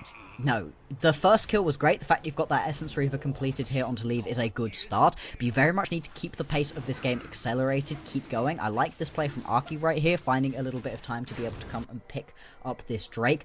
More than enough time for him to now either take a reset or just book it up towards this top side of the map if you want to grab yourself a couple more of these grubs. You're not going to be able to give away all 6, but stopping the 5-1 going over would always be nice right here for TES. Arky, okay, he's just going to take a stun, and actually the Scuff Crab is going to go over to TS. Ulti again. Oh, wow. Definition of all gas, no breaks. Crescent Guard going to block off any more damage from Leave. And even though they get Aki to fly in, who's going to find the finishing touches? It's Leave flashing forward and executing Crisp. Just how they ordered it. NiP put Leave on a pedestal, and he's finding critical kills so far. Even though the majority of that culling was actually absorbed by one of Crisp's clones, it still didn't matter. He still does so much damage with this Essence Reaver already under his belt. And now that is going to turn into the 5 grubs 2-1. Jackie Love stepping up here. Needs to be careful about that one. Does have the support of Cream, but Doinby is in the mid lane too. We've now seen multiple Doinby ultimates coming in, basically just to stop the end of the fight, because these long extended fights are really not where you want to be. If TS have members surviving later on into the stages of these team fights, they're going to be in a very good spot, especially once 369 gets involved, to be healing up, dealing the damage over time. Leave, just going to be able to one-tap Crisp right here. There we go. Like a balloon. Oh my lord. Lucian, Nami, still ever as potent, electrocute, all of it. It's just all about the burst, baby. Absolutely. That's a really nice look so far. You know, there are worries about this NiP composition, but we can't say that they're not playing it effectively at this point. And now you can see all of these turret plates being absorbed here by NiP too. Very good spot to be able to put yourself into. Now 1.1k ahead, 300 gold wasn't cutting it. Well, this is going to look a heck of a lot better. Now with the grubs, I mean, they just step right back up to this turret. More plates. This is a fattening golden goose of an AD carry for NiP, and I'm glad you said it. They are playing the early game how they had to. The question now just becomes, how does this translate into those bigger team fights where all of TS is present, and they have a whole lot of damage to bring to the table with an Aatrox, and a Azir, and a Kai'Sa? Because yes, Lucian is relatively mobile, but the teamfight mispositioning that we've been seeing from Leave rearing its head across the course of the last couple of games would be very worrying when you are the one and only carry on your team right here. You very much need to keep yourself safe in this situation. Leave doing a great job so far, but we'll see, like you said, how this transitions into these mid to late game team fights. For right now, it's been okay. The other thing is, as much oxygen has been sucked up from Leave, it's worth talking about 369, right? He's got himself 1,000 gold advantage at the moment, mainly through not actually farming versus Shanji, just moving around the rest of the map, and actually is in a decent position, and in this game has a very easy job. It's chase Leave around. They are committing 5 guys to shut down the Golden Goose. It's his next snap there by Kanavi. So TES, ever present on the map, and they drop Leave for the first time to the tune of a shutdown. Absolutely, and they're now going to be able to push onto this top lane tower right here. This would be the first tower to fall if they're able to pick it up. You can see there's the response onto the mid lane. And with the grubs, this is going to fall much faster right here. Crisp, though, attempting to get involved. The minions are dead. Minions running out of grubs. Doinby. Okay, they get it. Health. That's first turret. That's feats of strength as well with the warfare grab. Yep. So the turret trade is a positive for NiP. Is absolutely. Shanji, I mean, you might grab this bot tier 1 as well. And hey, you're picking yourself up a mid lane in response for a top lane, so very much going to be worthwhile for NiP. They're playing the map in this game much better than they were in the previous one. But like we just saw, Leave can occasionally get into slightly sticky situations. Potentially could be jumped right here by Kanavi, although very much spotted on this ward right now. Yep. Kanavi just going to walk this one away. Now shows off that he knows where Kanavi is. And this one is just going to fizzle out a little bit. 30 seconds now until the next Drake is going to spawn. The first one was picked up by NiP. TES most likely going to want to get themselves back to being one apiece on those. Really don't want to allow Drake stacking to be another win condition on the otherwise one-dimensional NiP composition. We're seeing TES settle into their ever-evolving strategy here. And it is worth mentioning, especially if a Nastra's Tooth comes across, like 369 is going to be comfortable shoving waves into Shanji for a lot of this game. Kareem is going to be pretty safe into Doinby, able to get those, Shuriman false turrets up, push a ton of waves. So I'm curious how much TS are going to try and play the map and stretch this NiP comp thin. For now, they're letting them fatten up around this top river. Yep. But Aki can't really get in. This dragon is evaporating at might. Aki's going to flash, get the Cyclone, doesn't get the dragon. Trying to set up Leave to get this big culling down, but Aki should drop. The hero's entrance might save him. The taunt, Kanavi stuck. Aki does not die, and now keeping on. Flashes to get the bubble, the Pop Blossom back, but Leave is free hitting here. 369 tries to pop the Aatrox ultimate, but he himself has to kite back and flash out to try and follow his AD carry to safety. NiP are making that dragon one hell of a cost. Give him a couple of extra flashes on the way out as they win the fight that they desperately needed. There we go. That's now going to be about a 2,000 gold lead here for NiP after they position really well in that fight. Great use from Doinby of that ulti just to be able to keep people alive. 369, I don't know how much he wants to step up here. Yeah, just going to cancel a base. That's fine. That's fine. We're slightly worried he was about to walk into all 4 of those members. And TES, with the composition that needs to scale into the late game, still trying to make these early game teamfight work. They so nearly pick themselves up this initial kill here onto Aki. But look at this, Hero's Entrance, just gorgeous. That little bit of magic damage shield, just enough. It stops that Prey Seeker coming through out of Jacula from actually picking up the kill. And I like what Crisp does there. Jumps in with the Pop Blossom just to delay things. Is the reason that 369 and Jackie Love and himself are able to get away. But still, you're blowing a lot to be able to get away with just picking up one Drake there. And they're going to lose the Herald on the back end of that fight. I just love that we talked about how PB Guy's got to play safe with his Nami, and he's planting flash bubbles. I'm not paying this any mind, by the way. Even with World Ender, like 369 is no match for Shanji's tankiness right now. He may just get bodied. He's getting he just has to walk it out. On the other side of the map, though, good Emperor's Divide. Creams buys good amount of space. Gets Kanavi out, but here comes Leave. Culling drop through. Tidal Wave surfing its way as they try and find themselves the kills. The Crescent Guard will not project Kanavi, so he flies into his own demise. Doinby, a little too big for his britches flying under the turret, but there's just not enough damage to punish these kills. And IP find another good pick play. We are going to see that Jackie Love gets a little bit of push onto this mid lane tower. Not going to be able to pick this one up, though. And this is another proactive play out of TES that ends in disaster. Ends up with NiP coming out on top of that one. Kanavi was able to absorb so much damage with that Crescent Guard, but still just wasn't able to survive for long enough on that one. Gets taken out. 5-1-1 right now on leave. This is the sort of MVP performance that we really needed to see out of the ADC for NiP. By far their most consistent member. They put a whole lot of pressure on this guy, and pressure makes diamonds, but pressure can also crack the best of them. And right now, pressure's in the name of a double teleport here as 369's on the flank. They do bring up Shanji. They're going to get the hero's entrance in for Doinby. They're going to really even out these numbers. And now they've got TES sectioned off badly. 369, World Ender doesn't mean squat because Leave finds ya. Pop Blossom from Chris does not get Leave once more. The Golden Goose of the Lucian is still free hitting, and the turn is prosperous for Ninjas in Pajamas. 2 more kills, but they're hunting for more. Aki's here. Doinby flash forward taunt. It's all going up. Ninjas in Pajamas. Top Esports are running for the hills, but they're being chased by Shanji's might. Cream is cut off. Cream is thrown in the air. Cream is executed. 4 kills to NiP as they're flying high. There we go. Looks like we might be getting a game number 3 right here, Slayer. NiP have come to play in this one, and they just knew the way they had to make their composition work. They get early pressure through Leave, and they've just continued to play around this guy again and again and again. And this team fight, this is another proactive play that we're seeing out of TES. They're trying to get this collapse through on 369. They've even got that Sun Disc there to potentially play around, but 369 gets completely sectioned from the rest of his team. And at the point at which you're throwing the Pop Blossom just onto the tanky frontline members and not into the backline, this fight is already going to be over. I really like this play here out of Shanji, popping the ulti, like you said, sectioning Cream off away from the rest of his friends.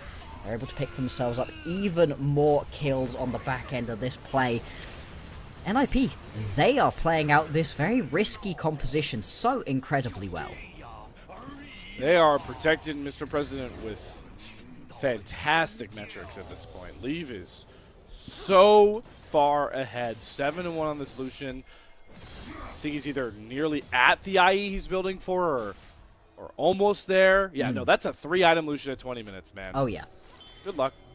100% you have got to get on top of this Lucian, one-tap him, and then maybe the rest of the fight is going to be playable. You know, that is where pretty much all of the gold advantage is going to be. But with the Nami alongside, Imperial Mandate already completed Oblivion Orb 2 to just cut through any healing that 369 or Kanavi want to use. And it's so tricky to be able to actually get there and pick up the kill as you need to. TES, they're stepping up potentially for this Drake. I would very much recommend that they step away. Do not fight for this one. And I think that's the key problem that TES have had in this game. Their composition comes online much later than this NiP one does, yet they've still been trying to make their own proactive plays. They've been trying to go toe-to-toe with NiP, and well, it's working out about as well as you would expect. Doesn't help that they've got a juicy, tantalizing, voracious Octagons staring them down that bottom lane. Everybody just tunnels on it. Leave is dropping a culling of epic proportions. That was maybe half the culling, and it was 80% of Jackie Love's health bar. Ouch. This game is just going to keep getting harder and harder to play out for NiP until they can reach those 3-item breakpoints that you really need, especially on a champion like this Azir. For the moment, we're just going to watch the Rift Herald hit that mid lane tier 3 tower. Not quite going to be able to take that one down. The next big thing, though, is going to be the Atacam. We've still got another 3.5 minutes until the Baron is going to be up and available. But Atacam got to be looking mighty juicy for NiP at the moment. And for TES, I don't even know if they can try to play into this one. I mean, nobody's at 2 items that is really impactful. Kanavi and 369, they're just not going to cut it the way they've been just grunted every time they try and go in for this Lucian. They really got to rely on the front to back of Cream and maybe Jackie Love finding a critical angle. I mean, just look at Shanji. This is bullying. This is hard to watch. Hero's entrance still gets the knockup on the Cream. He's trying to stash away. Taunt lands him, and Taunt should seal his fate. Cream gets the heal for the speed up, but Aki flashes after him, secures the kill. Cream's down, and that might just secure false lives for all of NiP. Yeah, and that's just going to make it so much harder for TES to get themselves back into this one, especially at the timing when this is going to be happening. You're going to have yourself these Atacam buffs pretty much just up until the Baron is going to be available. Crisp. Oh, no. Do you want to Crisp try and to go for Kanavi. this? Hero steal, but you're spotted, brother. Yeah. And you get close to the pit. Doiby's got your number, and he's reading it out to the rest of the fam. Crisp is juking, dipping, dodging away from a Coling, and now Kanavi is feeling the pain of tank warfare. Kanavi goes down. Voracious Octagon has picked up the one fleeting hope for TES is 369 gets solo time with a top tier 2 turret. Only when they get something. It's a little bit back for them right now, but it is still going to be a 5,000 gold lead right here for NiP with this early game composition, and the tanks are online. This is the thing, right? When you build yourself this very aggressive comp where you've got one person to try to play around and then they get ahead, well, the rest of the map is going to start eating too. And now with those tanky frontline members, there's really no way for Kanavi to be able to step up into these fights. You're at this point relying on 369 getting a miracle backline access moment where he can kill Leave. Don't even know if you're going to be able to do that, especially with the amount of damage Leave can do by just popping the ulti at this point. Or it's all going to be on Cream finding that ulti engage. But still, it's so tricky to do, and right now with the Rift Maker Leandries, you really don't deal that much damage for Cream in these one-shot burst moments. You need that extended time hitting the carries for it to really start working. And it's just an impossible game for JackeyLove to play in that entire game plan, right? I didn't even hear you call JackeyLove's name. He's on this Kaisa 80 carry. Yeah. And it just feels so unplayable for them. The false life giving full confidence to NiP as they take the inhibitor turret.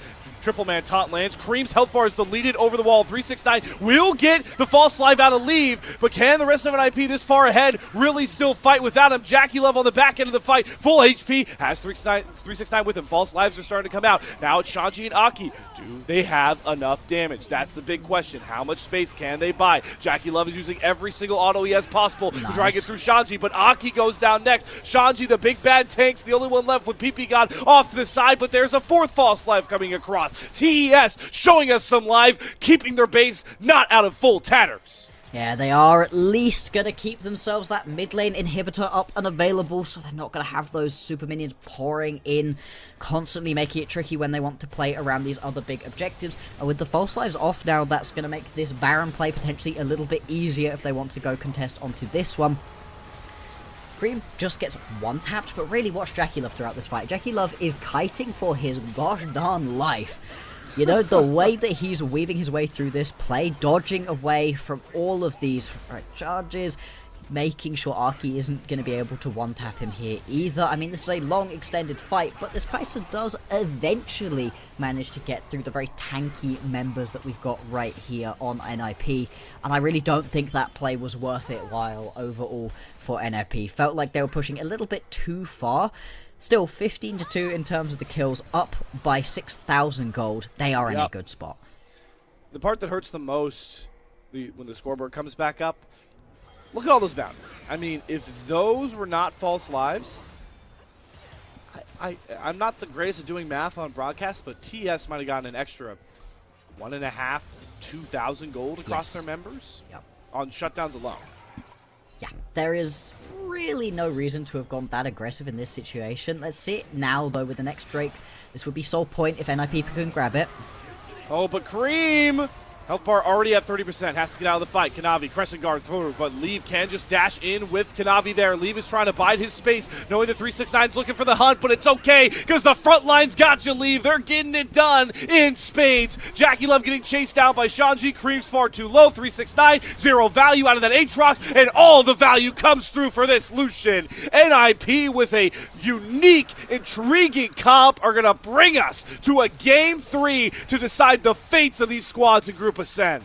I was very worried for how low range and potentially low damage this composition was going to be, but again, that early couple of kills here onto one of the best ADCs statistically we've had in the LPL this split. Well, it looks great right now. You're going to have a couple members respawning. Can you end it right here as NiP? 369 is thriving and surviving. The Ignite is not going to get the kill. Hold on. Cream Sand Soldiers stand tall. NiP, you made an illegal play there going for the end. And now 369's on the hunt from behind. Remember, there's no Leave to protect NiP now. And they're just scattering like birds out of the flock trying to survive. TES still alive. Uh-oh, and they don't even manage to get any of the Nexus towers. This is going to turn into a Baron as well. Arky is still alive, though. Can he pull off the steal to keep his team firmly in the lead of this game? Even if you grab the Baron right here, it doesn't guarantee the comeback for TES, but it is a step in the right direction. And NiP are starting to get desperate. They're teleporting into this. What does this Ninjas in Pajamas comp look like without their Golden Goose of Illusion? Aki flies in with the Cyclone, does not get into the pit. Baron secured by Kanavi. TES have 5 members with the purple banner, and they're going to grab themselves another shutdown on the way out. Do we have ourselves a classic LPL roller coaster of a game coming? Because TES will not wage war, will not go quietly into the night. They want to go home. TES, they want to complete this one 2-0, keep themselves at the top of the standings. We'll see what went wrong here. It's just over-aggressive, and the fact that you get stunned up right there. Crisp MVP performance if this comeback comes through. Getting that stun right there onto Leave, and the second that the Lucian is dead, I mean, we'll have a look at it again once we jump out of this replay. He is the majority of the team gold at this point.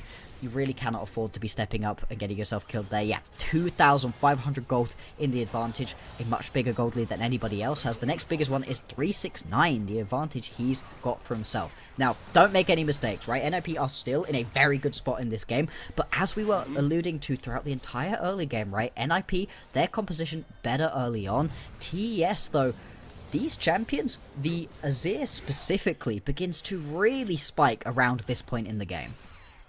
And it's still the same goal. It's the same concise victory condition.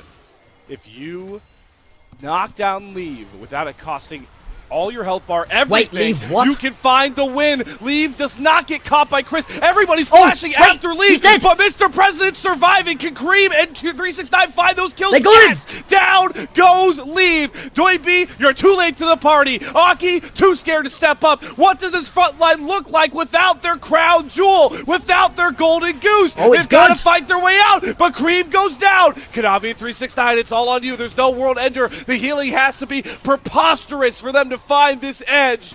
But we only got bruisers, we only got tanks. Everyone fine. settles down quietly, and we somehow get an even 3-3 fight split. Genuinely, I'm very happy with that one right here for TES. You don't lose any big objectives for that one, and you've now managed to kill Leave again, and more importantly, he had to flash in and amongst that fight. He was not able to sit and deal any damage, even though he survives for a little bit longer. It doesn't turn into him being able to hit anybody. Sure, 4 item completed Lucian, but if you don't auto-attack, it does not matter. Glad you called out. That flash is gone. Kanavi, though, burned a ton of resources to dive in there. Crisp also burns his flash, so it becomes a bit more difficult to find those critical kills on the Leave. As we get another look back at this flank of a Sentry with 369, but just watch how much is thrown at Leave just to find this kill. Yeah, so you get the Pop Blossom off that grabs Leave initially, then everybody jumps on top of him. He's able to escape out through the top side of the fight. Jackie Love jumps in with the ulti. That was a little bit of a mistake right there, I think. And then Cream, what happens to Cream right here? Yeah, that's the big question. Even the observers are looking for it. He just keeps stepping forward. He just Right. keeps stepping forward for no reason. I genuinely don't know why he steps up right there, getting killed. If he survives, then you're able to pick up those 2 kills nice and easily. Definitely not going to be ideal. Now we've got ourselves another Drake in 15 seconds time. This would be soul for NiP if they grab it. Yeah, big soul to grab. Soak in what this split has been for NiP.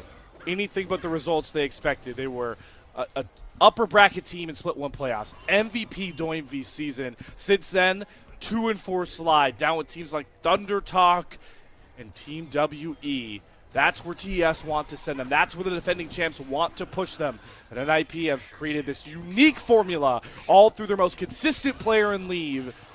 But they still have an uphill battle. They still need to find fight wins through Leave. And right now they're totally Smite fight? distracted Really? with mid-wave. And they're going to be late to this party. Kanavi on the 50-50. It's not even a 50-50. He gets the Mountain Soul. And 369. Oh my god! Flake up Jackie Leaves, Love! and he gets the knockups. Leave is down. TES are here to prosper. Gold lead be damned. Golden Goose Lucian be damned. TES are patient and just higher pedigree right now in the LPL. But these kills, they're taking a while to come across. across here. Shanji, Aki somehow still alive. Remember, they've got no Cream and Jackie left. The same problems we talked about for NiP are now rearing their ugly heads for TES as we somehow landed on a wet noodle fight again. We're playing Where's Waldo, but it's Where's Wukong trying to find Aki.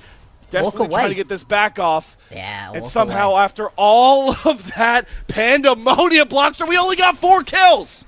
Yeah, but it doesn't matter, right? It's the main carries dead. Like you said, we are going to have a little bit of a wet noodle fight to end that one up. But watch this aggression right here between Cream and Jackie Love. Jackie Love goes flying in, so does Cream. God. That is so aggressive from them both, and it results in Jackie Love and Cream getting taken down. That's why this fight grinds to a halt. But I gotta be honest, it doesn't matter, right? You are still trying to claw your way back into this game here as TES. Just grabbing the kills that you can onto Leave and on to PP God are so important. So important. All you need in So these fights important. is for either Cream or Jackie Love to be alive at the end when Leave has died. Because Leave is the only carry that NiP have, and TES have 2. Leave Oh, he found his it! position. He's dead! There it is. The woes of Leave showing their ugly head once more. Cream sees an ankle, finds an inch, makes it a mile. And now TES, they've gotten that goal you talked about, Blockster. They kill Leave, and it doesn't cost them Jackie Love and Cream. What did we say? What did we say, Slayer? Mispositioning issues once again. And this should just be the Baron going down. Cream gets NiP. jumped. Oh my god, he's Wait, getting they jumped, get he's him? getting bouncy house, he got thrown in the air. Now Cream gets his turn to miss position, but it's Jackie Love that is still safe and free fire with this lethal tempo. Aki flies in with the Cyclone, but keep your eyes on Jackie Love. He's all the damage that Jackie. TES needs. He's the hero of TES. He's the hero of top esports, the golden 80 carry of the LPL, still finding highlights and clutch plays to bring his team big, fat W's. There we go. This is fully TES back to being in control of this game. I say back, they were never in control of this one. They have had to claw this one out, but it is not 100% on TES for being able to put themselves back into a good spot in this game. It is genuinely the mispositioning errors of Leave twice in this game now, where he gets caught out underneath the Nexus towers when they go for the greedy end, and again just then. Oh boy. Oh boy. Oh man. Oh man. I mean, these are just top. That's me. POV. That's us right now. I mean, that's me. That's me. But I want to fall asleep. Well, actually, I don't. I think my heart rate's got to be 130 right now with the game that's going on. There's no way you're getting to sleep after this one. This is crazy, and there's still a chance that we go to a game number 3. Yep. What did we say? I love it when a plan comes together, right? We talk about how bot lane are the key focuses of the game. What do we get? We get Leave with a great early game. We get Jackie Love pulling through in the later stages of this game. We talk about these amazing junglers, and Kanavi has had himself a great series, but kind of had to draw it back. And in this game specifically, what are we talking about? Well, it's an early game short-range composition with one singular damage source. If you can get it working, it rolls, and it does. The second you get caught, though, oh boy, do you not have any follow-up. And Leave is we talked about him as the most consistent player for NiP despite their 2-4 start, but the FPX series you point out so aptly, Bloxer, that he had some positioning issues. You know, misplaced flashes, not a great Ezreal game, and against a team like Top Esports, your defending champions. Punish. Yeah, I mean that one, he walked halfway up a brush a little too far, and Dead. It was enough to break this game open. I know we're on the pause right now, but this is Baron for NiP, and most importantly, once we get back there, this should be a 3-item Kai'Sa at the least, a 4-item Azir, you know, a 3-item Aatrox. This is the game state that we talked about Top Esports getting the win in. Yes. And this sort of loss, if NiP do throw this game in the end, sucks so bad, right? Even if you end up losing this series overall 2-1, the fact that you come in and you draft a unique kind of composition game number 2 and you smack TES around, that feels great. You lose the next game, not ideal. You know, you really want the series win, but we take that. We can build on this. We can build around our amazing bot lane. But to then miss position, not necessarily in any of the fights we've watched too recently, but it's specifically, I'm thinking about when Leaf steps under the tower and just immediately gets grabbed by Crisp. Great catch from Crisp to be able to find that pick there. But that sucks so bad, because what you're doing in that situation is pushing for an end that either you could totally have gotten if you don't push too far forwards with your main carry, or you just wait another 5 minutes, close this game out cleanly, and we're already in draft for a game number 3 at this point. We'll have to see. It is, you know, alarm bells are ringing for this NiP composition by this point, but even a roster, you know, composed of younger guys that have, you know, played on post OMG rosters, you still have Doinby at the helm in the middle, hopefully looking to be that calming presence, that voice to bring them home on this Galio. He's 2-2-19. Doinby has played this Galio to almost perfection to get the goal done, but it's going to take a little bit more up against the defending champion Top Esports. Watch this one again. I love the aggression from Cream. Just immediately recognizes, hey, Leave is so out of position here. Let's just go. And then they're able to turn this one around to the Baron and just bait NiP in. NiP still trying to fight this one, despite the fact that they really don't have any actual damage left up and available to them, and they do get Cream. Between all of these tanks, you can eventually get somebody down, but really, it's about JackeyLove. You were highlighting it midway through this team fight. Yeah, he's got no mana, but it doesn't matter. Full health, auto attack's going to be hitting like trucks at this point. And the fact he's able to just sit there and do what he needs to is exactly what TES want in this situation. They're now up by 2,000 gold. After being down by gold the entire game, the gold graph is going to fall off a cliff for NiP in this one. Me neither. It's going to be very fun to watch. And now they're going to be only down by 1 tower. It's going to be 6-5 towers right now. TES, they are in a great spot to be able to complete this comeback. Aki is about to go try and either... Is this just a red buff steal, or is this an attempt to take the mid lane inhibitor? Because if it's a mid lane inhibitor to take, that's crazy. Or like the deepest flank known to man. No, he's just gonna take the red buff. All right. What? I do want to catch up. I do want to catch up on some of these items that we talked about for TES. So we do have a nearly 4 item Cream. We do have a 4.5 item JackeyLove, who's getting some AP in, but I want to shout out 369 for this 4th item. Randuin's Omen. Perfect into Leave, knowing the crit Lucian. One person that you're worried about right now. Stop him from being able to do the damage. Exactly, I like that. I would also like to call out the fact that Cream has decided to not go for a Nash's Tooth build right here. So he's very much about the big ulti, dealing some big chunk damage, but not necessarily about being able to just sit and hit. That's the job of JackeyLove in this game. OMG is teleported in with his big Banshee's Veil. Leave, drops the Culling. Kanavi immediately responds with the Crescent Guard. So the Culling damage is going to be nullified, but a bubble does hit Kanavi. Gets to safety by this point. Cream! Tries to find a window in, but it's Cream to pick off Leave. JackeyLove flies after him, but Leave is getting so much healing from the Navi. JackeyLove has to go into the stasis. Leave survives. JackeyLove cuts him down. He's just built different. Finds 2 kills. But on the wayside, on the backside of this fight, with all the attention on Leave, and NiP reap the rewards, and yes, it's only 369, and it's Mountain Soul to the Giga Chad frontline team. Oh, the fact that JackeyLove's able to pick up that kill on to Leave saves this game from being over, from sending us to a game 3 a full 15 minutes later than we otherwise needed to. But the fact that the Mountain Soul goes down, you called that out.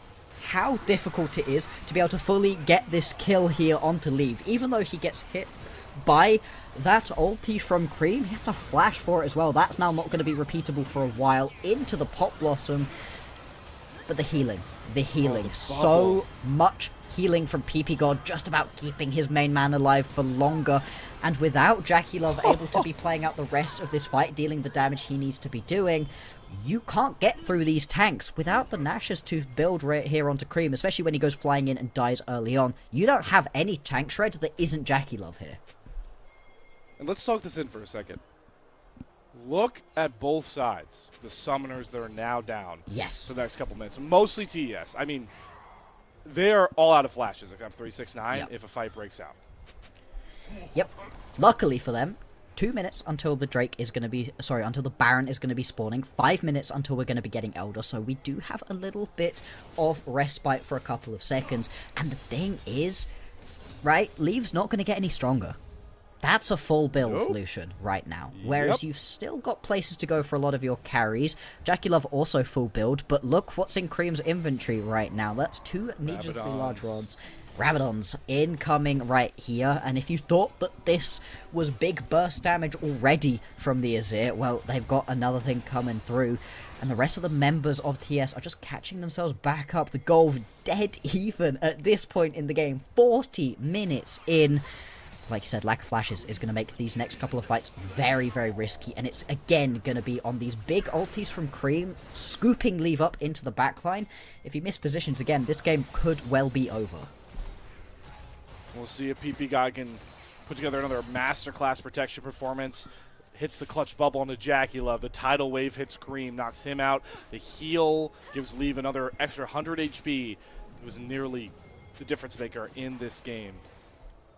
Got to keep your eyes and give credit to the PP God as the bodyguard, the number 1 bodyguard to Mr. President. But yeah, like you said, this game should slow down to a stale's pace because I think Top Esports want to try and see if they can get some of these flashes up before the Baron spawns.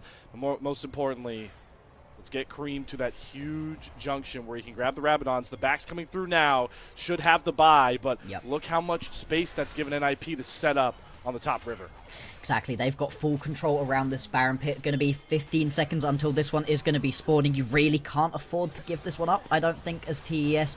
So can they find that moment? Can they find that fight? That's a very early use of the culling right here. Relatively short cooldown at this point, but the fact you don't even get that Crescent Guard out of Kanavi makes that a small win right here for TES. With the game on a knife's edge, that's exactly what you need. I think he's on top of the red buff as well, so you get red buff on all these members. Kanavi should be able to heal up to relative proportion. Yeah, he's back up to about 90%. 369, hello. I mean, this guy's in the savannah right now by himself. And little does he know, there's a pack of lions that is waiting to jump on him if they find him in their home. He sneaks out to safety this time, but the cat and mouse game is on. Oh yeah, very much so. But the recall's actually going to come through, potentially needing to re-up those pots that NiP are going to have running right now, and it does mean that you get to step up a little bit further here as TES. 369 going to attempt to steal away this red buff. Again, small margins, but when you've gotten to this point in the game where you've kind of been outscaled. Does he get it? Does he get it? Please, you don't need to die Doesn't for get it. Okay. It's fine. It's fine. Not getting it is, yeah, fine, as long as you don't die in that situation. He is going to go back to base, does have the teleport. 2 minutes. 2 minutes until this Elder. It could come down to an Elder flip if we don't get the Baron flip first right now. A lot of recalls happening right now out of TES. And remember, this Baron will melt. This is a game that will define the Rumble stage. Oh, yeah. If NiP fall to 2 and 5, 42 minutes in. Oh, it's so fast. It's still the same gold. Baron melts like butter right now. Kanavi has flash. Build Lucian, but can Kanavi find the Steal of Dreams? NiP don't even want to risk a 50-50 knowing he can fly right over the wall. They're trying to Leave in a position to put out the damage, but remember, this is a low-range Lucian. One misstep, one misclick, one misdashed, and this game is as good as done. You saw how fast it was able to melt. Kanavi cannot at this point afford to get chunked out or lose. Kanavi's just now getting back into his jungle. 369 trying to find the flash, the flank. All the flashes are back up for Jackie Love and company. These carries are here, and NiP are once again too sheepish to commit towards 369, the flank of dreams. Where is he? That's the question. All right, he's still camped down that brush. That one ward might prove pivotal for NiP to snuff out this flank, but they're just so antsy. Leave really feeling the nerves. That's the culling back down, and this time it only costed a Cream Azir dash to get away from it, Bloxer. Yeah, exactly. You don't use anything for that, really. It's not going to be back up very soon. 369 again. Man. He's got this flank Is this going. the moment? When does he pull the trigger here? TES are getting antsy themselves, looking for the angle in. Is it going to be the Pop Blossom? Is it going to be the Emperor's Divine? No, it's the engage on the Cream. Flashes away from Aki. That's Hero's Interest. And Cyclone down. Two ultimates are coming off the table for NiP. Leave immediately leaves the fight. He's completely separated. BB God's down. Leave is sectioned off. 369 says, no, sir. You will not find yourself a series win. TES are just a cut above. Championship pedigree showing itself on the main stage. Oh TES crawl all the way back, down 7k gold to shove a 2-0 down the throat of NiP and send them to the bottom of Group Ascent. A devastating loss right here for NiP. They had this game firmly in their grasp.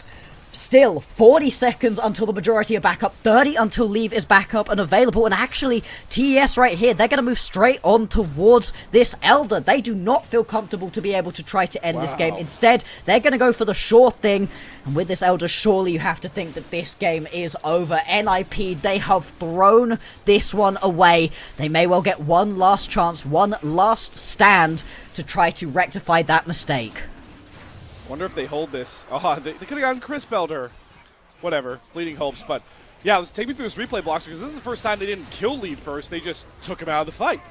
You take Leave out of the fight, and it doesn't matter if he's dead or if he's just not allowed to hit anything. 369 on the mighty flank that we saw just chases Leave around, and the key thing is that PP God does immediately get taken down, which means you can't get all of that healing through that Leave needs.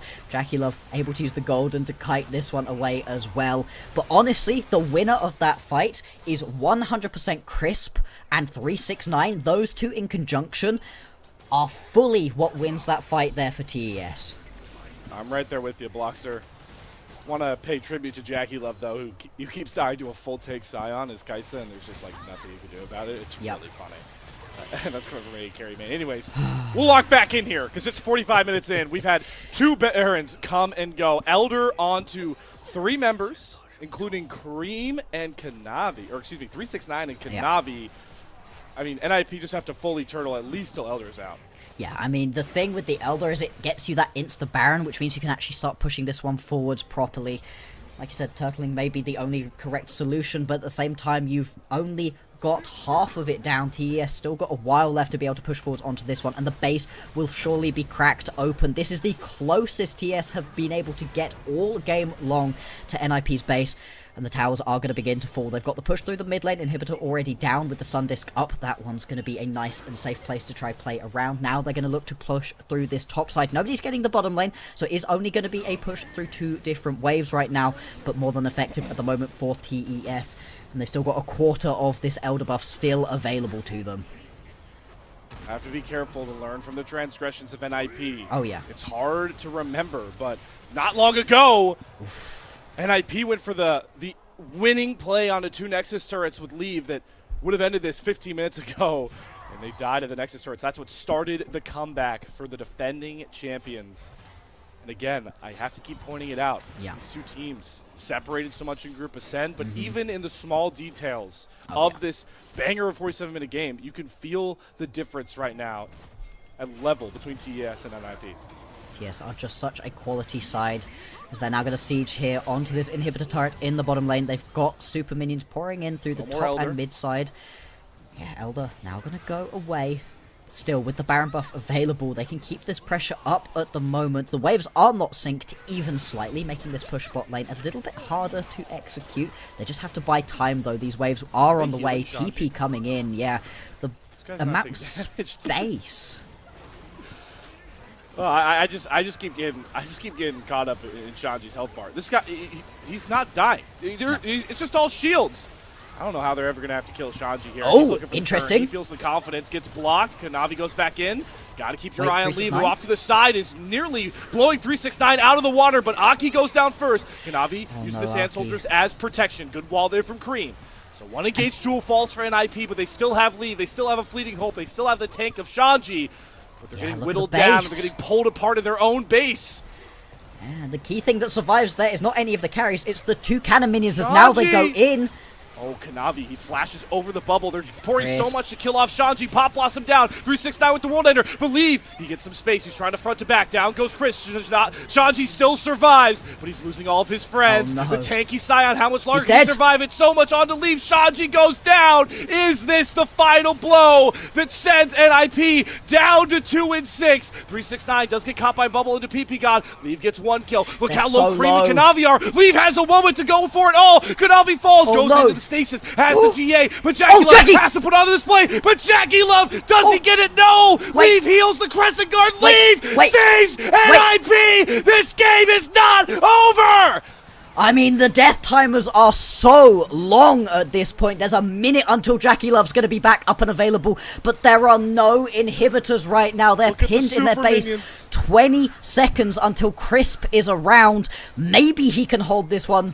I don't think you could go try push for an end at this point. We're going to get another last stand. How many times have we said this? And for how many teams? Who wants it more? Both of these teams have had a win in sight. Both of these teams have absolutely thrown going for the Nexus turrets. Yes.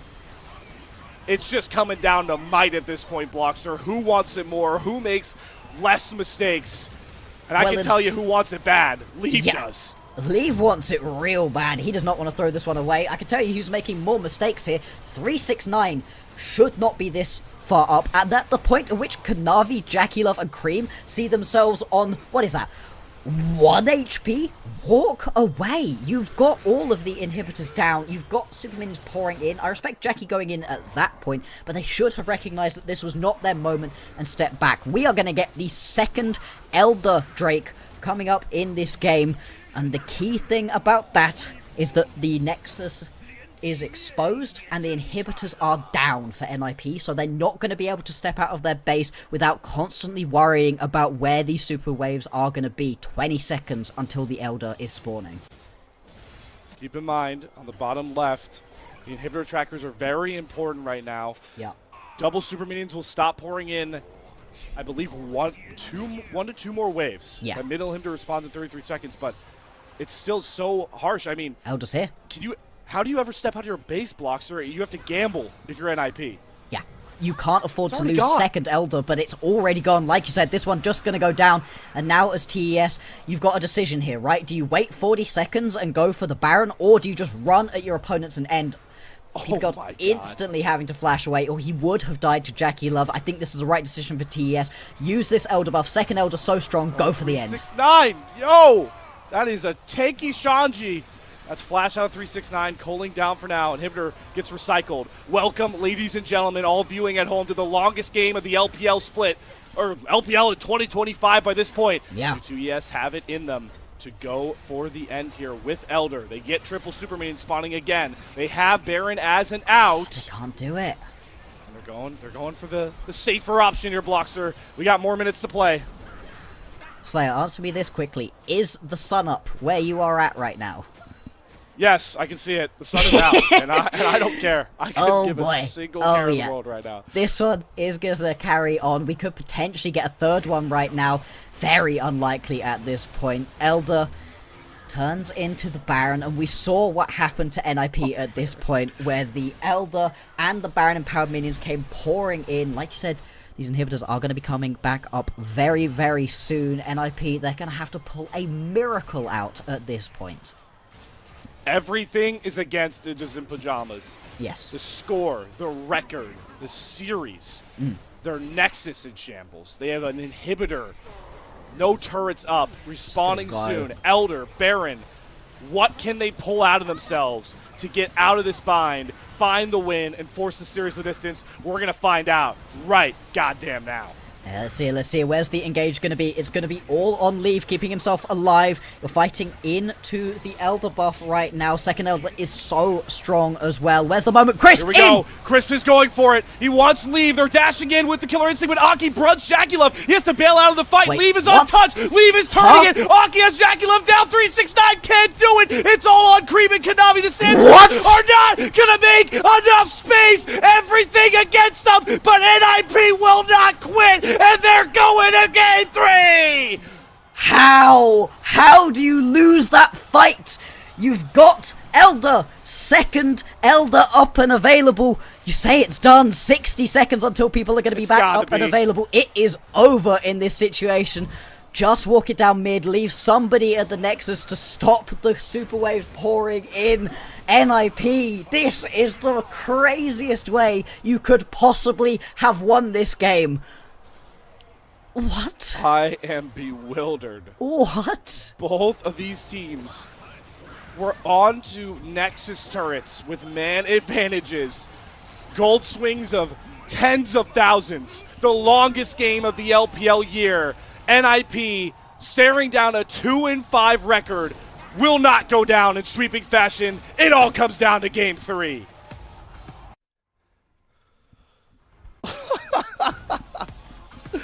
We're not done, Bloxer. Woo! I don't really have words anymore for you No. guys. I used a how lot do of you them across the course of the last hour. hour that we were in a game, including Yeah. pauses. Okay, Woo. okay. So, NiP did not deserve to win that game, and neither nobody- did top. Yeah. No, that was an FF. Shut it all down. What are we doing here? Winning that fight when your opponents have got themselves Elder. Second Elder is crazy, but that is both teams being overconfident that they can go end, stepping up in situations they had no right to do. And in the end, we get another game. And you know what? I'm happy that we get another game, but I am flabbergasted at the way it ended up happening. I'm scared, Bloxer. Like, there's no way. There's so little way that Game 3 is gonna live up to this. No. Like, what if we just go to Game 3 and Top Esports wins in 22 minutes? Yeah, Like, they that's just, what I like, think is demolish going to them. happen. Genuinely, I think Top Esports are about to walk their way back into their green room. They are about to get the biggest dressing down any team has ever gotten from their coaches, and then they're going to go out and they're going to smack NiP into the floor. And everybody who is in North America is going to be questioning why they're up at 7 o'clock in the morning. I don't even care about that. I don't even care about this point. I mean, that was absolute cinema. What a game! And I can't wait to see these stats. Oh, yeah. Like, get ready to see the craziest gold graph you see in the entire year. Here it comes. Whoa! Holy moly! 7,000 up, 9,000 down, and you still lose that game. That's 60,000 damage for Shanji. That's 71,000 damage between Leave and Jackie Love. This is nuts. Shanji actually kind of played that game cracked. Like, I don't know. Shanji is actually player of the game, by the way. I think he not might kidding. be. I mean, I can't give it to low-key, like, Leave after that misstep. Like, I want to see this one replay because we focused on during the Nexus play, right? Like 369 grief chasing Leave into his fountain. But I want to see it back because I'm pretty sure Shanji's zombie is the reason that all three of those guys Are so low. Yeah, HP. Yes, exactly. Shanji had a, I wouldn't even say bad early game. It was just the early game you expect between an Aatrox and a Scion, Like, that's what you would have expected to watch. As thank you very much, production, for giving us the full view of this, because, God, we need to break it all down. But once he got past the early game, isn't ideal throughout as a Scion. As soon as he got a little bit tanky, he was a menace throughout these team fights. There were so many team fights, right, where Leave and PP God die, but it doesn't matter because Shanji's just in the backline chasing kids around the block. Even when he dies, you're still annoying at that point afterwards. Genuinely an insane game. And I think, is it this point? Yeah, it is. It's Yeah. this one. So, your eyes are going to gravitate towards 369, who Don't. is going to chase down Leave. I implore you to watch Shanji instead. He dies. Watch cool, the zombie. turns around, it just beats Kanavi then beats Jackie Love to the point where he Gets sets Jackie up, Love's. Jackie Love takes a takes turret a shot. And power goes shot. into- My lord. I genuinely don't know who they give MVP to in this one, because, like, simultaneously, everybody deserved it, and everybody inted at some point. Like, that's the only way games go to an hour long, is when everything's wild. Now, this is their last team fight again. What happens here? I mean, Aki actually just fully chases down Jackie Love, and once Jackie Love's dead, he then gets on top of Cream. Nice buffer as well. Oh my god, Aki. To be able Does he to get player of jump the game off through. one fight? Maybe. I mean, it's the fight that wins the game, right? It's the last moment that we see. That's genuinely an insane way for that to have happened. There are so many more normal ways for that game to end. That game nearly ended in 25 minutes, Slayer, and it was 55 minutes in the end. They couldn't even show the replay because they had to show all the crazy fights after. But like this, when NiP had the 7.5K gold lead, Yeah. the first time it dropped was because they died at the enemy nexus Enemy turn. nexus. 28 minutes. Leaf steps up thinking he's invincible, gets tapped, and then they kind of get the pullback, and everybody's like, haha, maybe. Okay. I mean, I disagree so hard. I think that it is fair to give him this MVP up until 23 minutes into this game, and then he inted almost every fight from that moment on. He does then pull it back. I get it. I do. I just... Yikes. they drafted the comp around him. He puts up 71k Yeah, damage. Fine. I get it. I I see respect it. the Shanji love though. I mean that Scion was ludicrous. Shanji But, love, the PP God love, like, I don't know. I feel like everybody had their good and their bad in that one. Still, though, you're right. He was pretty insane to be able to put that much damage down. And the way he played the early game was truly impressive. Truly impressive. That is what I would label the throws of this game, but most importantly, the resiliency of ninjas in pajamas. You just watched the longest game of the LPL year so far, with the biggest gold lead throw from TES. But they're champions for a reason. They're resilient for a reason. We are going to go to an intermission here. I'm going to pack 5 billion lozenges, and we'll be back with you for the final draft of the night. See if top esports go to the top of Group Ascend or Ninjas in Pajamas fall further down. We'll see you guys after the break.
Ooh, and breathe out, everybody. We're back. We're calmed down for now, and we are going the distance after the longest game of 2025 in the LPL. Ninjas in Pajamas proved to be the most resilient team in that game, but the task is not over, Bloxer.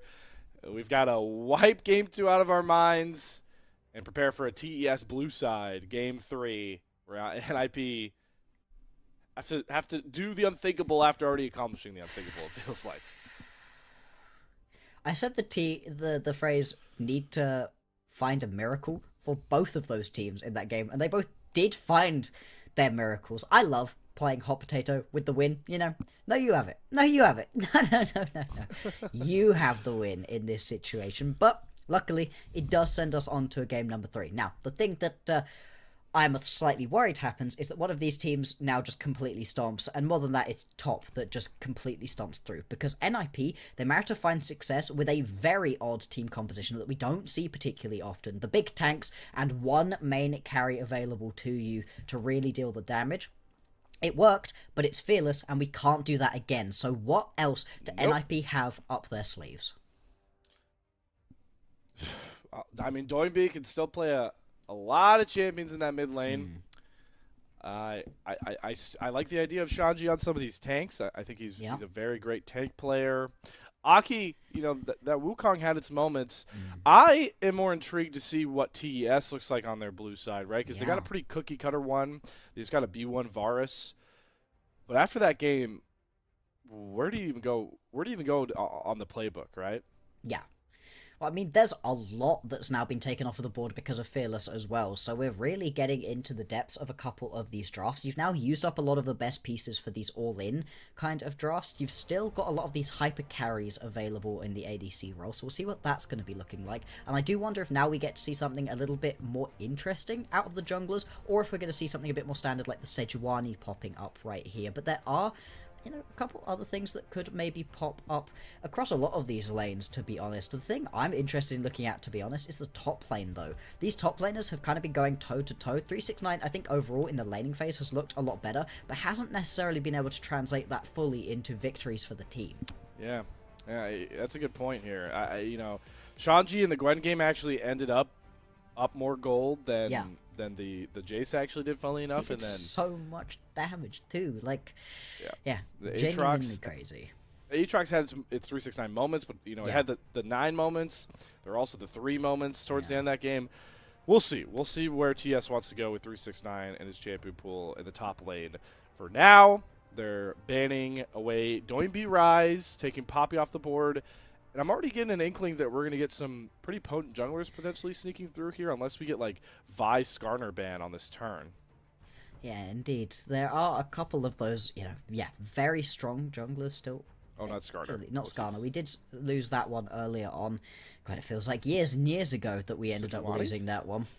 Sedge is available. I think that's kind of the best in-class jungler still really left available, unless, of course, we do see the Vi be allowed through right here. Would be a little bit risky. In fact, it is just going to be the ban right here onto the Yorick. Get rid of that one. You don't want to have the game state changed up all of a sudden to something you're not necessarily particularly used to. Completely different way of playing it is alongside that. And it is going to be the Vi going off of the board right here. So, Sejuani available for either of these teams. Very strong in the meta at the moment. Works in a lot of different good compositions. And actually, the Sejuani Yone is available if you want to pick that one up for yourselves. That's something we've seen banned out quite a lot. NiP can grab that combo right here for themselves if they want it. You took the words out of my mouth, Bloxer. I feel like that's a very obvious turn. But this is an NiP team. I'm not saying Doinby can't play it, but you know, Sejuani Yone has worked really well for teams like Top Esports. I think Kanavi and Creep can play it very well. You know, I think BLG can run it very well on top of that. But I don't think of Doinby as like a big Yone guy. And they're putting a lot. They are already marking this game as Aki, we need you, buddy. Leave. Yep. Take a break.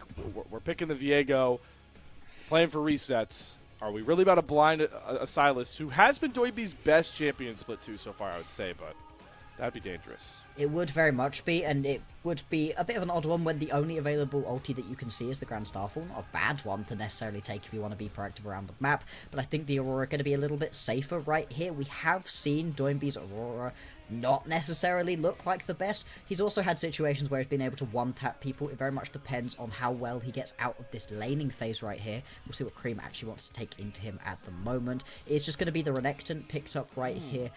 4-3-6-9, blinding that one early on. Now, it's got a lot of decent matchups for itself. This would be very funny if you take this one here. I was curious. Also, the one like adage of picking Silas is you can now like dare an Alistar pickup because well, Alistar's gone. Dude, I don't even remember Fearless. I'm pulling a 369 from last draft where I forget what champions we can't pick anymore. Ahri's going to be locked in. Ahri Aurora, pretty classic LPL mid lane matchup. And this is what I like. Let's get Shanji on. This guy doesn't care if he loses lane. He's just looking to be a tank menace, and he's going to allow for another NiP comp to be pretty potent. Now he's going to allow for an NiP comp to be pretty potent in the late game. We get Ornn augments, boosting up that Viego, frontline tank, making some of a team fight comp for NiP. Absolutely, and NiP, they have been finding some decent successes during team fights, at least in the early stages of the last couple of games. Later on, it's been a little bit trickier for them to do, but right now their composition has quite a lot of late game scaling you can play around. I very much like this ban of the Jinx here from TES. I think the Jinx would have rounded this composition out incredibly well, giving you such a potent late game availability.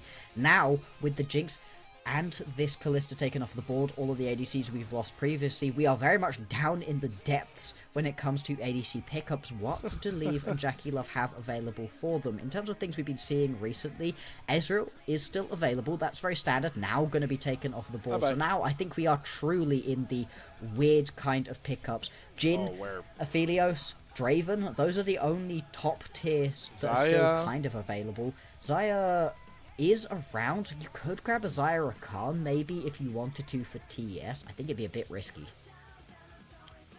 Oh, please no, Mel AP carry. Please. Mel DC. I mean, we've seen it. I mean, I had to watch him from Waka at one point, so it's real. Okay. The Leonis could come across. Oh, Ashe Braum. Yeah, that's a big thing. You know, the TES in their last series, they finished off a series win with Jackie Love and Chris going to Ashe Braum. We talked about their playmaking ability. We haven't had Jackie Love on a champion that can. We haven't since last game we didn't get him on a playmaking champion with the Kai'Sa in that way. He did a pretty good job on the Varus. So they're gonna go Ashe Braum immediately though. Bloxer, you're putting a lot of the damage eggs in the 369 basket this game. Oh yeah, you are. You very much are hoping, at least in the early stages, 369 is able to do his thing, get aggressive with this one. But of course, there are a couple of champions you can jump here relatively effectively. Aurora, especially pre-6. And it is going to be that Ziggs locked in. Yeah, we were really running out of great ADCs to go for, so go towards an APC instead. Leaves Aki as the only real AD damage that you've got for yourself on NiP. Risky to do when there is a Braum, when there is a Renekton. Even the Pantheon here can get pretty tanky. Might be a little bit of a worry to try to get through those. Still, it's a well-rounded composition overall for NiP. I think this is the closest I feel this matchup is from draft of the series. I really do.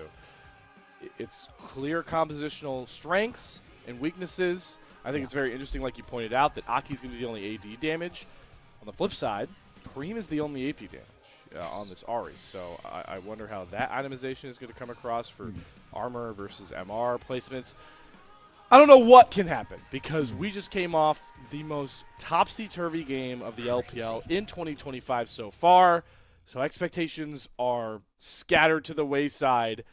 But what we know is that once we get onto this rift for Game 3, one final time tonight, either NiP will get a clutch win over a playoff lock team right now in Group Ascend and Top Esports. The defending champions, the one that knocked them out of Split 1 playoffs. Top Esports will cement themselves at the very top of the LPL for now and send NiP back down to the depths. Two realities, two scenarios. One must become a reality as we head back to Summoner's Rift. Let's see it. I want good League of Legends, and I want no tech pauses from my games in front of me right here. As we jump onto the Rift right now, very different compositions between these two teams, right? You've very much got a pick-based composition out of TES, whereas NiP are going to be far happier to play these in a more front-to-back style. They're going to have great control over these choke points as well, especially with the Ziggs. Let's see which of these two styles can prevail here. Already, TES looking to get a bit aggressive, going for some wards. Chris trying to get value out of those Braum brittle passive stacks. One more auto. Leave will be stunned up. Jack11 Creamer here. Green starts the charm, so Leave does have to flash under his 2-2 turret. Did they get him? Follow across the fade away. Q from Chris. He earned that kill, and he sings it home. First blood to your defending champions. The team chance hadn't even ended, and you're still going to be able to pick up that first kill. This is what we were talking about, right? There's a high possibility that TES are very annoyed at themselves for losing that previous game. They won't have wanted to have gotten so far behind in the first place. Then to throw the comeback they had worked so hard for. Not going to be happy about that one. And getting that initial kill is actually going to be pretty impactful because you do get the reset out of Chris, but this isn't going to be Shadow Gold that you've technically got in your inventory but can't really use. He's actually going to be able to get back to base here with the boost. So that's going to make this Braum Ashe that much more oppressive during the early game. We stressed it once we got into this matchup that the bottom lane would be the highlight to watch, and it has not disappointed. Leave an MVP performance on the Lucian a game ago. But Jack11 Crisp have been so powerful, so hard to budge in lane, and they've got themselves the most prominent 2v2 lane, maybe in bottom lanes right now in the meta. The question really becomes, what does the rest of the map look like here, especially knowing our junglers are mirrored on their clears. Aki will arrive towards the bot side, with Kanavi working his way back towards top. Now with the split map right here, it'd be interesting to see if we actually get any early ganks going down. Kanavi is going to be spotted out. Good ward put down by Doinby means that there's not going to be any surprises about where the jungler for top is going to be at. Should be the same sort of thing spotted very soon for Aki. He's got himself a ward right now on his Gromp. So with these junglers heading around on opposite sides, no real gank opportunities that early on. It's now going to be on the lanes to do what they do best. Mid lane, very rare to get solo kills there at the moment. Same sort of thing top lane, although we did get one in game number 1. It's very much bot lane where I'm going to be looking for some potentially explosive plays. Oh, there we go. The explosive satchel throws JackeyLove closer to Leave. He burns Cleanse for now. Holding on to that flash, though, is Braum. Brittle passive stacks bailing out JackeyLove, but Oh yeah. nerves really shown on both sides of this bottom lane matchup. Yeah, despite the early kill that you were able to get onto Chris, JackeyLove now going to have to go back to base at a very inopportune time. Should be able to get back without losing too many minions, but he is going to lose a little bit of both XP and gold. Not ideal this early on, not for this kind of pick composition where you're very much reliant on your Ashe to be that main damage threat onto things like Shanji and TP God, who are just going to be doing so much work with their tanky champions here. And with the threat of the ornaments in the later stages of the game too, TES, they kind of need to get a shifty on with this one. You really don't like scaling into the late game with a Pantheon jungle. It's true. They are definitely a ticking time bomb comp, but they need to make sure to not get too impatient. This comp, like you mentioned, relies a lot on the ultimates. The Grand Starfall, Gentle Crystallized Arrow. Those are the big ticket items that are going to allow them to start looking for pick plays to try and build up on that kill lead. But looking forward to this next window. First Dragon is spawning under a minute. Grubs will follow a minute after. We'll see where the priorities lie for both these teams, because as much as the LPL loves Grubs, neither one of these teams are very much about side lane pressure in this one. Much more about going toe-to-toe, either with the picks or with the actual straight-up 5v5 team fights that NiP are more going to be looking towards. And so, with the Drake spawning in just about 20 seconds time, we do currently have Kanavi in the area, and his bot lane can attempt to establish a bit of a push. They need to be careful with that, though. You don't want to step too far forwards. We've seen what can happen if Leaf manages to land one of those satchels. It might actually be a gank, though. Kanavi going to get in here unspotted right now. Navi, the first team jungler right now in split 2, looking to make his mark. Gets the stun, looking for the Braum passive. There's no flash on Leave, nice. And he goes down once more. Kanavi earning the kill, singing the kill home. 2-0 up on the kill count in the name of Top Esports. Really unfortunate there. NiP just lost track of where Kanavi was in the jungle. If they knew where he was, they would not have been that far forward without any vision behind them. Instead, just stepping up, thinking they were close enough to their tower to be alive. But it's a really good timing as well on that gank, because it's just before the flash comes back up for leave.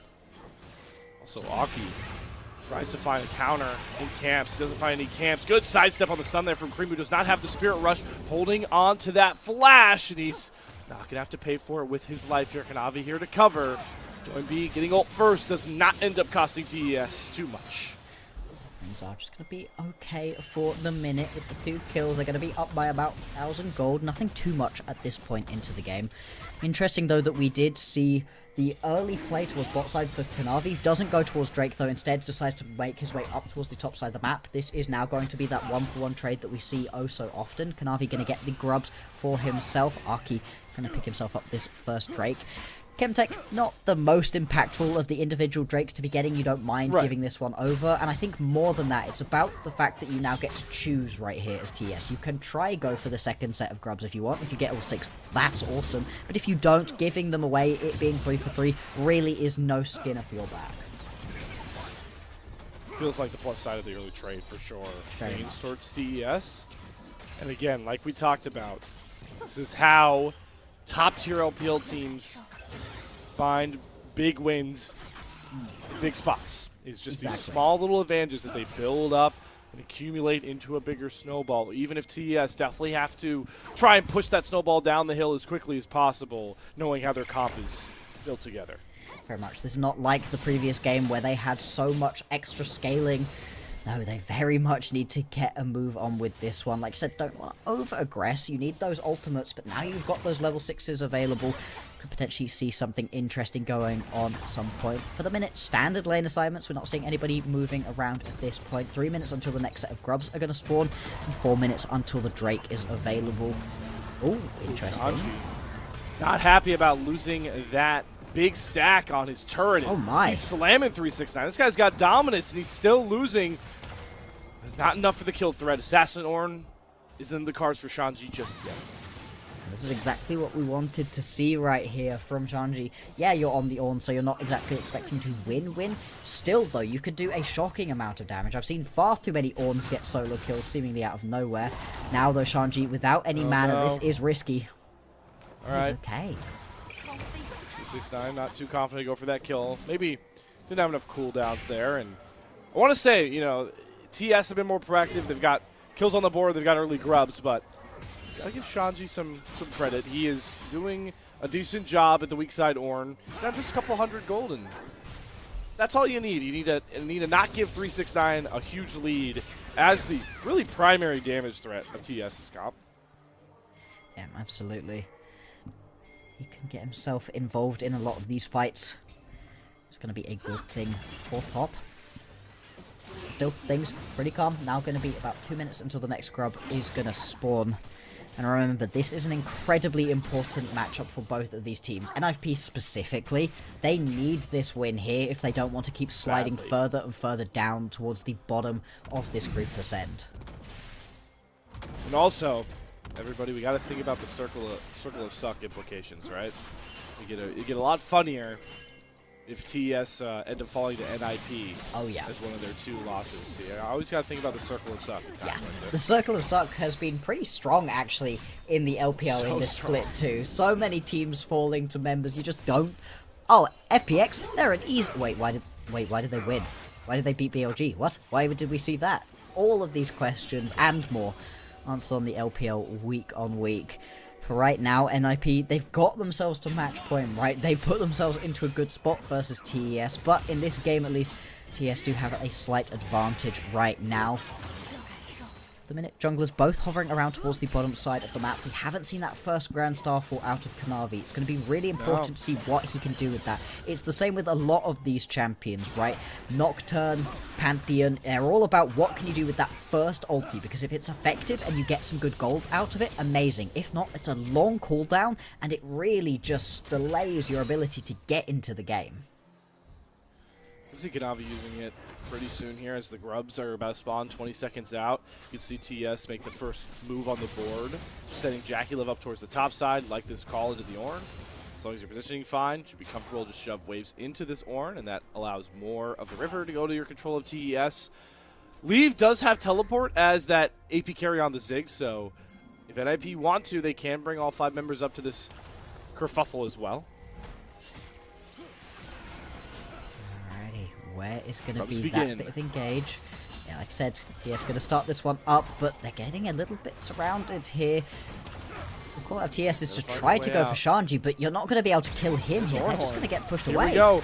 Doinby pulls the trigger. Between Worlds going to slow everybody up. Kanavi going to block a ton of the opening damage. Chris gets a good Glacial Fissure down. Kanavi looking for the turn. They have teleport coming through. Reinforcements are here, and it's 369. The big bad Croc looking to mess up NiP. Gets a ton of damage down with the Call of the Meek, finds the kill, and TES are just wiping the floor with NiP. They didn't need that big-time Grand Starfall. They've got the big-time Big Grand Croc. I'm running out of adjectives for TES and 369, but it's 4 kills, count them, to stack up for a big-time lead for your defending champions. Yeah, Leave, the only member to not get caught in and amongst the maul of that one, is just going to use the ulti here to clear out the wave, stop this top lane tower from falling. That plate's still going to pop, though, and TES, they get themselves a massive advantage off of that one. 3,000 gold in the lead. The grubs don't even fall off the back of that one. Arky now going to go towards this Drake for himself. Potentially, we'll see if TES want to go re-engage around these grubs.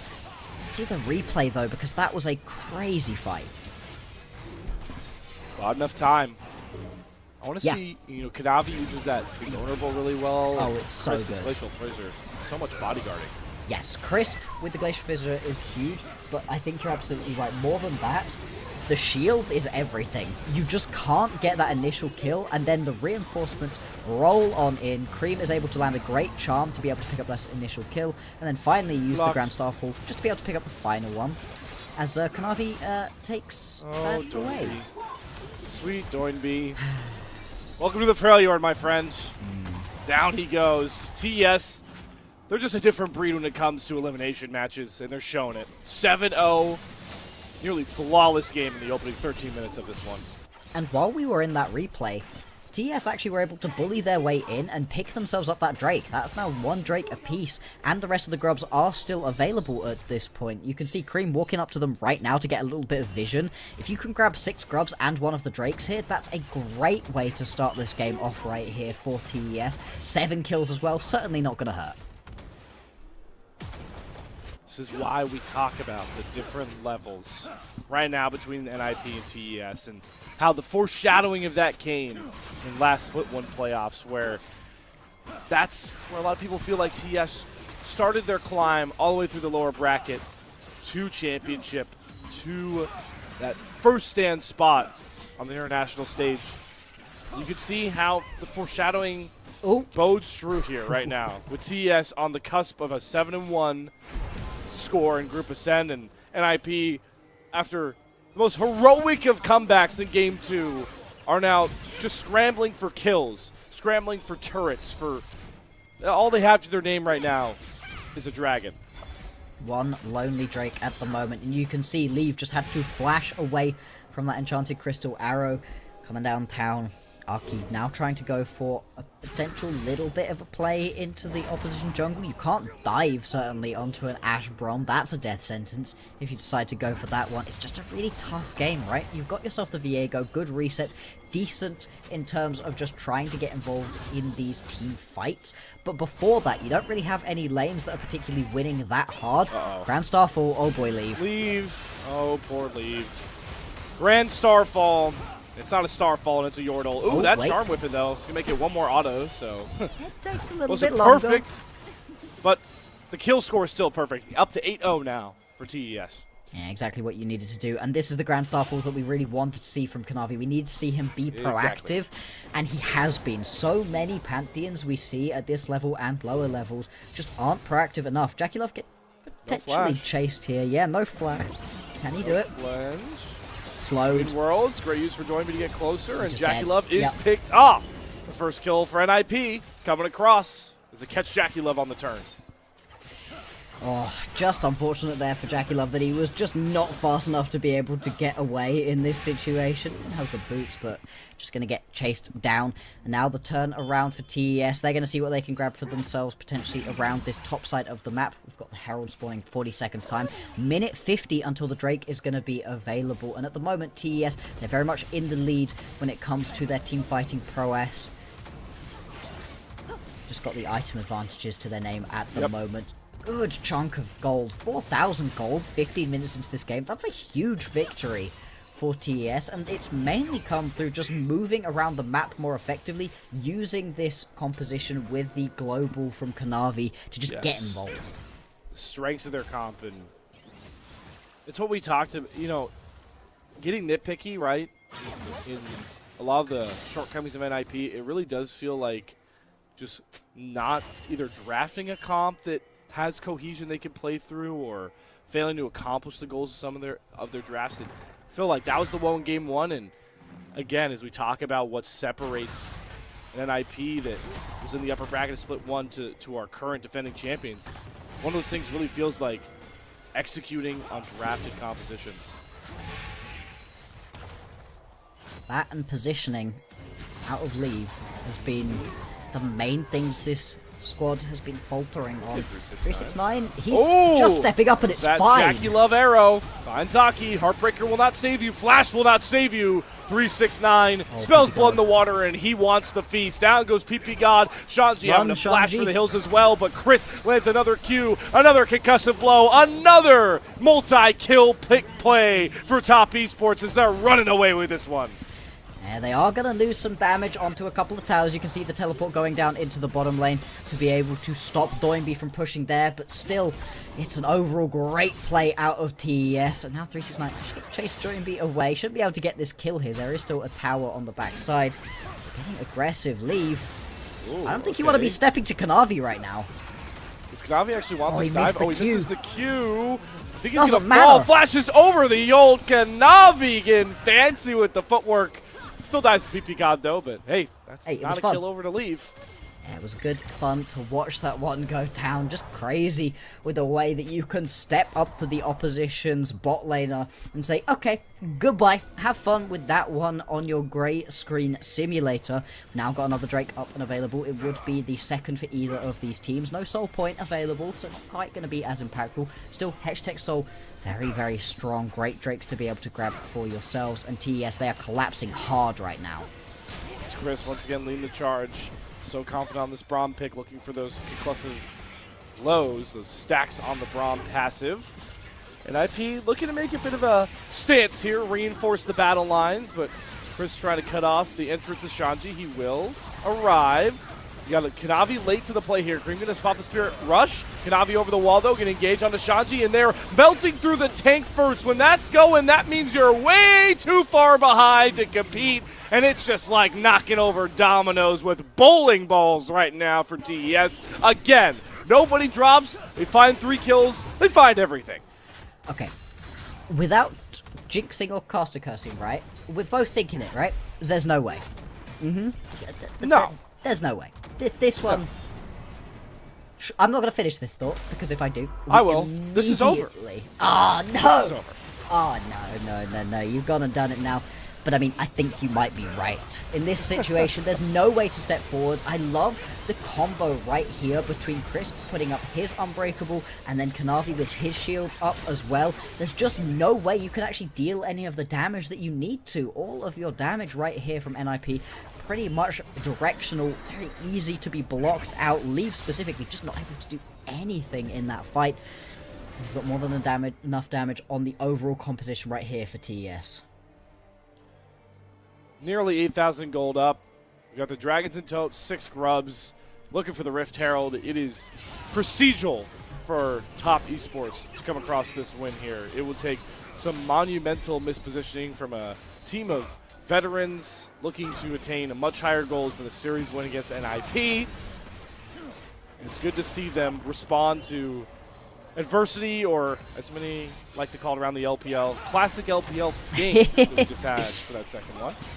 Oh yeah, that's exactly what we have come to know and expect from the LPL. Oh, this sucks. This is a hor- Leave is paying for the sins of having a good game previously. This is... I think he lives here, 369. actually. All right, slice and Okay, dice, never Heartbreaker. mind. Wow, all right. Wow. Well, kind of manifested that one. That is a gross misposition for 369. Rocky, don't get too big for your britches now. Between Worlds comes across. Oh, Got to the back Cream. line, but Cream just popped in, had to say hello, and more importantly, goodbye to Ninjas in Pajamas. Nearly dies to the turret there, hunting down Doinby, but the turret drops. Shanji and Doinby soon to follow. Chris great survives. charm. Hits for Cream. Wait. Doinby, though, actually ends no. up fighting the kill there. Seeks out.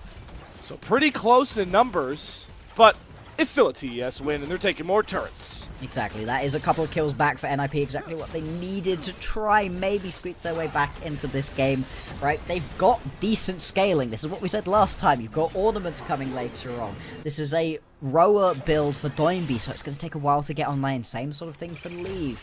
We're getting there. 2 items completed, and your opponent's composition should fall off pretty hard soon enough. Still, though, they are wrecking at the moment. I love this from Cream. Straight overall, picks up those 2 quick kills. Isn't quite able to finish the kill onto Doinby by the end, but at least stops Doinby from being able to do any return damage and keeps the rest of his team alive to be able to pick up this tower, grab the kill onto Shanji, and just overall turn this into a TES team win. TES team win. We've said that a lot of times in this game. We've also, in the series, see 369 of these sticks and arrows a couple of times. Luckily, Yeah. Cream is here to teleport in to cover him. Oh, Astro not going to land. Here's a Grand Starfall. Shanji, you are flashing out when you thought you had a man advantage. You never have the man advantage the way TES are on the map. No, More. here comes... Hold on. Crisp. Easy dash on out of it. Yeah. NiP have to be careful to push any further without the help of the Oranhorn. Absolutely, and 369 putting great pressure down into the top lane, which draws a couple members away. If they'd have stepped any further forward, could have been going down. I think he's now going to die for that. Yep, he stuck around a little bit too long, really needed to just turn around and book it away the second that we saw a couple members from NiP leave that play in the mid lane. And now that does mean you're going to be down a member around this potential play at Attica, and you can see pings going down. Teleports coming through as well, and Grand Starfall was used by Kanavi earlier on. He's in the top side of the jungle. He's got a long walk to come join up for this fight. And we got 369 and up in 20 seconds. He has teleport, but NiP are not going to commit here. Desperation definitely going to play a factor in all of these moves, but they just don't feel confident even 4v5 right now matching TES unless they come playing their own jungle, but maybe using their own jungle loosely as a term at this point. Yeah, I mean, technically they own it, but they really can't step up into this one in a lot of situations. You can see right here, Cream just stepping forwards, not really too worried about getting jumped. And there was also, yeah, the Atakan going down between Jackie Love and Kanavi. That's why Cream and friends are stepping so far up, just to buy them a lot more space. Going to be able to grab all of this XP advantage from the petals. Also going to help out with the drakes that you've already gotten and the potential for more 6 grubs too. This is overall a great time to be able to get yourself a Ruinous Attica. More XP gains. You can see the level differences across the board are starting to build up. Mainly Kanavi is 3 levels up right now on Aki. That is a very big lead. He is up 3,000 gold also, as NiP are just left to pick up the crumbs that TES leave. They're now on Hextech Soul Point. They picked that up, 1 up, no contest. Now they'll set them sights on shoving more waves into position and seeing what picks they can find with their Ash Arrow Grand Starfall combination. Like I mentioned earlier, it's procedural for this composition. It's a given. The TES come away with this win, barring anything crazy. They are starting to get picked off on their lonesome, but Crisp is a hard target to burn through. They're committing a lot of ultimates. That was Solar Flare between worlds a lot with the Heartbreaker as well, but it is another pick to Ninjas in Pajamas. Yeah, it is something. It's a little bit of gold back. Let's see what TES can do on the backside of this play. They are going to at least be able to get the Rift Herald to charge into this tier 2 tower. Should be able to take it down with all of the Void Mites available to them. Potentially try to ride the Herald away and said, no, just going to let that one die. So it is going to be a trade of support for tier 2 tower in the bottom lane. I'd say worth overall for TES. They've been able to extend their gold lead now to about 9,000.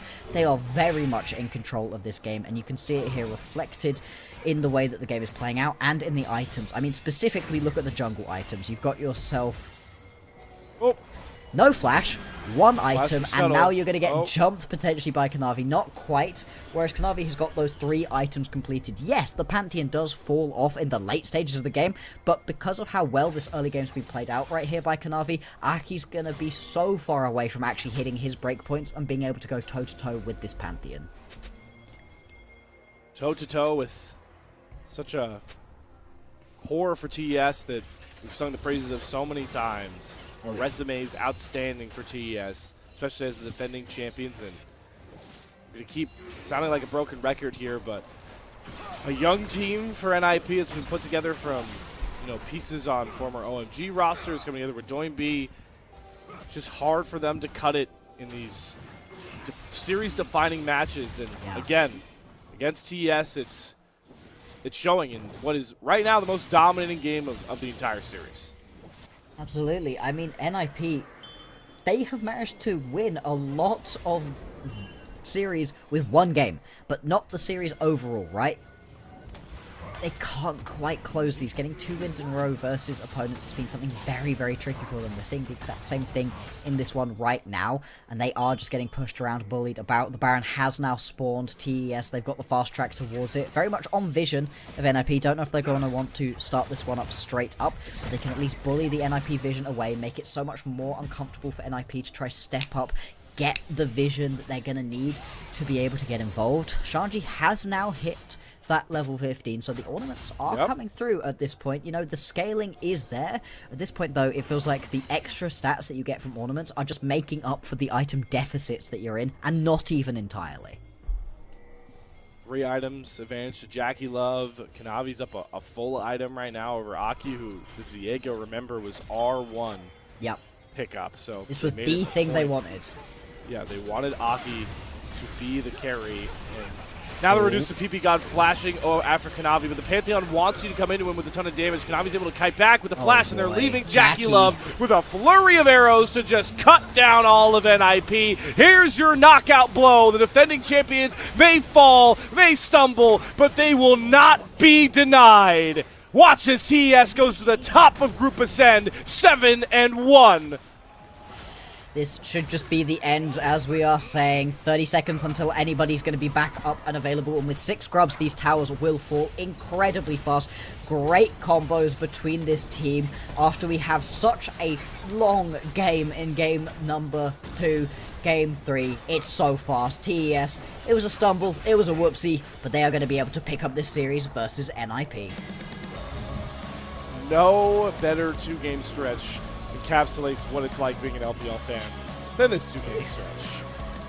The highs of the longest game in LPL so far in 2025, back and forth throws, Elders, Barons, all that, to the quickest game so far of the series, the most one-sided game of the series. If you're new to LPL, these are the 2 extremes, and everything else lands in between them. This is what we see all the time. And what did we say, Slayer? It was always gonna go this way. As soon as that game 2 ended, and we ended up in a game number 3, I was immediately like, right. There's no way that NiP pull this one back. Top are going to be annoyed at themselves, and they are just going to dismantle NiP. Hey, it means we get another 27 minutes of League of Legends on our screen. To be honest, if we're counting what happened previously, we got another 40, nearly 50 minutes of extra League of Legends between the previous game and this one, on top of what we could have.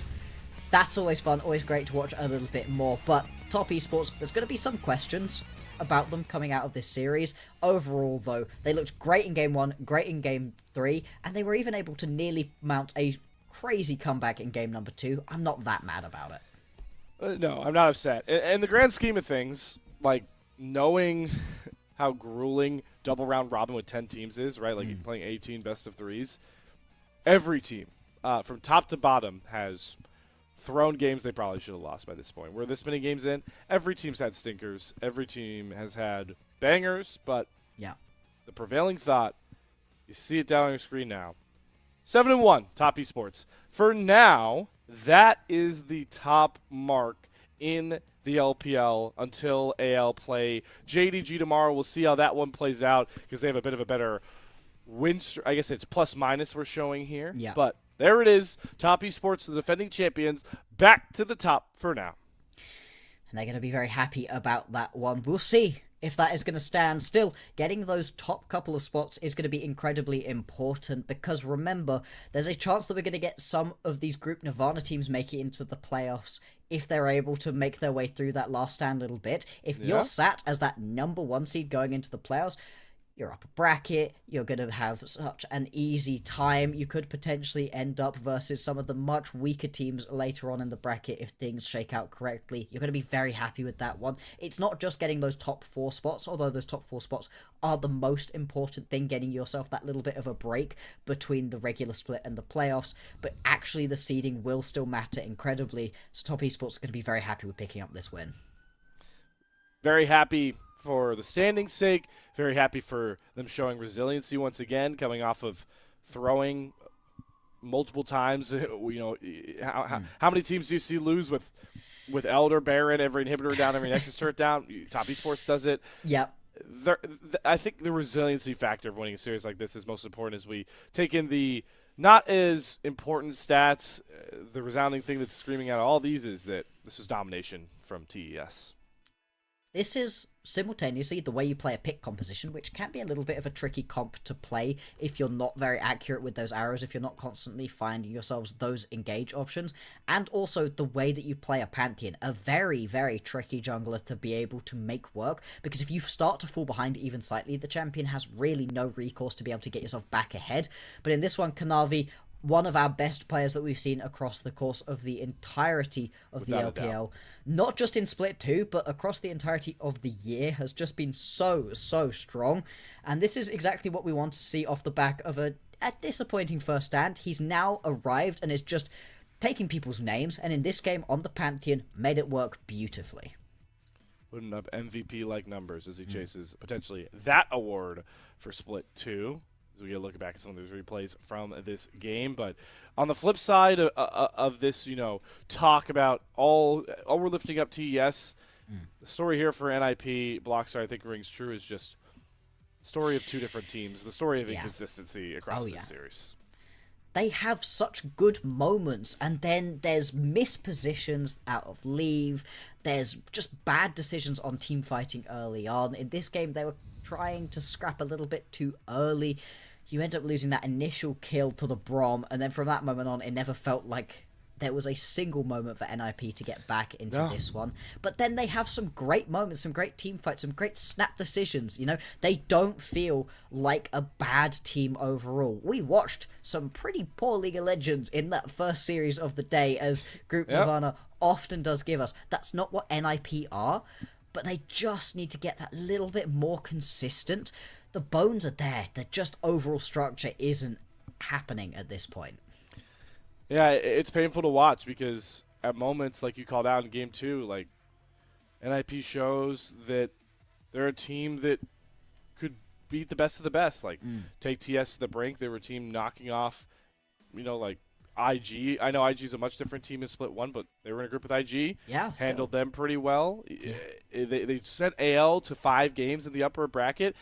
You're like, this team can't be 2-5, but then you watch moments like Game 3. You watch some of their other losses to get them, the other 4 losses to teams that you didn't expect to see them lose to. It's the variance on NiP in Split 2 might be the highest variance of any team, I would say, in Group Ascend. Maybe besides like the resurgence of FPX taking some series off, pushing their ceiling up. But outside of that, I would agree.